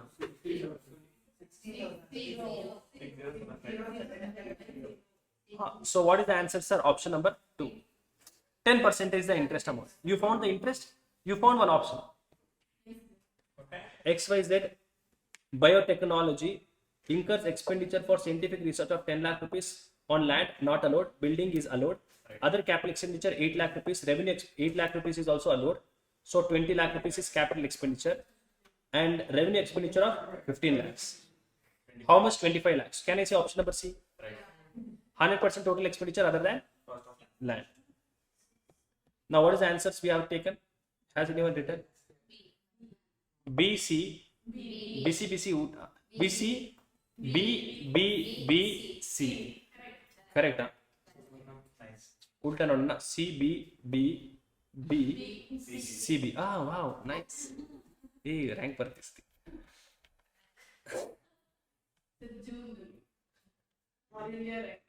An individual being foreign national came to India for the first time on 1/3/25 for 200 days. His residential status for what is this? His 200 days he came. He's not a resident. He's not a resident. Yeah, 200 days, but he came on 1st of March 2025. So 31 days is gone for the next year. So for this year it is only 60 days. Keshav engaged in growing and manufacturing. Good one, Allah. You were not able to answer. Keshav engaged in growing and manufacturing tea. Furnish the following information for previous year 24-25. Sale of tea is 15 lakhs. Growing and manufacturing tea expenses is 5 lakhs. Whatever amount is there. How much is there? 60/40. 10 lakhs into 10 lakh. So 15 lakhs minus expenses you subtract. How much? 10 lakh. Into 60% is your agriculture income. Answer is what, sir? 4 lakhs. Who from the following will be considered as specified employee? This person. Whose salary is more than 50,000 rupees. Specified employee.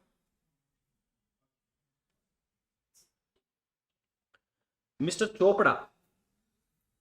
Chopra purchased a residential house on 20th for 10 lakh rupees and made an improvement costing 2 lakh rupees. He sold the house in April 24 for 20 lakhs. Out of the proceed, he spends 5,000 for purchase of another house. What is the capital gain taxable in the hands of Chopra? So big question they have asked. So 22 20 lakhs minus 10 lakhs. April only has sold. Has he sold it within 2 years? July. Yes, it is sold within 2 years. So I'll take it is short-term capital gain. Cost of improvement is 2 lakh rupees. So gain amount is 8 lakh rupees. 8 lakh rupees is the answer. You will not get any deduction because it is short-term capital. Nitin has bought a laptop for 50,000 for his personal use. He started the business.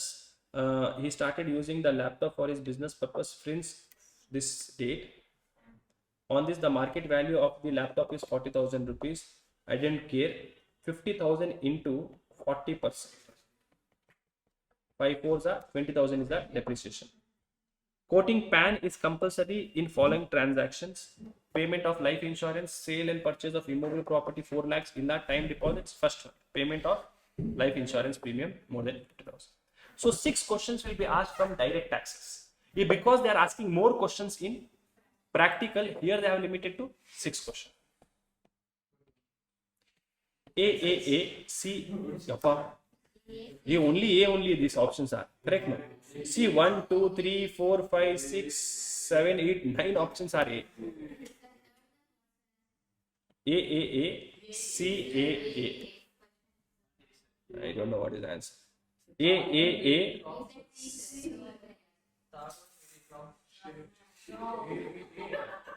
No. A. C is correct. So here it is A. Okay. Mr. D, a part-time director employee but resigned on this day. 22, 3.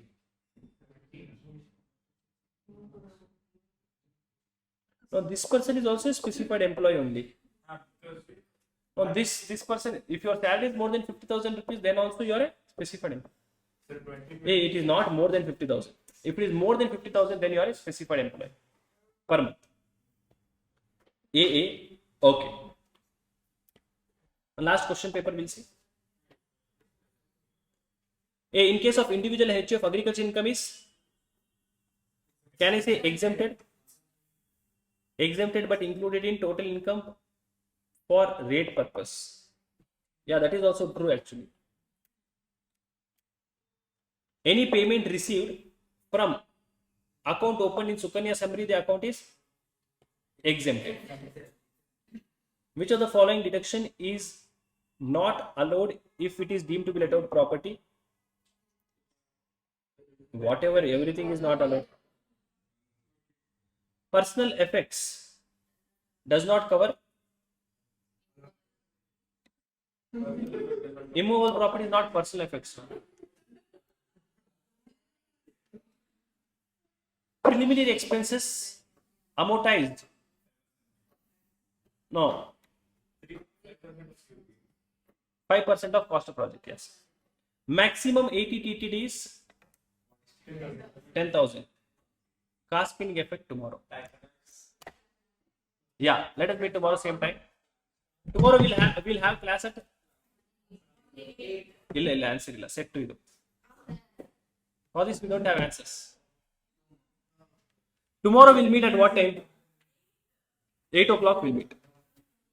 You got a message, huh? Okay, tomorrow we'll meet at 8 o'clock. Bye-bye, take care, enjoy. Bye-bye online students, tomorrow we'll meet at 8 o'clock.